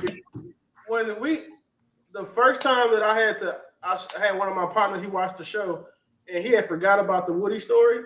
Yeah. Since that show, it's been in the group chat every day. Like I'm getting bombed with like Woody memes. Like somebody, one of them sent my son a Woody costume. Like he just popped up at my house. I didn't know that it was coming. And they say had his name on it. So then I gave him his box. He went to his room. He came downstairs dressed as Woody. I almost fought him. Like they know this is going to happen. It's not like it's cool, right? But it's also like I almost fought my child. He's 8, or almost 8, because he's in a Woody costume. Like men are vicious. Terrible. Yeah, we're terrible. I'm not mad because I might do some of the same type of things, when it's my turn. But like it's on me now. But every day it's a Woody thing. Like it's. Like they talk about Woody from the YSL trial. Like, hey, bro, you ain't watched the YSL trial. All that Woody talk. Like, come on, bro. Like, we can't do that with women. I don't like being in group chats with women and Android users, because with an Android user, it's gonna mess the vibe up, and with the woman, they're gonna tone police it. So if I go in here and tell Cam, bro, shut your, I say, shut your BA up. Yeah. And the girl's gonna be like, damn, you aggressive. Like, man, get your goofy ass out. Yeah, exactly. Get out the group, my G. Like, I try to stay away from that. But if we get to a point where like dudes treat, which is what I've been trying to do, I treat my woman like men. Like at this point, I'm not going out my way to help nobody in 99% of circumstances. Some shit, I will demand in me, like if you're getting beat up, I'm at least gonna like give you some pointers, like some pointers, the Philly shell. I'm gonna give you some pointers and whatever, but like I'm not going to intervene because I got to make it home to my family. But I'll call the police for you, help you learn how to bob and weave or whatever. Like again, a strong jab is a good defense to any fight. But if we got to that point where men just started, worrying about their woman and not trying to appease and look a certain way for the rest of them, we'd be fine. I can respect it. I agree. It's not like knee pads on already buy one get one free. So I mean, we really can't. Wait, knee pads? Yeah. Listen, if there was more of that in the world, I guarantee you the world would also be a better place. That's one thing women can do is just. Y'all want the next question? What's the next question? I didn't even know that was us, man. Yeah, I think you gotta hit it, babe. See where it says banners? Nope. Yeah. All right, I'm gonna show them how to do it on the side. I didn't know I was coming to work. I know, babe. I got company. Hey, make sure you get your cut of this money. Bro, yeah, absolutely. And then click down right. They're gonna need a bigger air mattress. I need him on there too. Nah, bro, them air mattresses hold like 450 pounds. Don't ask me how I know. Okay, so are men wary of approaching women in 2024? So I've seen multiple things that say because of the Me Too movement and all the women screenshotting men in the DMs and all that stuff, that men are not comfortable approaching women in 2024. One, is that true or false? If it is true, can we talk about it? It should be. I'm not a single man, but I think it should be true that men should be worried. I think men's standards should be higher. The standards should be higher for when they approach women. But I think it should be true also it's good to differentiate like the crazy girls on the internet in the comment section versus real world girls. Like I don't I don't date, and so I'm kind of living on social media when it comes to experiencing other women. So I might just be looking at the world a little weird based on the comment sections. So I can't fully comment. That's fair. I think that men should just like beat their meat every day for they leave the house, so they always have post-nut clarity. That'll solve a lot. I've been dating Yonci since 2023, so I can't answer this question. Wait, and to be clear, I'm not answering from like recent. It's 2024, bro. So yeah, 2024 is different. Okay, you're right. Yeah, I think if men would like be like, damn, do I really want to risk this Me Too case just to almost not get some vagina? And they'd probably stop doing it. They just think that they can. A lot of us think we can hit anything, and we don't. So now you in screenshots talking about Grand Rising Queen to yourself for 6 months. Or balloon pop, or the balloon pop thing. That was crazy. If you balloon popped emoji me, I would think it's funny because of how I am, like my personality. But like the average guy, the 30-year-old, has been single and sexless for the past 2 years. I understand why they're school shooters now. I get it. I can see how that come over the edge. What's it called? He says balloon pop. No. He says school shooters. You understand why it's school shooters? Yeah, I understand. Yeah. Nah. They about to shut this YouTube down. My whole channel. They gonna come for all my like not just YouTube. We gonna take it all. Not all your stuff. I was hoping we could still edit this. I was like, I can't get letters sent to my PO box. I can't get perfect. Look, Yonci, our perfect example. And we don't say names, but I am fairly certain that y'all have seen people in this, amazing environment that is Yonci and Friends. That every time they have a conversation or answer a question, it reverts back to how they had their heart broke, or how like they consistently strike out with women, or how like what is your business? State your claim. Like it's always that same story with them, and there are a lot of men like that are quiet and just biding their time in the back to have a girlfriend for a little bit, and then as soon as she don't act right. I call it every time. And when we point them out, y'all act like, saying that's not a thing. The majority of men aren't like Montana. They're not like Monte. Like they're not able to do the things, or they haven't had the types of positive experiences overall with women. The large majority of men are invisible to women and do not have positive stories to tell about them. Like one of the things I admire about Cam is like Cam, waiting for his wife. Like I thought that was super dope. I know it sounds crazy for me to commend somebody for waiting on his wife to be intimate, but I thought that was one of the dopest things because Cam is not socially awkward either. He doesn't seem like the guy that like if someone told you that Cam was a virgin, you'd be like, for real? That's how I felt when he shared that story with us.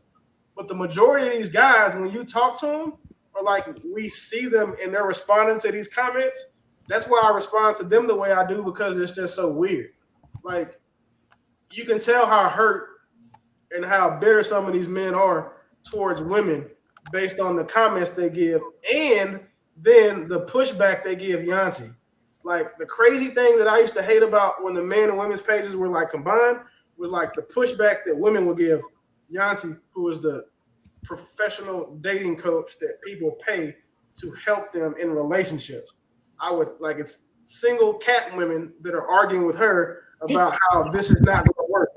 But then in the men's page, it's men doing the same thing. So like I've told her, like I'll find posts and be like, hey man, what is wrong with bro? And he wrote a whole soliloquy about how it's not his fault that none of the women that he likes wants him. I'm thinking like, nigga, that's basic math. You're the common denominator. If the past 36 women have put a restraining order on you, my bro, you get something you're doing. Like it's a you thing, but we can't.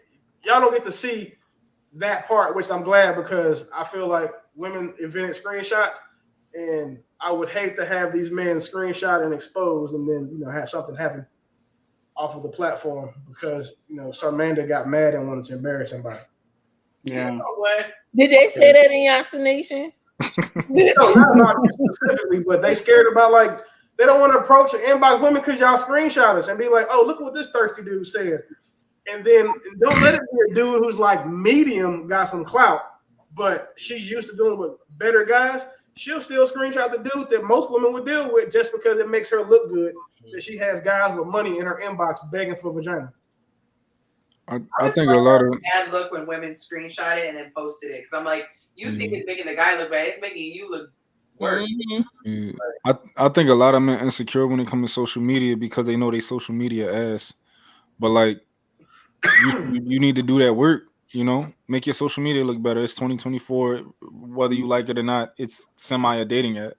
So like put actual pictures up. yeah, better pictures. Oh, they have memes on every Yes, that part. For sure. You're not gonna land nothing that way. So like, yeah, like I hate when people be like, "Oh, it's social media." Do you realize like they got meta and all that type of stuff now? Like in 20 years, what do you think this like life is gonna be like?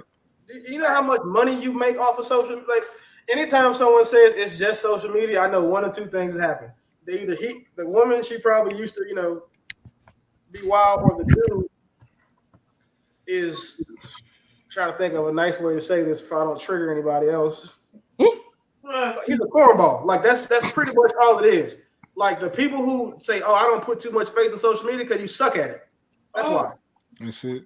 You can't put faith in something you're trash at. Like your page is a bunch of memes and shit. That's what your story is for. That shit goes away. Your page should be pictures of you and stuff, like doing stuff, living life. That's how people get to know you. But if your page is like all memes and shit, like, come on, bro. These niggas need a class. They need a class. That's on right. I wish we knew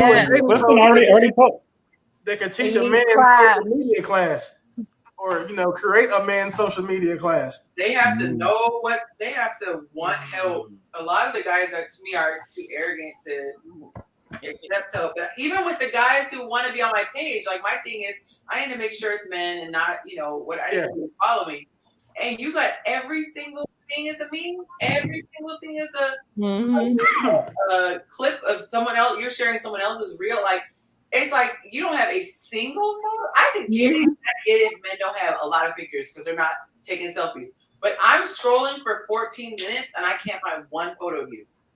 Right. That's wild to me. You got 700 posts and not one picture. That's how they know you ugly at that point. That's exactly what happens. It's simple. Like it's super simple. But with Yonci, like when you try to get dudes to help you, with guys, you ain't got to be as nice. You can be like, hey, listen, look at your baby mama and look at me. Which one is the result? If you had to pick and do over, which one would you pick, me or your baby mama? I promise you, it's going to be a lot of dudes like, damn, she got a point. Because we a lot of us will take that type of criticism, but you can't do that with women because you tell a woman like, hey, your baby daddy is really your standard. Like, damn, what you swear you think it is, the man you had children by is what your standard actually is. If you tell them that, then you're probably not going to have a platform. What about like a short free class, like kind of how you do like little highlights and stuff, like get them like, I don't know, open to the idea or like slip something in there fun for them. And that way they get in, would still get the information and let it snowball from there. We talking about the men? Yeah. Yeah. I think, she's right. I'm for 10 men right now. Men are very stubborn. Yeah, because the one that Willie talking about, and let me tell you something, I just want to clarify. He doesn't, to me, he doesn't look bad. It's just calm the fuck. I'm sorry. Go ahead. No, we know how if you would have changed this or changed that or dressed this way or it would. Yeah, that's what I mean. Like if he spruced himself up, but that's not the problem with him. Because there's some that have a face that only their mother could love, and it's not. Yeah. But not him. He just got a lot to do. But appearance wise. But his bro looks like a Wii character in real life. Look, listen. It's the complaining for me. He comes up here, he complaining about it. He telling me that none of the girls, they all run over him, basically. Why would I be interested in it? So you can run them over too. You like speed bumps. Yeah. So I never met this guy. You definitely met him. Did I say something? I don't think I've met him either, but I've got a guy in my DMs who his entire page was nothing about other than what he does for a living. Not a single hardly picture of his face. And it's like, dude, like, what are you doing? Like, I don't understand. Is when it's the men who have these pages. Yeah, I take terrible pictures, but I do fire videos though. That's why I have videos on my page. Like, I'm not interested you screwing in a screw in like a plank of wood. I'm not interested in that. Are you That's kidding not, me? Unless you make it look nice. no, I'll sit You know the woodchuck? You don't like carpet? You don't like think carpentry doesn't turn? You know, it's not a thing. That's not a thing for you. like, They that's got not they got attractive. guys who chop wood and girls are fawning over them. So Oh, it yeah, make it look good. the Like that's axe- what Take the camera back and get in it and show you chopping. Show you. But even with the wood chopper dude, though, he is generally viewed by society as attractive. So there is a certain type of guy that has, you know, what do y'all we tell women have pretty privilege. He's one of those dudes where like he could be over there for real flicking boogers, and girls gonna be like, look at his fingers though.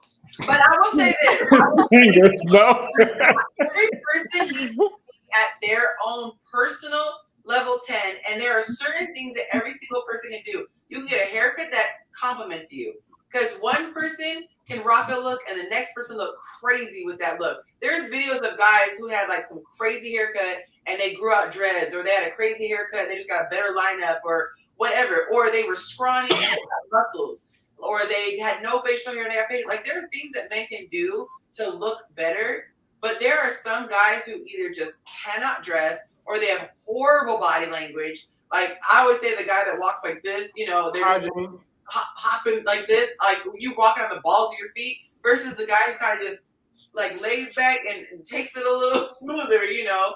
I think that some guys just, it's not all that they're just physically unattractive. It's the way they carry themselves. It's their attitude. It's their demeanor. Like, I've seen guys who are actually attractive and then they open their mouth and you're like, oh my God, you know, when I was. Y'all would be surprised how many men don't wear white underwear because they can't wipe their ass good and they're grown. Listen, that's a real thing. It's a real thing. I know, like when I was single. Yeah, but we're gonna have to go off camera for a second. We're back. But and this, like, even when we had the events and stuff, like when we have the virtual events, there and both genders equal opportunities for growth.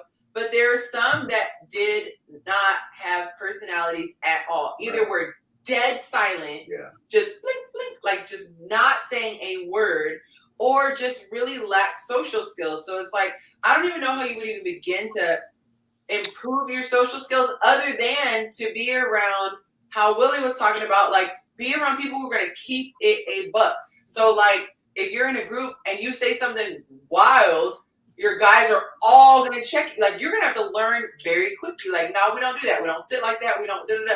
And it's like, you'll kind of just tighten them up. But I think that's the thing. Like, you have to be around people who you want to be like, or people who are getting the results that you want. If you want to be more feminine, maybe hang around women who are more feminine. You want to be around more macho guys, start hanging around guys who are more macho. I did notice at the last event, there was like all the women that weren't getting any attention were just like on their phones the entire time. That's what they probably do in real life too. Be approachable. You know what I mean? If you're on your phone, a man can approach you if you're on your phone the entire night. You know what I mean? Like, you have to open yourself up to be approachable. Yeah. So, last event, there's a table of about 6 women, like right here, that were all just on their phone. Yeah, they was not engaged at all. And then they wonder when they go to a speed dating thing, it's like 85% women and no men. Exactly. Well, the men wasn't better at all either. I wouldn't go to a speed dating event in Atlanta for money. So yeah, no, I'm talking about at the last event. The men wasn't. Look, they had one dude laying on the table eating. Oh, that's the one I missed. What? Maybe there's got to be some type of like vetting process. Like, okay, if you're doing this app thing or whatever, and qualified women, so let's say, you know, women who's gone through your class, right? They've gone through it, they've been vetted, they're actually invested, they want to learn, they're open, they're teachable, all these different things. And then if you can get men the same thing, there's a vetting process. They can't come in unless they've done X, Y, and Z and check these boxes off, because there's women on the other side who are serious. So they also have to bring the same energy to the table. There's gotta be some way. I mean, Yonci gonna have some good news for y'all one day. The catch for me, the catch in my mind is people have to, and this is just sales period, people have to perceive value, even if you're giving it away for free. Like, you see people who are trying to like give away samples and all that stuff. Someone has to perceive value. And so the difficult thing is convincing people that there's value in it. A lot of the people who need the most help, when I think of guys, for example, are the most stubborn who can't. Like, I have had people say, after hearing people talk, I will sponsor a session. And they may as well have just thrown the money out of the car window, because the people were so hell-bent that it's no, this is my reality, this is how it is, no, da-da-da-da-da-da-da. And like, they have to, even say you can bring a horse to water. So I feel like, one, you're going uphill against the current with something like what you're saying. I mean that respectfully. The men are so drawn by looks, first of all. So even if I said every single woman is like a Michelle Obama in spirit, they're still, and I don't judge it, are still going to say, but what does she look like? What kind of buns does she have? You know, whatever. So they want, I know, I thought you'd appreciate that. So they're going to want the personality wrapped in the right package. The same thing with the women. If we had a bunch of dudes who were like, they're going to treat us like kings, but then we look and they're like Urkel, we're not going for it. So it's like you have so many pieces. Then on top of it, it's like, are the people willing to work on themselves? I mean, I've even seen people who have met through my platform who have like what I would think is the simplest hang up, but some people can't get past certain things, or they don't realize I have to be flexible, or maybe things that I don't think are a big deal, someone else thinks as a big deal. And I'm like, they could be missing their blessing because they're so stuck on what they know. So unfortunately, it's like a lot of people just won't get out of their way. And it's, when I say I feel your pain, I feel it a million times because I want to help people. But it's like trying to get people to help themselves, even with the freaking, excuse me, but this is a soapbox, even with coming on. Like, I applaud people like you, like Tori. I think Manda even might have done it, I'm not sure. But the girls who take me up on it and say, I'm giving you this for free. I'm literally saying, come on my platform, give yourself exposure. You know, for the most part, we're not trying to embarrass anybody like other shows are trying to, you know, and get embarrassing clips or whatever. Show your personality, because maybe a photo or a tiny little profile picture, no one's going to notice. But we had a girl on there and a guy hit me up. He was like, oh my God, I loved your personality on your YouTube show. And they're talking now. So it's like, I'm like, help yourself. And it's not all business. A lot of this stuff is free stuff. I'm just, take it. Take it, doggone it. Okay. Yeah, I think that's why. Oh, no, sorry. I'm sorry. No. I mean, look, that's why I applaud. Of course, you know, we all support your platform because we know what you're doing. That's why I guess I even mentioned, I think last week, about a lower demographic if you were shooting for males, and also even like a marketing plan specifically for that. Because like you said, sometimes like as we grow, at one point we all wanted to be really independent, right? Because that was part of our growth process. So I think that you might have to have, if that was something that you were shooting for, I think it'll probably make you your first like real bread if you did it this way. If you just had like a lower tier where it's just like these guys who don't have nothing going for themselves and are desperate as crap just to attract a woman. Like, it's not even like I'm trying to find a cool woman or anything else like that. That would be something I think you could probably sell like hotcakes. They wouldn't care who it came from. They're desperate. They just need something to kind of build their confidence, because confidence is the basis upon which a human, you know, a personality is built, you know. So I just think that would be cool to get you in front of other crowds that can really appreciate just even a little, the most minuscule of help, you know, in that capacity. I know. I think there are actually two guys who are in this space. My coach like put me onto them, so I know that there is a market, but I think, well, I don't want to go too much into it here, but I think it would be a tougher sell. Those guys are both men.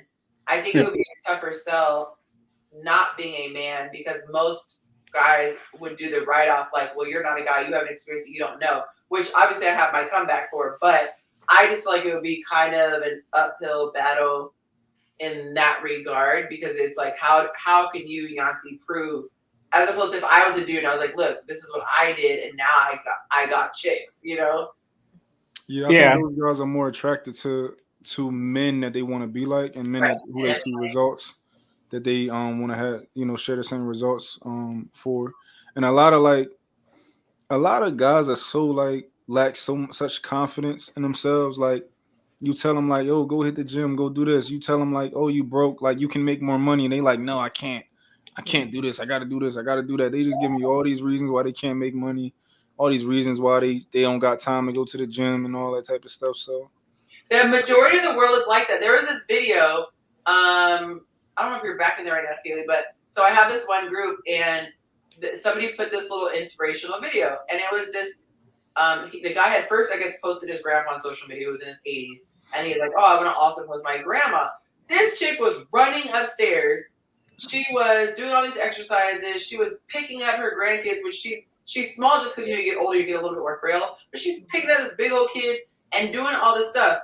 And you can see that they live like on a lake, and the property looked kind of nice just from certain scenes where she was walking through. It was not a flex video at all. It wasn't like, they're trying to get the exterior. It's just you had to really pay attention, like, oh, they have a nice house on the water.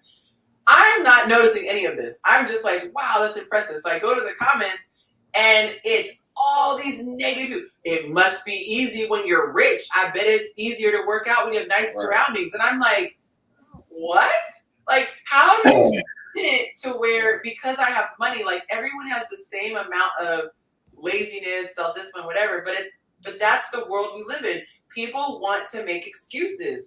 And like, even in my situation, like if I were to tell my sob story, a lot of you guys would feel for me. You'd probably cry with me, whatever.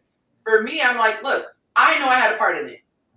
I was in that situation too. What can I do? What can I try to improve? And I tried to level up and be the best.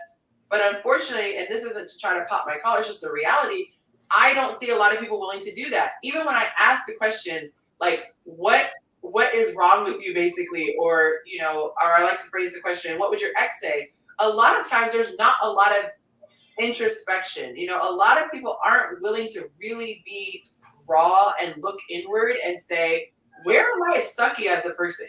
Like, what things is unattractive to another person? And let me go tackle that. Like we talked about being big. A lot of people would rather just say, just love me for who I am, as opposed to being real and saying, I don't go after big boys.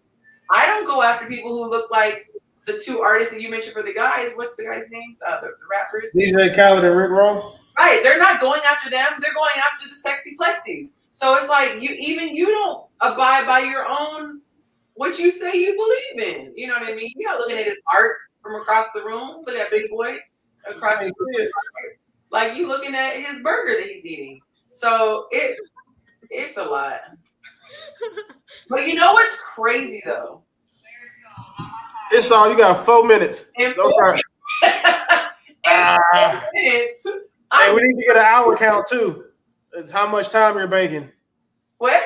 We need to figure out how much time you're banking. So it's 4 hours. So with the tax, it's 5. No, wait, and now because what's his face got you some more time, Miss Delicious, for talking shit. I added some more time. Oh, I did the math. Hold on. Yeah, I added a dub for her talking shit. But I thought I did the math already. Let me see. I calculated. What happened was, so I was I at. told y'all not to let me get her that second money, bro. I What had happened was, I didn't put Delicia's name. I just put, but it was an extra 20, right? Yeah, because you got 445 for me by myself. How did I not? Oh man, boy! Wait a minute. I see 5, 5, 120, 10, 5, 110, 100, 120.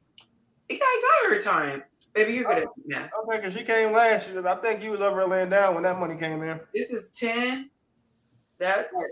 Well, Tori, are you an educator? Yes. Okay. I don't wanted to ask like too much about. I was like, how the hell you on winter break? You not in college? I was like, oh damn, she might be a teacher. 30, Yeah. I'm a school counselor. You're what? School counselor. Oh, I'm so sorry. It's 475. That's what I calculated. Is that what you said? I said 445, but cool. I'll take the extra 30. Wait, can you do my math? Or are you saying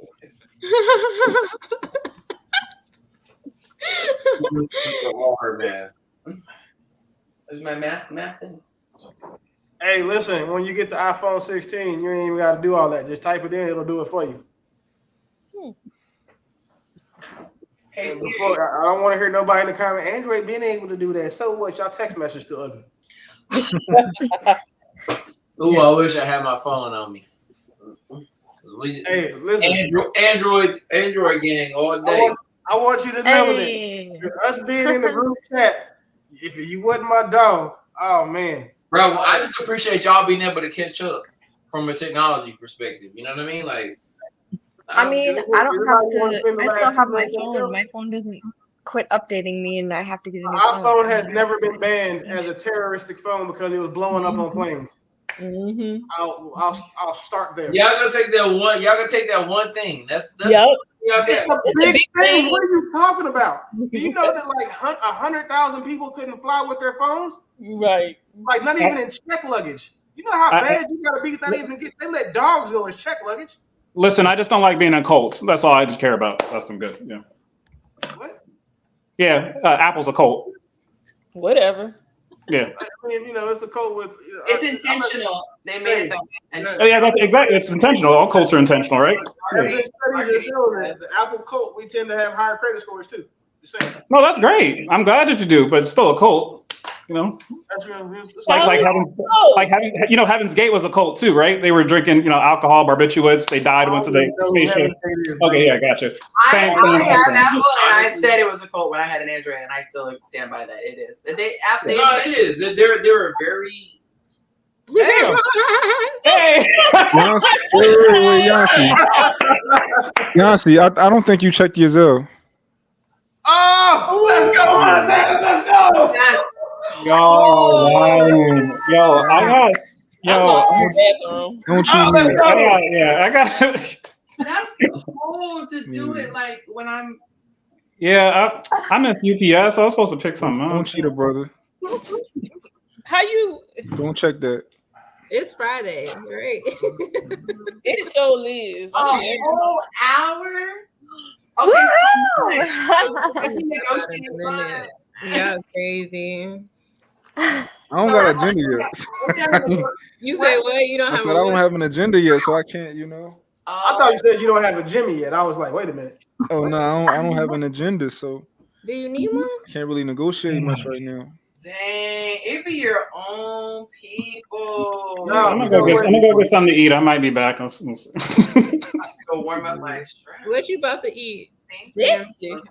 I'm thinking about. I'm trying to think of what's open right now. A sandwich. Oh, you talking about outside? You going outside? Oh yeah, we going outside. I'm on West Coast time. It's 11 o'clock. So yeah, we still got a couple things open. Damn, you in California?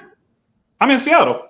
Oh shit, I'm sorry, bro. I didn't know you were over there. I thought you was out here somewhere. Oh no, I go back and forth between there and Charlotte. Man. I'm looking at you sideways because it's 1 o'clock here, so you just gonna have fun outside. I'm trying to. Ooh, but right here. Too, Amanda. If I wasn't trying to debate if I was gonna get up and catch this 6:15 flight to Dallas, we would have never been baking hours. We'd have been on this thing all day. That's crazy. Yeah. So no, I think I can still catch something before 12. So I'm gonna go run and get something to eat, and then if y'all are still on here, I will. You going to the club? You going to? Oh no! Listen, I got too many things going on. Okay. I'm like you, Kim. I didn't eat that either. Huh? I ain't eat either. I got off my bike, came right, took a shower, came right down here. I just got Doritos. Where's my Dr. Pepper, Willie? It's in the refrigerator. Oh, okay, thanks. Okay, but yeah, I'll probably be back on, y'all. But it's been a pleasure as always. Yeah, good night. Apparently, we'll still be here. No boy, come up. Oh yeah. Like I said, if I come back in, yeah. All right, peace, y'all. Sample time is going to shorten by 60%. Mom, you sure you don't want to do an IG live during the day? Man, I think about it. What? I think about it. Yeah. Nah. I thought about it. I thought about it. I got a question for the ladies. Actually, I got a question for Willie first. And I don't know if you feel this way. Do you get tired of like seeing all the butts everywhere with the workout videos on Instagram and the tights and all that, and the tights that go up your butt and all that? Line underneath the cheeks. I'm not gonna hold you, bro. I get tired of seeing any butt that I don't get to play with. So yeah. I get it gets so tiring just kind of like looking at that Everybody stuff. You look the start same. blocking it and all that because it's like it gets so tiring. Like so, like I wonder how women would feel if like guys just like was wearing compression pants all over their timeline, just like with they Johnson all in the camera. They Are would they love acting it. like they don't know it's there too? They would love it. I had to You change think my so? outfit. They would All love day? Listen, I would say that it's the minority of men who don't like it. The rest of us, like, us men, some we don't have that type of. We don't get to see a lot of it. But with women, I don't really think that they would look, and then they would just pretend like they don't. You'd have a couple feminists, a couple, lesbians that would be offended because whatever. But I think the bulk of women would just be like, "Oh, hey, a new floppy penis on my page." Like, Let me paint the picture though. I have a question in that light. If your guy was wearing the stuff, sweatpants, gym shorts, whatever, are you caring if it's apparent that God has blessed him, or are you wanting him to wear more baggy attire? Are y'all tripping if he wants to go run to Walmart in the sweats? And like the gray sweats? And like the gray sweats? The gray sweats, the compression, the basketball shorts. Nah, that's lingerie. Sit down. Is it like a big shirt covering? It's not a big shirt. Oh well. I'm old school on it, but So y'all did you just call basketball shorts lingerie? Basketball shorts and gray sweatpants. Mm-hmm. Basketball shorts are fine, depending on how tight, like the old school basketball shorts. Not the hoochie daddy basketball. Not the hoochie daddy.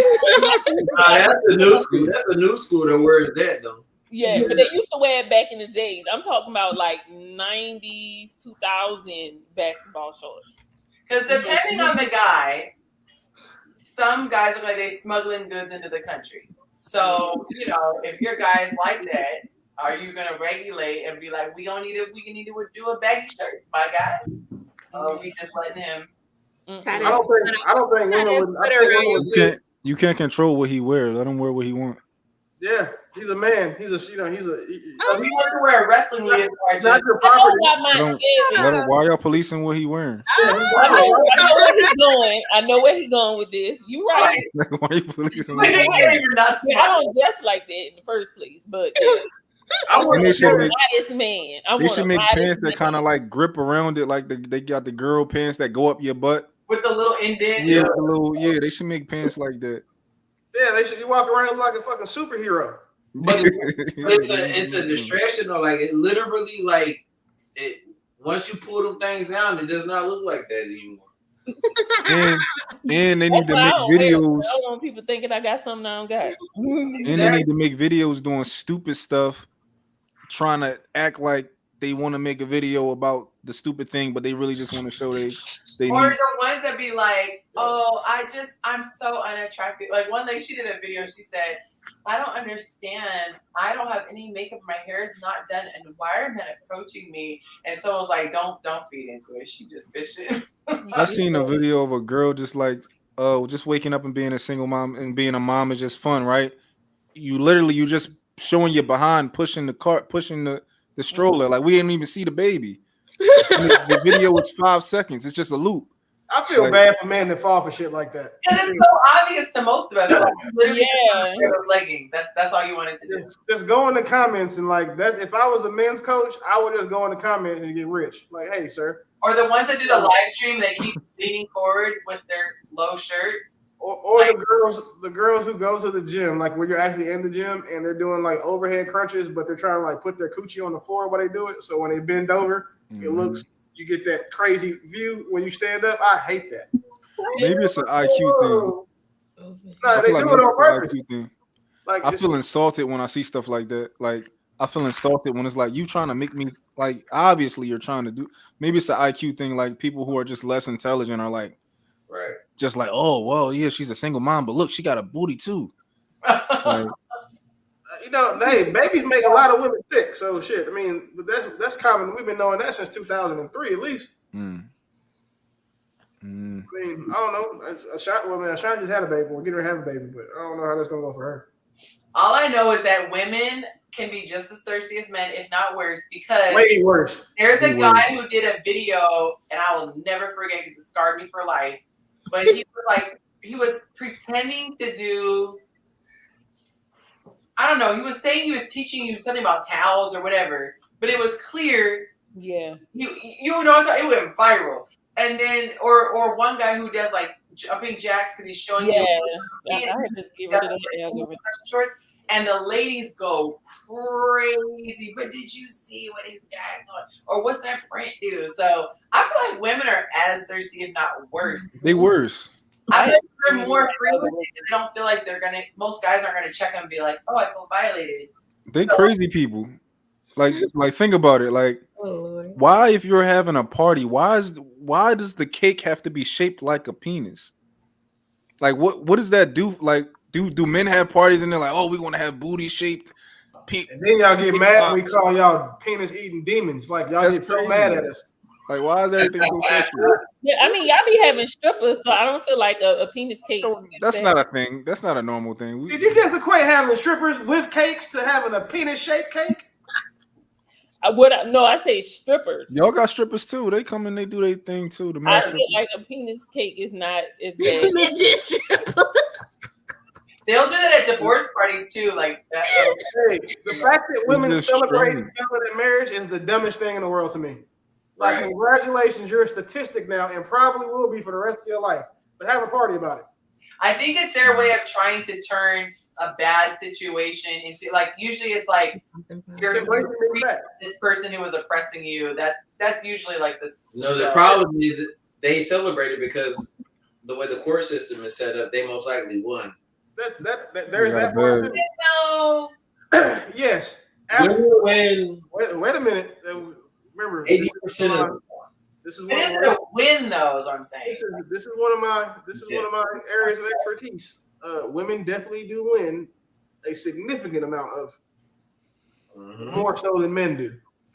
I'm not going to disagree that the women get awarded more, but I'm saying, is it like, can we define what win is? Because for a woman, it is money and the kids. Yeah, they get the money and the kids. That's a win for the average woman. Usually, I don't know any women who are better off financially after leaving. Most women I know struggle and face almost homelessness. But it's not just financially. They still have to provide for the child and themselves, but now they don't have. Now, did these women choose men with money, or were these men who were just like, you know? Right. Most of them were average. Some, one that I know, her guy is very wealthy. He's a very famous person. And she struggles. She's the only one that isn't like struggling. Yeah, but that, to me, that's the exception. Most of them are like average women who married average guys, not broke losers, like just average guys. And you could barely live with two incomes. So now if you're splitting that and you're having, because I say this for the dads too, like you still have to provide for that child, even though he's not there 100%. Even if you only see him 4 days out of the month, you still have to provide a room for him and a bed for him. Like, most guys aren't going to just make their kids sleep on the couch. So you still have to have a bed and a room for the whole month that you're paying for, which means you have to get a bigger house, a bigger apartment. You got to get the sensible car. So you still have all these expenses. That's why I don't know. I just don't like the narrative that like there is an incentive to leave as though you're coming up with millions. Like, I feel like women a lot of times will hurt themselves to try and hurt you. So like, even if you know you and a guy get a divorce, right? And you know that you taking the kids on full time would be like ridiculous to do that when you can have help. A lot of women might be like, I want full custody of the kids. Yeah, for control purposes. Yeah, I want full custody of the kids. And and he has to pay, you know, child support, but he's trying to see the kids the entire time, and he has to go to court, and he has to fight her. And you know, like even in order to even to file a petition, you know, for support, it's free for women who don't got no money. It's free. Like, they offer so many services, you know, for the woman, but not necessarily for the guy. So I think they're better off because they're getting their desired outcome, even if it's not broadly, you're hurting him, so that's their desired outcome. A lot of those women were struggling in that marriage anyway. Like you said, average marriages, the average couple was living check to check, so it's not like they were doing well in the first place. And if it wasn't for food stamps and government assistance, it'd be a lot more deadbeat mothers. Like those are all things you can verify. You know what I'm saying? With just data, U.S. Census Bureau. And then just because a woman doesn't get a bunch of money from a man in a divorce, that extra $1,200 she gets in spousal support, and the $900 she gets in child support, that's extra $2,000 a month that almost every average American would need and love to have. So that's how women are incentivized to get divorced, because they know that, okay, if I get divorced, mind you, most of these women don't have men that are paying all the bills anyway, would say less than maybe 10% do. So 90% of these women are going half with their men, and they get their own house. They do whatever they want to, all the autonomy, all the control of the kids, all the benefits of claiming the kids on taxes, all the benefits of having the children, and these government assistance programs, plus they're actually $2,000 out the man's pocket. That's how they're incentivized to get divorced. And that is a win for the majority of those women. The sad part is that, a woman will cut off, like Montana said, the women will cut off their nose despite their face. And I guess I'm biased because I went from having a luxury lifestyle to basically poverty, below poverty. There's always going to be, those more sensitive. The outliers. Your situation is rare. No, I get it. I'm an outlier. But unfortunately, I'm saying for us men, they go. More clarification on that before you met Monte. Clearly. Yeah. Give Monte his credit for sure. Let me throw that out there real quick. We need to put more context into this really quickly. Go ahead. Yeah, I'm not living out of the back of a van right now. Yeah, no, there's no. But seriously, marriage typically is a failing technology because of, if anytime something doesn't work over half the time, it's a failure. It's failing. Mm-hmm. And right now, the numbers and data do say that it's failing half of the time.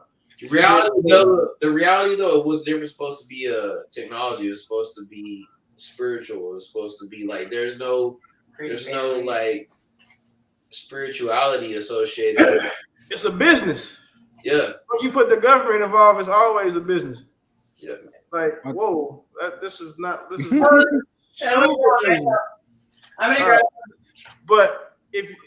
I feel bad for I've been divorced. But I feel bad for the guys now who are seeing what other men go through and are checking out of the idea of marriage. And when the majority of men benefit from getting married, I'd probably say 90% of dudes do, because again, they have a partner, someone to share the load with, so forth and so on. But then again, those also aren't the men that women are trying to marry. So for the men that women are trying to marry, it doesn't benefit them at all because they get extra liability, and then have to risk losing 10% of their net, being 50% of their net worth on the idea that a woman will love him forever, which we know doesn't tend to happen.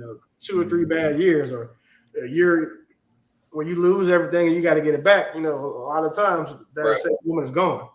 So I feel bad because of that. That's one of my biggest. If I could change something, I had a couple wishes and one left over. That's probably one of the things that I would actually address, because it's not fair for the children of these marriages, because now they're being put in single mother households where, all the data says they're 75% more likely to go to jail, 80% more likely to drop out of high school, 76% more likely to have mental health, blah, blah, blah, blah. They're being forced into situations because it benefits the government.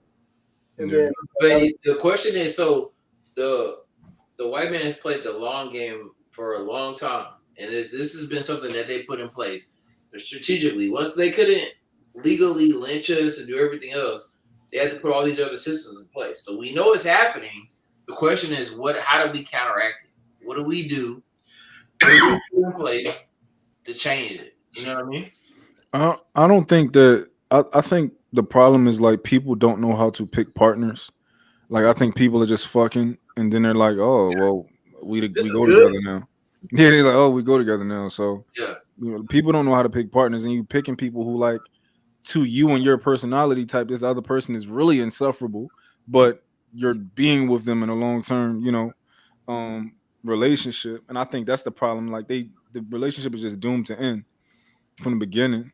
Like if you just pick somebody that you align with, like you don't got to argue with. Like a woman won't feel like she's just obeying you if y'all both agree on stuff anyway. Yeah. Like if y'all both are conservative, like she's not gonna feel like I just gotta listen to him. Like, no, y'all both agree. Yo, that makes perfect sense. Like, or if y'all both are, Christian, y'all both are Muslim, that means y'all both follow the same book that's telling you how to live. So what's to disagree on? But yeah, most people just getting married and they not actually like really.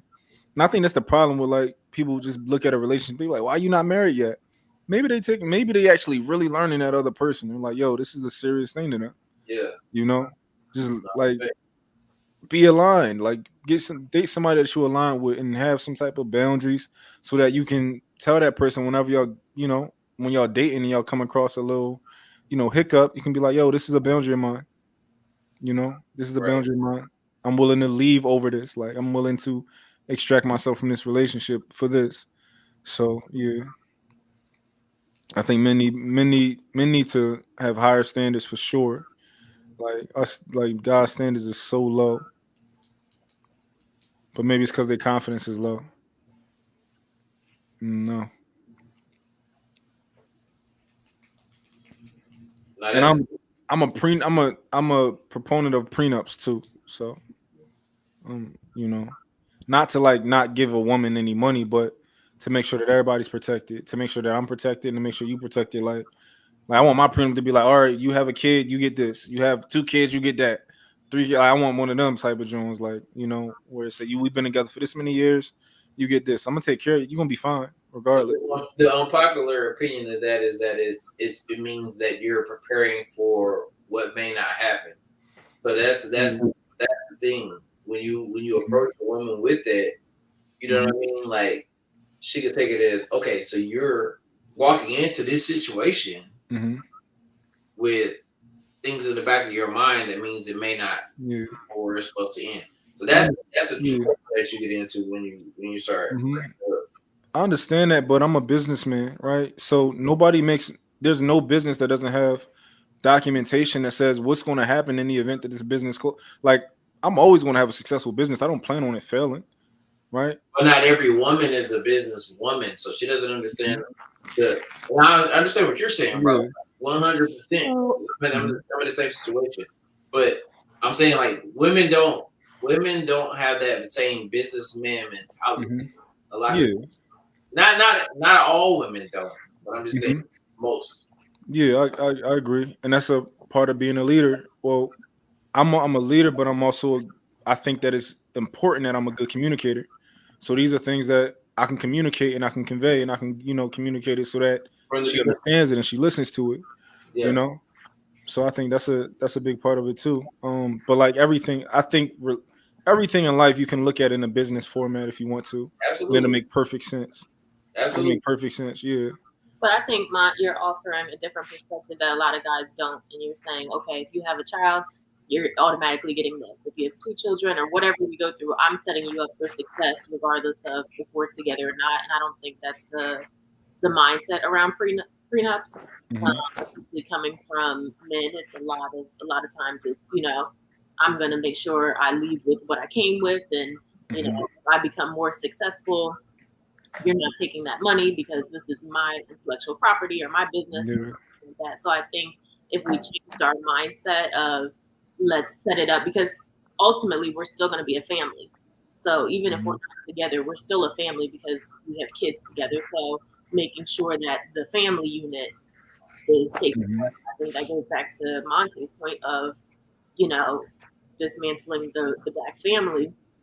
I think if we looked at it in that sense, I think we'd be more successful, and I think women would be okay with prenups in that sense versus you come with nothing, you're leaving with nothing. Yeah, I think that's ridiculous. Also, in my opinion, I don't think marriage is a business; it's a covenant. So that goes back to what I was saying from the beginning. It turned into more of a business than a covenant. Like we're getting away from the biblical worldview of marriage, what it was supposed to be. Well, I think it's two types of marriage. Like I think you can get married biblically and not necessarily be married legally, right? If you wanted Correct. to. Right? Yes. Yeah. It's two different perspectives. I'm talking about like illegally married. Like, and I understand why women want to be married because they're like, yo, I want some sort of security. Like, but it's still you the can same just thing. leave me. Oh, I'm sorry. Say what you said. But it's still the same thing. Marriage is marriage. To a degree. Is it's still a covenant. Like whether you're legally married or not, it's still a covenant. Define covenant. I'm not well versed on the biblical terms. So, a covenant is like a kind of like a promise, an unbroken promise. Like, okay, think about it. Think about the rainbow, right? So in biblical, the rainbow was signifying that God made a covenant that he'd never flood the earth again. Oh, it's an agreement. That's what Yes. that's what I looked it up. The definition is agreement. Yes. Oh yeah. That's the same thing. It's like we're agreeing to terms. You need terms to agree on something, right? Yes, but covenant is something that's never broken. And as far as a business can break up, this and that. Sure, there's divorce, but it's deep. You can break a covenant. I'm sorry? You can break a covenant. Sure, covenants can be broken, yes, but they were never meant to. And when covenants are broken, there's a ripping. It's like there was never supposed to be divorce.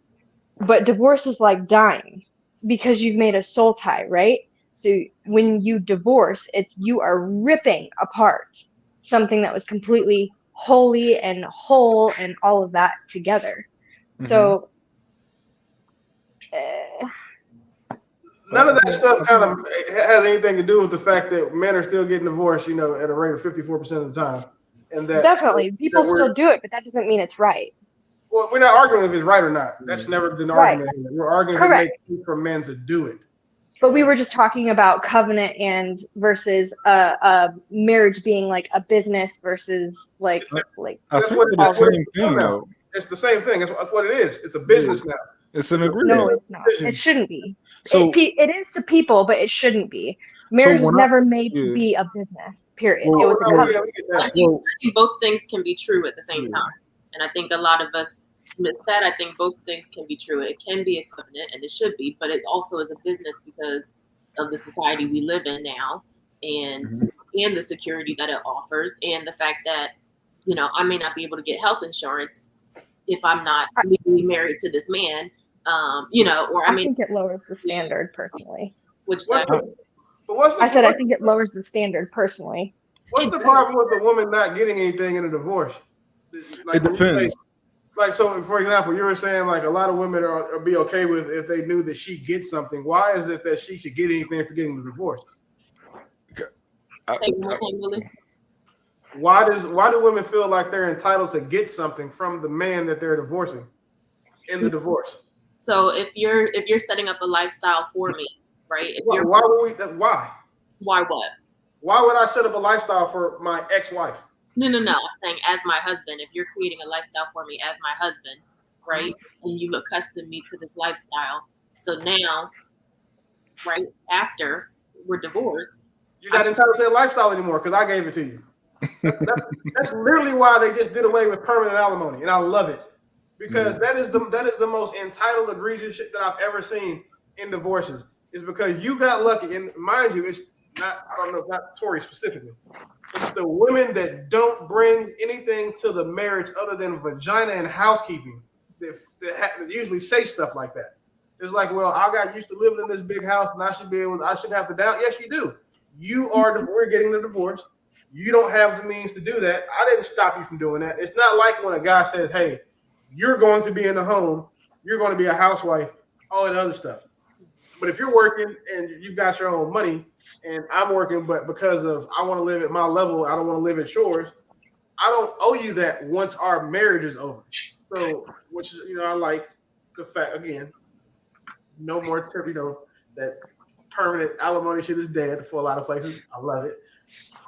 it's always crazy to me. It's women that are trying to get some shit for free, which is why I don't have an issue. Like with the prenup, you can put anything into a prenup as far as things like you can put how many times you have to have sex a week. You can put weight clauses in your prenup. If your woman gains for every 5 pounds she gains, you agree to give her $10,000 a month. But for every 5 pounds she gains, she loses $2,000. You can literally put anything you want to in a prenup, and I'm talking about you can put oral after anal in a prenup. I'm dead serious. It can go in there. But what's crazy is like I'm not agreeing to give you anything prior to, because like we have kids. I'm not agreeing that I'm giving my kids up. And if I have my kids half the time, I'm not giving you shit. Like nothing, because I have them half the time. So when you have them, you take care of them. I'll put that in a prenup. But I'm not putting in a prenup that, okay, cool, if I'm worth $30 million before we get married, that just because we got married, when I'm done, I'm going to give you $2 million. It's cheaper to have you kidnapped or something weird. I don't think that's, no, I agree with you on that part. Like if you come in with 30 million and I come in with 0, I believe that 30 million is yours. But if you make 100 more million while we're married, then yes, I think because. How did you help with that though? Like if you were keying it for sure. For me, yes, I'm helping. I don't know about everybody else, but Tori is helping, and Tori helped you get to that level. So that was that hypothetical. So you and Jacob get married, right? So y'all get married, and you're a teacher, like you're still teaching and doing your teaching, and he's a businessman, and somehow he makes something and he sells it for $1 million. As a teacher, how did you help him make that money? As his wife, I helped him make that money because we were discussing ideas. I was helping him with whatever it was. We're having conversation. Like it's intellectual. It's intellectual help. Was I physically creating the product or the business? Maybe not. I get the idea. I love this part. I love the idea. Conjecture. I get it. Yeah, I love the conjecture. Right. I love the speculation. So, for example, this one I'll use me because I have a very niche skill set. Okay. One of the professional skill sets I have is, let's say, data exfiltration. So I am able to break into electronic environments and remove data, manipulate data as I see fit. Learned in the military, honed it as a civilian, and it's what one of my businesses is based off of. So there is nothing that you can talk to me about that will help me with that skill set. Like, and this is not disrespecting you or any woman, but my wife. There is nothing that my wife could talk to me about as far as my business that will help me make money. The ways that she can help me would be stress relief, taking care of the house, doing stuff like that. However, if you're also working and then during our entire, say, 10-year marriage, right, you make $100,000, that $100,000 has always been yours. So ask you for anything, you do as you see fit. But now I go and sell my company for $100 million. Again, what did you give me that makes you think that you have earned anything for what I've done? Because we can't talk about my job. And most of the time, no disrespect to like Mackenzie Bezos, right? The reason why she got paid, she was there from the beginning. But she even said that she didn't offer him a whole lot about how the business was structured. But she got paid because he agreed to it. And I mean, shit, if I got $250 billion, I'm not about to argue about 20 of them. I'm just not going to hold you. But at the $100 million level, I'm not giving you $2 million because I can blow $100 million. And just because we were married and you think that you rubbed my back while I was trying to sort out how I can get past this firewall or how I can navigate from saying one vector point or anyway, not getting nerdy on you, but I can do one thing that I do to another. Like I don't see how, and that's the case with a lot of these women. Like, really about that. Why is it that they say statistically people are more wealthy when they're married? Because of support and because I disagree. It's not because of any of that. People who are more wealthy because they have a partner who is like-minded and works with them, and those couples aren't getting divorced. So again, are you talking about works with them as in they work on the actual business? They work on the actual business with them, and they're business-minded. One of the most attractive things a woman can be for a rich man is financially literate, which unfortunately most women aren't. Because I think about myself, and I told Monte, like, it's so much easier doing what I do now because I know that he's holding down other stuff. right. So let's say tonight, you guys actually were supposed to do a call, right? But I said, hey, I'm not going to be able to eat if you can't help me make dinner. And so he was willing to help make dinner so that I could not be starving and for my 50,000 hours that you guys keep me here. And then earlier when he's trying to get to a meeting and I'm stepping up and ironing, it's like those little things, they're not drastic, but they over time add up.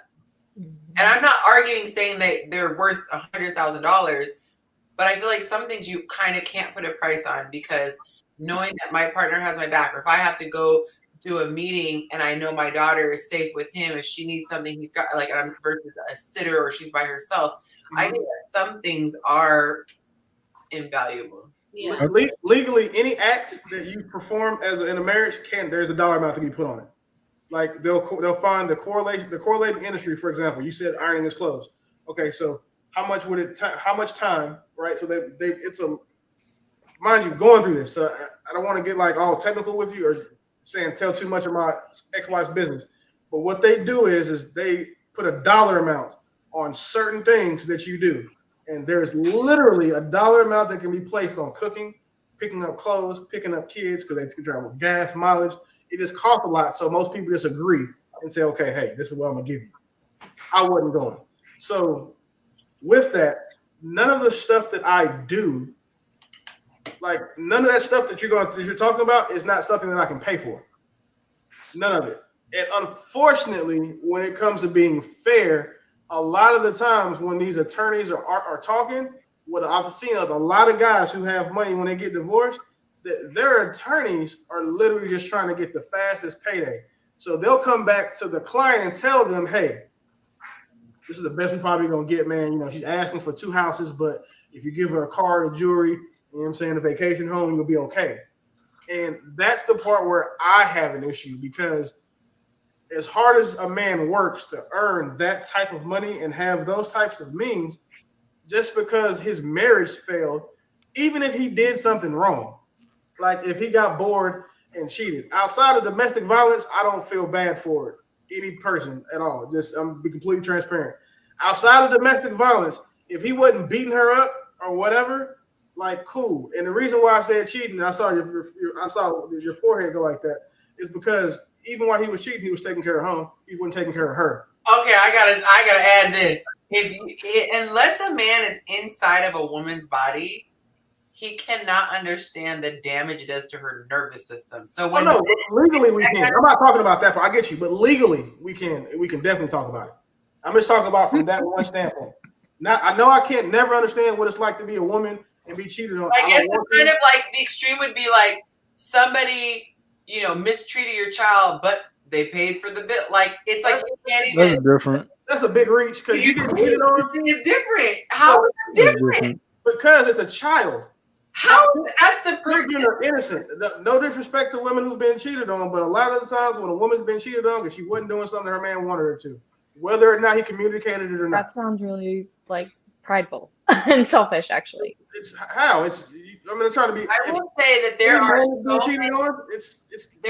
many men who neglect their partner, and I am a very fair person. Like I don't bash men.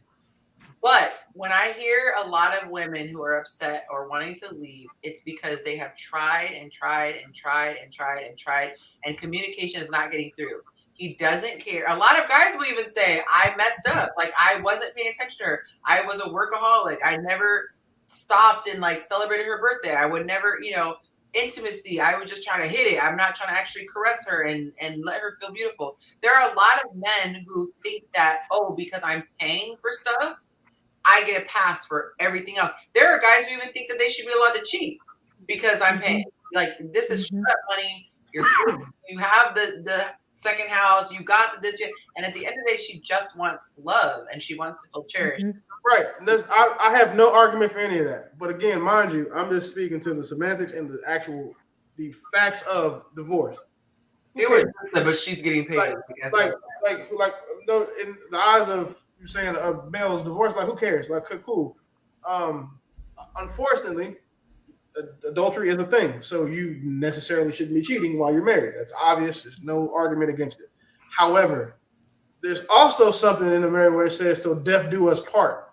And short of domestic violence, physical, I guess that goes on the same thing, like sexual, SA, and child harm. What other reasons are you going to give that you can't work through?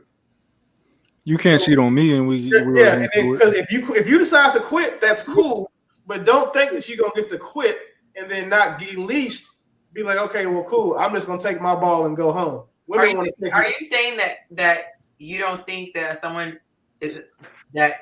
Are you saying you look down on them leaving after someone cheats on them?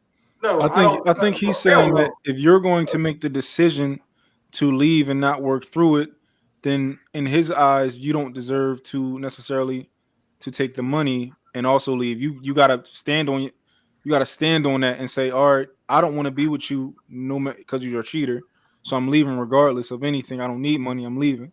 So he just kind of saying like stand on it. Like, don't try to you say you're gonna take your ball and go home. Take your ball and go home, but don't reach for my ball, my gym bag, my sneakers. You know what I'm saying? So you're saying clothes. If you commit to someone, you look her daddy in the eye and you say, I'm gonna take care of her, honor her, protect her, whatever, and you go and start banging some other chick, she should just now, and if let's say she's a homemaker, she now should just be facing poverty and I'm not saying that, because homemaker is the only time that I gave any type of concession here, because she's not working. Her job is to be a wife. And if I have caused her, like if your boss caused you or created a hostile work environment for you not to want to work there, you leave, you can sue them for that. I have no issue with a stay-at-home mom, a homemaker, taking, getting alimony and the rest of that stuff because the husband created a hostile work environment for which she can perform her duties. That's not what I'm talking about. I'm talking about if Tori and Jacob got married, Jacob sold him shit for $100 million. She's a teacher making her own money. The benefit of her being married to him was the lifestyle he provided her.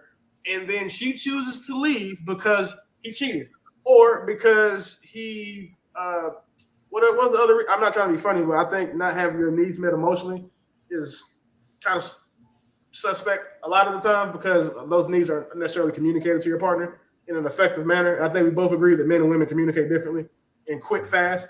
So I think that her trying to leave then, she takes her $100,000 salary and goes and does what she needs to do. If they have children, I don't think any man should automatically, arbitrarily put himself on child support when he's going to have the kids half the time.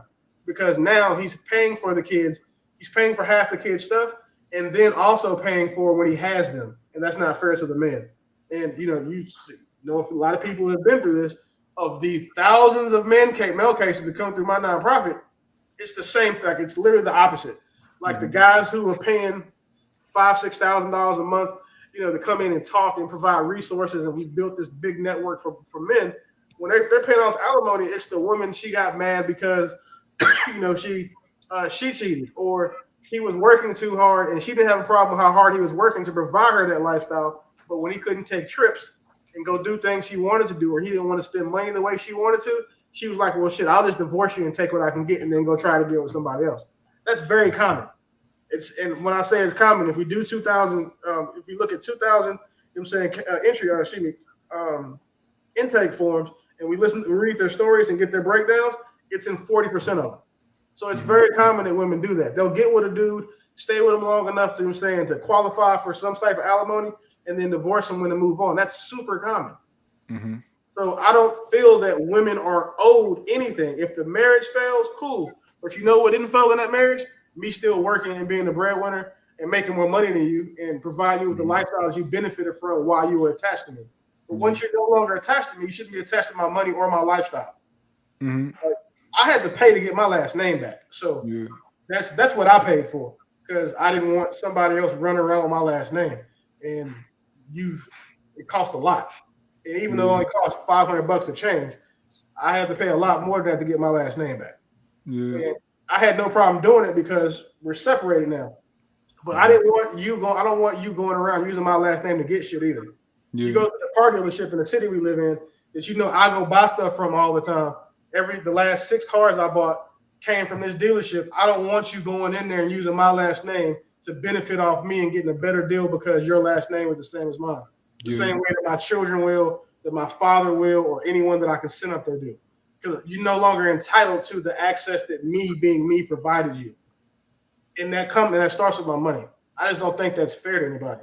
Mm-hmm. And I wouldn't tell a man to be like, all right, well, if we don't work, I just give you $100,000 for every year we were married in your divorce settlement. Like, because now you're telling this lady, well, shit, all I got to do is sit back for 3-4 years. I got $400,000 cash coming no matter what happens. I can take that $400,000, invest it, and make $40,000 a month. Mm-hmm. So like women are incentivized by all you have to do is wait to buy out their time, which is what happens. And then Lord forbid you give her a baby. Like, so I'll tell you my stance on it. I think the first and foremost is that like I'm a little older now. I'm not like young no more. So when I get married now, it's like I know exactly what I'm doing.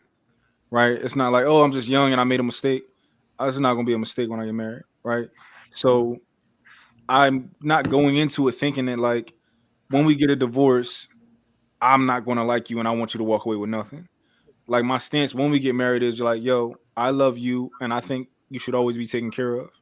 Now the prenup comes in where it's like, okay, in case this happens, in case you do this, in case you file for divorce for one of these reasons or for not one of these 3 key reasons that's that important, then I feel like you should only walk away with this or you should only get that. Or like if we don't have kids, then you should get substantially less than if we did have kids. So it's kind of like I think that's like the power of a prenup. It's kind of like doing it together and just coming like meeting, like having common ground, but also at the same time, it's like I am a leader, and that's my role in my relationship is a leader. So I'm never going to make a decision that only benefits me. The decision's always going to benefit the people around me, but also I'm gonna make sure that I'm cool too. So I guess like I kind of just differ when it comes to that because I want to make sure that you're cool, but under certain circumstances, I'm never going to make a bad deal because I'm a businessman. So I'm never gonna make a bad deal, but it gotta make sense for everybody, and you can't just get married. For one, like if you want to keep your job while you married to me, cool, that's what you want to do. But also that's telling me that you don't fully trust me. So to some degree, so that you want to have your little backup, because you having a job doesn't benefit me or this household at all, unless you're making a shitload of money. So it's for you and it's a security net for you, or maybe it's just something that you want to do because you want something to do. Either way, it benefits you. It don't benefit me. So what's a shitload of money to you? Just curious. In order for somebody to have a job to benefit like me in the house, they gotta be like $1 million. It gotta be 7 figures, 7-figure money for me to like be like, okay, well, But if you're making $100,000, if you're making $200,000, like you're just doing that to have like a security net for yourself, which is your business. But if you don't fully like trust me to take care of you, and that's like right now, like 20 years from now, regardless of if I'm married or not, like I'm one of them businessmen that you bet on. Like you bet on me, not the product, right? It's going to be, So regardless of if I'm with her or not, like the money my money's going to extrapolate. It's just what it is what it is. So I'm not one of them people that be like, oh, my woman's responsible for part of my money. If she come in business with me and she's like, and she really, I'm able to like kind of, she's like a business partner with me and I'm able to like send her something and I send her somewhere and I know it's like 2 of me. That's different than but at that point, I just make her a co-owner in the business. I give her equity in my business. Yeah, but back to the point, I kind of like, I just. So is it more about the money or is it more about the attitude of the partnership? The money. Say it again. Is it more about the money or is it more about the attitude of the partnership? What do you mean? Like when you were saying like her bringing a shitload of money and is it more really about the money? If she made a shitload of money, or is it about the attitude?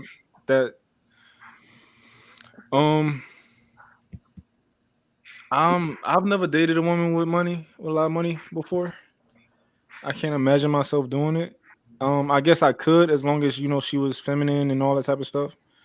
So like, I guess let me just kind of bring in what I'm thinking. So I'm just hypothetically talking, but okay, with my job has the potential to, I don't have to work full time like I was saying last week.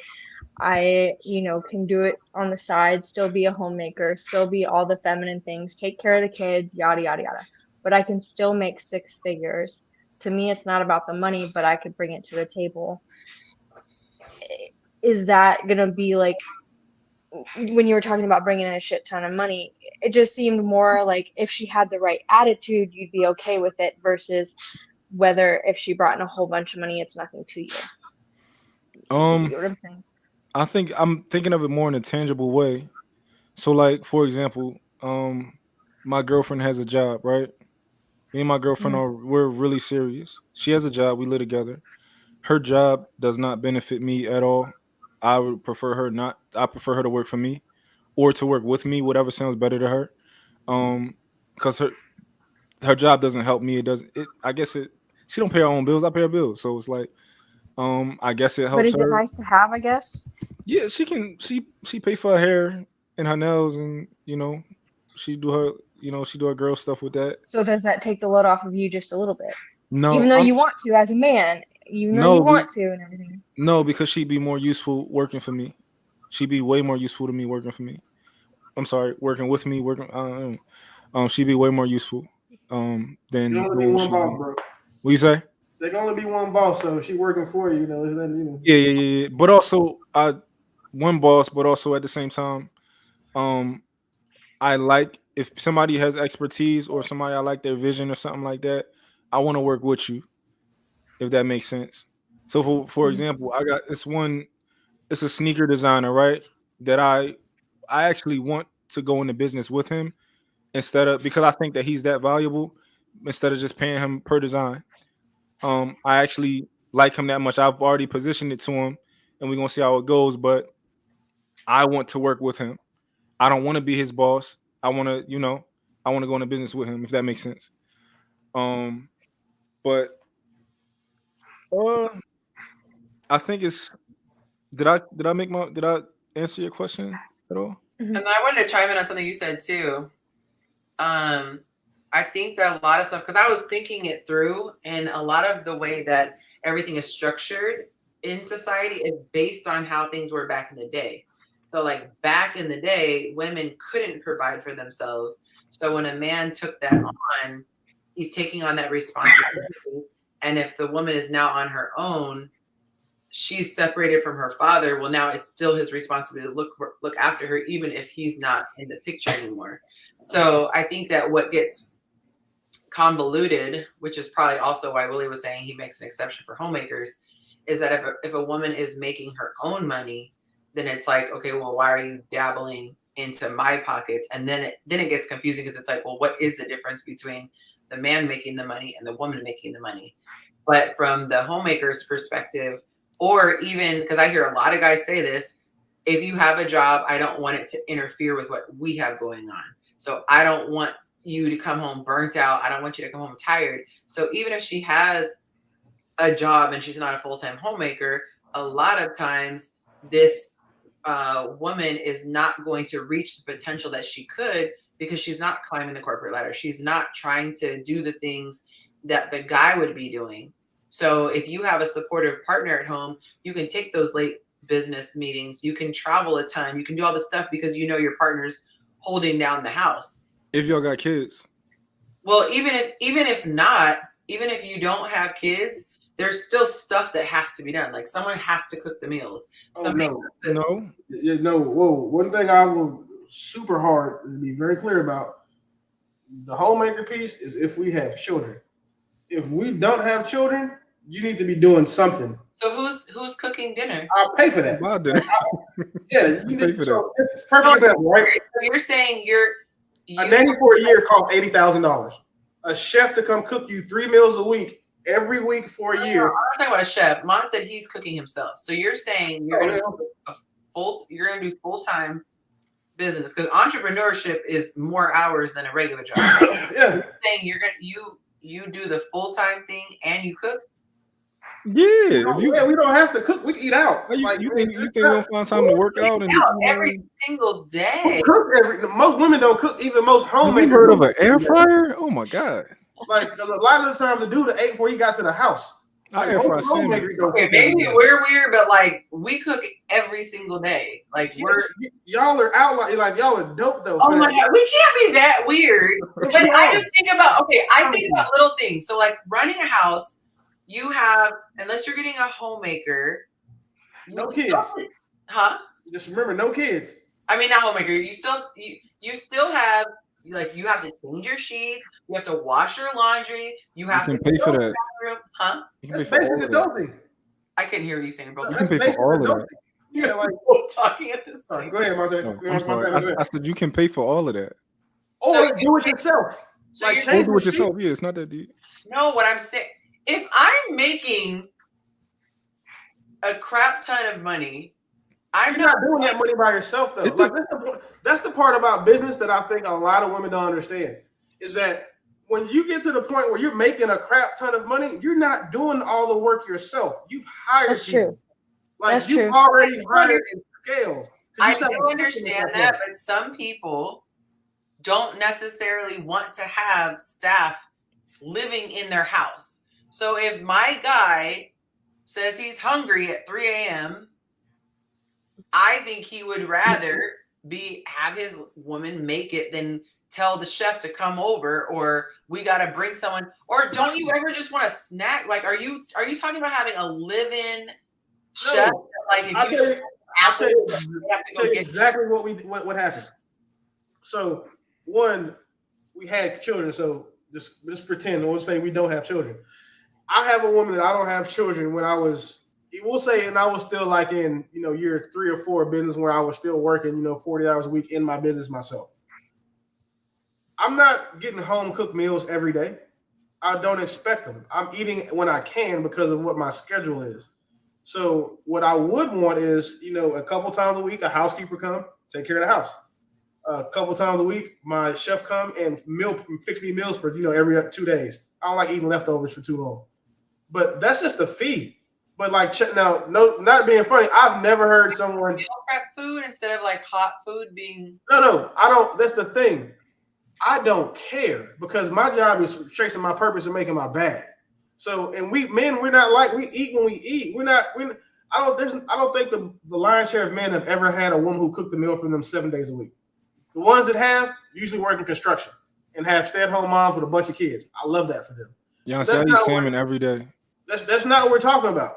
Like we're doing like fancy shrimp pastas, ribeye steaks, like roasted chickens. I ate Chipotle 24 times last month. Like cook over here. If that makes any, I ate Air Chipotle fries, 24 times last month.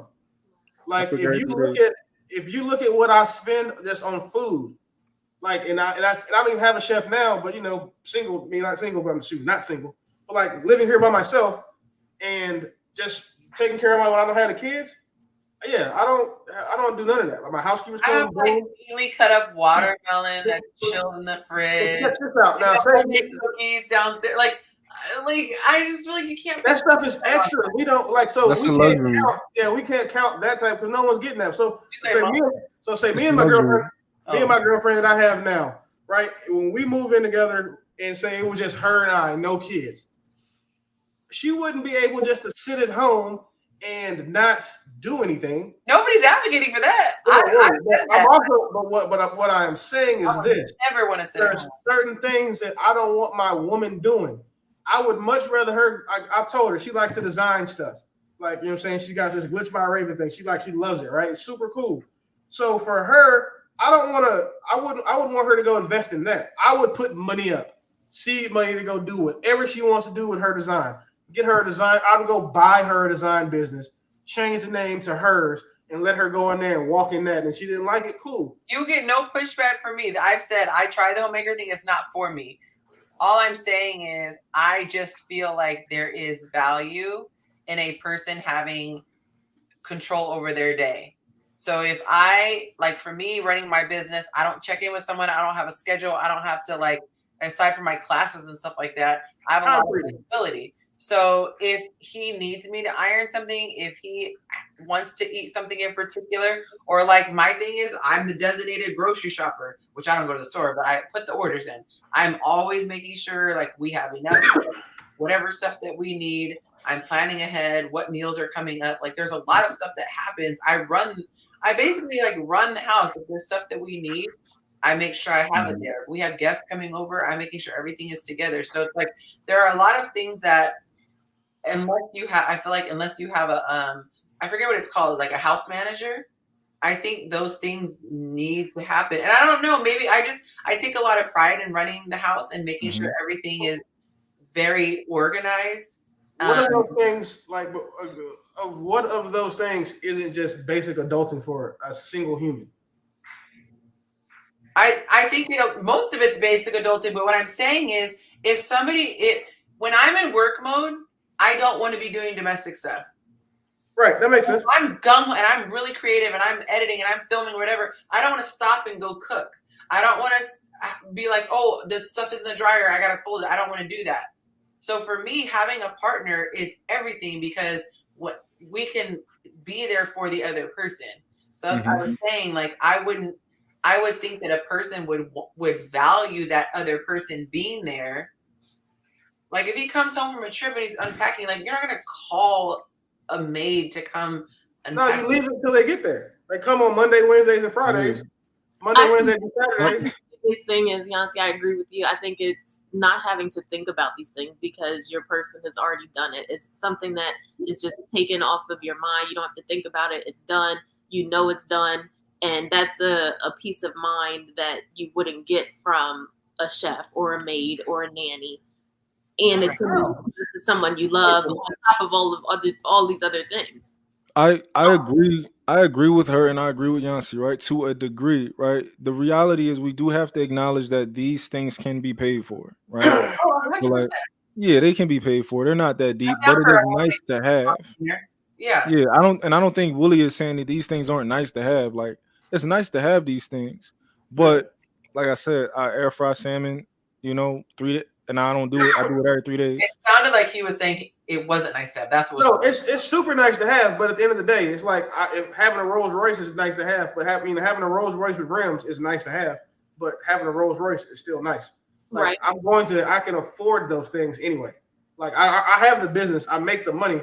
I would much rather my woman, if that's the case, if we're saying make my life easier, help me making money easier. Like you said, come work with me. I don't want you taking care of the house because I can pay someone $100,000 a year to take care of the entire house for us, chef, housekeeper. But then when we work together, we go make $1 million in that same year. It's more profitable for my woman to work with me than to try to make things easier for me. I can afford the luxury of ease. I have time freedom, so we can do that. But having my woman with me or on her own, for example, so say Monte had a crazy tech company, selling millions or whatever, right? And you wanted to do this. It would make more sense for you to either one, work with him because you're super clerical, you're punctual, you're creative. You can go put all those things used for his business, or you take and blow up Yonci and Friend. That would be more profitable for him than you staying at home and just taking care of the house. Because now you have a sense of purpose outside of the home. And what I think a lot of business guys don't get credit for is that we understand that being a homemaker is cool, but you still got to try to find a sense of purpose for your woman. Yeah, your mind has to be your mind has to do something. And, taking care of the house, vacuum and all that stuff. You get a Roomba, you ain't got to worry about it because it does it for you when you go to bed now. You got DoorDash groceries for food and for lunch every day. Thank you for ordering my DoorDash, but whatever. Instacart for groceries every week, and you're cool. But for you to be out there getting your mind stretched, pause. Putting your mind to use and your skills to use and chasing a bag and a purpose that's what makes us more easy because we're all about trying to secure our future financially. So now he's making $25 million a year, but your business is making 2.5, and now you're working on your thing and he's still growing his. That's significant. That's what makes our life easier. We don't really no disrespect to homemakers that are watching across the world. We don't give a shit if our bed was made that day. Not gonna hold you. We care if our laundry is clean. We pay somebody for that. But the time that you spend doing those things will be better spent going to go do something for yourself. that benefits us as a family instead of just fixing my dinner every night. Like I'll give you that. I'd rather give you the $100,000 that I'm gonna spend. I mean, I'd rather spend $100,000 to do that to have you free to go make us $1 million. I would be interested to see what percentage of men say that they would rather have a home cooked meal or they would rather just order food. It has to be the percentage of men that are in this position because men will speculate just like women will, and their answers are going to be pure conjecture. You know, a lot of high earning men, a lot of them. Ask those guys and see if their answers aren't more so in alignment with Monte and I's, and then ask the guys who just spitballing, trying to see throwing shit at the wall, see what sticks, and just give you their opinion. Me personally, no, I sent you another $20. Me and Willie, we slightly differ on this a little bit because I kind of like when my girl cook for me and stuff like that, but it's a balance for me. Like I think that she can be so much like I'm an idea guy, right? I have ideas in my head all day and I got to get them out, right? I'm a solution person, right? So I want her in business. Like, I got so many ideas for her in her own business, right? And how we can just do this tomorrow for you, or like you can come, with me and be under my business, and and it'll be like me having another me because I can train you to think like me, and we sleep together so we can talk about ideas all night, and you're just another me, and I know that the biggest thing in business is finding somebody you can trust. That's like the biggest thing is somebody that that you can trust. That shit is priceless. Yeah, it's priceless. And I have that person right next to me. That's a big thing. That's a really big thing. If I didn't have, go ahead. I'm sorry. I don't know. Go ahead. If I didn't have such a niche skill, I would love for my woman to work with me. However, it would take. I've been doing, since I was a kid. So it's like 30 years of me doing this type of stuff. I don't have that to give. Like if Tori and I were dating, I don't have that to give her. So to get her trained and spun up to where I am, I'm not gonna say it's impossible. She could be a genius. Cool, but it's improbable. But if I had someone, like I met someone and we did the same thing and had the same skill set, there's no way I would have her worrying about what was for dinner. Like we got people for that. But me and you, we finna go figure out how to go get this contract, you know what I'm saying, with the NSA to do whatever. Or if she was like currently she's creative. She likes to build, she likes to, draw, design things. I would love, for example, like how I grabbed the software company, that whole ordeal. I would love to go get her a design firm and then be like, hey, this is yours. Do with it what you can. I'll give her the oversight, obviously, because I understand how running a business works. And then let's let her go be creative and do that and be in her own space and not have a job where, you got to listen to stupid ass coworkers talk to you about stuff you don't care about. Can't get them out your office when you're trying to go home, because they want to talk to you because they haven't seen you all day. I would much rather that than have her at home. Even if she was just walking around the house naked, well, I'm lying because she's fine. Anyway, even if it just didn't mean that, even if she was at home walking around the house naked all day, I would much rather have her working with me to go do that than you're saying just being at home taking care of a house. Like I'll pay a house manager. Yeah, I think that's ridiculous. Like to not have kids and to be like, kind of just home. That's ridiculous. But also like me, I want a balance of both. Like, so it don't take all day to clean a house. You can do the house and all that in an hour and a half, especially if it's not dirty because the house has been kept up. I'm judging you on that, man. I'm judging you. What kind of cleaning are you talking about? Picking up? Listen. When my cleaners come over, right? They come over one time a week and it take them 3 hours, right? But they only come over one time a week. If you're here every day, the dishes should be out the sink every night. Every time we when you say house cleaning, I'm thinking so our housekeeper is cleaning the fans, our housekeeper is getting the baseboards, vacuuming, dusting, cleaning 4 bathrooms. Like that's a lot. Like it's hours. If you let it stack up, yeah. But these are things take a little bit of maintenance every day. That's all. No, what I'm saying. It's $200 a week for my housekeepers to come clean this 4,200 square foot townhouse. They come. And they're here for an hour and a half. It's 2 ladies.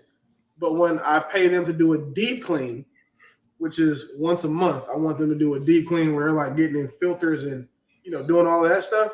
it takes them maybe 4 hours. But at the end of the day, that's $800 worth of work money that I spent to get something that you could be doing and working on, throughout the day and doing the straightening and stuff. I straighten after myself. I'm trying to get into a habit where, I load the dishwasher every night. I'm still childish. I don't know, whatever. And I would much rather them do that, because then while they're doing what my woman thinks is her job, she can be spending that time with me. Even if we're just not working, we could just be in bed laid up, saying binge watching House of Dragon and trying to memorize all these goddamn dragon names. Like, we could just be bonding and doing things like that because I freed up 8 hours of her time. So I do agree that you can pay someone. If I can say this, I do agree you can pay someone. Like, absolutely agree that. But however, as someone who was a homemaker, there is plenty of stuff that can be done. There's a lot of stuff that doesn't get done because people are like, I don't have time to do that. So there's usually always something, like something needs to be returned, something needs to, especially if you're cooking, you just take the cooking part out of it. Which again, I know you can hire a chef, but if you're actually cooking and you're doing 3 meals a day, you're prepping for one meal, then you're cleaning that meal, and you're basically about to start prepping for the next meal. So it's like there's always something. Then you got laundry going in between that. Then you got bills going. Like, there's always something that can be done. Can you replace that person? Yes. I'm just simply saying I don't think that a homemaker who's actually doing her job is sitting around twiddling her thumbs. I would love to have a chef. When you don't have kids, though, like all that stuff is like. How much laundry is it when you don't have kids? Because if the week that I have my kids, I do laundry twice. The week that I don't, I do my laundry every other, I do it once a week. It's not that, it's one load. And so, but when the kids are here, it's like 8 loads of laundry because they change clothes 15 times a day, like they're models, and then they eat and write Cheetos and shit on themselves, just to try on clothes. But when it's just me, though, it's the same thing every day. We've had our calls during the day. You see what I wear: sweatpants, a t-shirt. Every day it's a different pair of sweatpants, a different t-shirt. That's it, and then I do it. But if me and my woman live together, and she's still working, her regular job, I don't expect her to do that stuff because you're already going to work. So if it was up to me, I'd be like, hey, listen, I'm tired of you going to work, for what you make and getting the leftover. And I come home and I get the leftover version of you. Like, you don't have to be nice to all these rude ass customers. You have to be right. Be calm with your irrational ass boss and these irrational ass metrics, deadlines, and KPIs. So how about this? If you're making $10,000 a month working, I would much rather just pay you that salary and you go explore something else.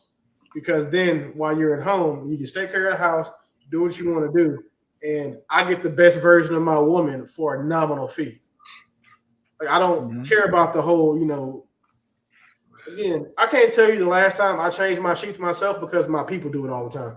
Every time they come, I go up there like, damn, where they find these sheets at? Like, I didn't even know I had these sheets, at all, right?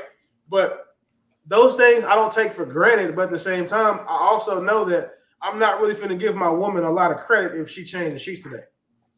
Like, that's something that I'm going to notice to do if I see that it needs to be done. It's like, oh, damn, I drooled a lot tonight. Looks like somebody peed in the bed. I guess it's a good point to say, make sure you're aligned on what is valued. Because I know for me, like, if I come in, like I came in the other day from hanging out with my girlfriends, and I came home and like there was a couple little projects that he had worked on. It was like small little things, but I joked with him. I was like, it's my love language. He's like, yeah.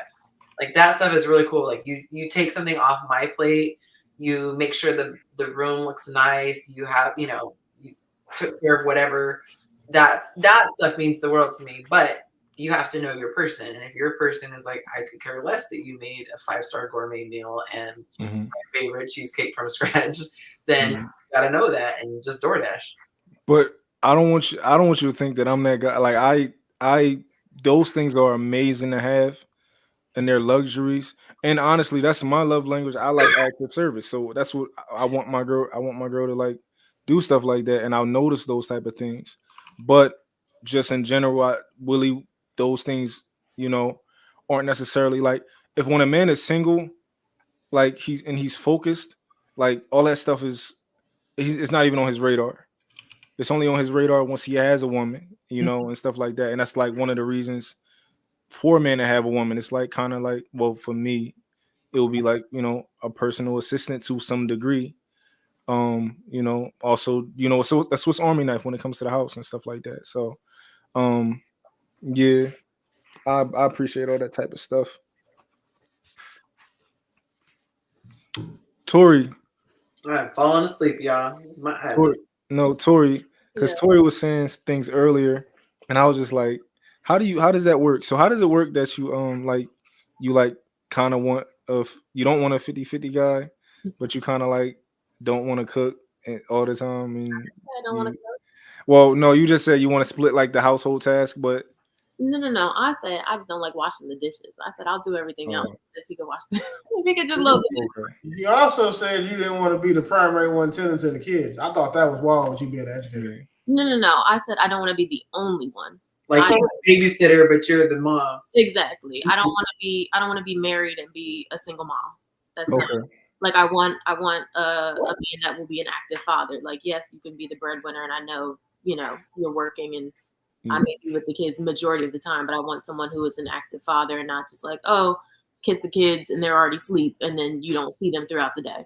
I think, you know, I think you guys are good examples. Like, you know, you're going to the football games, you're supporting your kids, you're very active in their lives. I have seen a lot of examples where women are how old the kids are. Yeah, like you don't know kids' birthdays, you don't know their doctor, like, you know, different stuff like that. I don't want to be a married single mom. It's easy to be an active dad, like in sports, when your kids don't suck. I'm not trying to be funny, but as a coach, I am so impressed when like the dads come out there and their kids are trash, and they come at every practice. Wow. Don't miss games. Like I'm. Listen, you think I'm playing, but as a man, we know. Like, cause we used to when we was in high school, we was a man, so we kind of expect our kids to, you know, get that somehow. But then you get them at practice and they scared to get hit, and you like, oh shit, like damn, I love that, and it makes it easy for men. I don't see how men can be deadbeat dads, because when you look at your kids, it's like, yeah, I created that. Like your half, like he used to be in my balls, and now like he's here. Yeah. He's doing all like he done scored 2 touchdowns, and like it's like the coolest. It's the coolest shit you could do. It's like being a dad. So I don't see how too many dudes is out here like what I'm saying, not taking care of kids that they help create. And I think another point to what I was saying, I think it also takes the right person for me to want to do all of those things, and for me to willingly, get up at 3:00 in the morning because you do all of these things for me and you provide all of these things for me. I think that's super important, especially like how I was saying earlier, I can be stubborn, but if it's the right person, I won't be. And if it's the right type of man, then I will, gladly do all of these things, and it won't be there won't be any tension. Go ahead. Got you. No, okay. No, because earlier it wasn't clear. So like, I always like try to listen to the women and see like, okay, does this make sense for what they're asking for? Do I think that they're realistically find what they're asking for? And it sounded like maybe you were kind of like the girl that all these guys complain about in the comments of like, oh, they don't give us nothing, but they want everything. Like kind of like, That's why I was trying to be honest, because I didn't want to be that girl. I was like, I didn't want to be that girl, but I know how it comes off sometimes. A lot of women are okay. I want to be traditional when it's convenient for me. I think the biggest thing is the right dynamic and the right type of man, where I can be that woman. Okay, well that's good. That's good. I don't got no other complaints then. That's it. Thanks for the clarifying questions. Yeah. Y'all funny. You got 3 minutes, Yonci. What you trying to do? You closing announcements? Huh? You trying to do closing announcements? Yeah. Actually, just people need to come to sign up for the course if they want to be in it. 5 more days left, and make sure that they're going to be at the party on the 31st. That's pretty much it. It's going to be fun. It's going to be a good time. It's going to be a good time. I don't know how y'all still awake. I got. Listen, I was supposed to be getting off the phone to Cupcake a long time ago, and now I think I'm just gonna go to the casino. Monte was like, I have a meeting in like 5 minutes. He did not know it was this late. Poor guy. Damn. I gotta go to physical therapy in the morning. Then I got a training session right after that. It is the morning. Well, 11. I gotta be there at 11. But I'm cool. I only need 6 hours of sleep. You know, Must be a blessing. To sleep. Yeah. Women need a lot of sleep. Y'all need like 9 hours. 9 I used hours. to always need 9. Mm-hmm. And I started averaging about 6. Before Monte, like I would go to bed at 9:30 religiously, 9:30, 10. Up at 6. And now I'm like, that's another big deal for me. Is like I like that my woman will stay up all night and be like awake. We both have weird sleeping patterns. Mm-hmm. So I really appreciate it. What I hate is like when y'all try to make us go to bed when y'all go to bed. And I'm in the bed just sitting here on my phone and you mad at that. So then I turn the TV on and then you can't sleep with the TV on. So I just got to sit there and look stupid with the lights off. Mm-hmm. We've rubbed off on each other. I've lessened my bedtime and he's brought his up a little bit. My girl trying to get me to wake up earlier, and I'm like, why? I don't have. She's like, oh, you can be more productive. I'm like, no. People I do business with is overnight. Like they up overnight. I don't gotta be like I don't gotta wake up at 8 a.m. Doing overnight, like music, anything that's like creative. It seems like it's always like nighttime. Yeah, I don't gotta wake up early for what? That's because she be listening to like them billionaire like people on the internet and say I wake up at 5 a.m. every day religiously and I win the morning. Like I don't believe in that. That's not I don't think that's real. I don't think that's true for everybody. For a long time. There is something special to me about the morning. Like it's like nobody is up, no one's bothering you. It's like the world is quiet. I just feel like I get so much done before 9 a.m. when I get up early. And when I get up at like 8:39, I feel like I'm trying to catch up because I feel like everyone's already started texting, DMing, posting. Like it's just, I feel like I'm behind. Not to mention everyone and their mothers at the gym. So I just like having the world to myself. And so it's all quiet. And it makes sense for some people, but it's the same thing at night. It's the same thing at 2 a.m. Ain't nobody in the gym. Ain't nobody up, So same thing. I like waking up at noon. So there we go.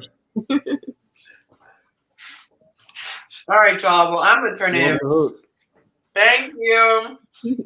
Only because I'm it's not one of them nights for me, but we'll see next week. Oh, dang. He looks so innocent. But just he said I'm gonna think about it. Okay, now that's gonna be your sound. Next week I'll be in Dallas. So for when this happens, so he's gonna pop up right here. No, you're still on the clock. We might can roll your money over again, Willie. Oh, I forgot. That's like next week. I said we might can roll your money over again.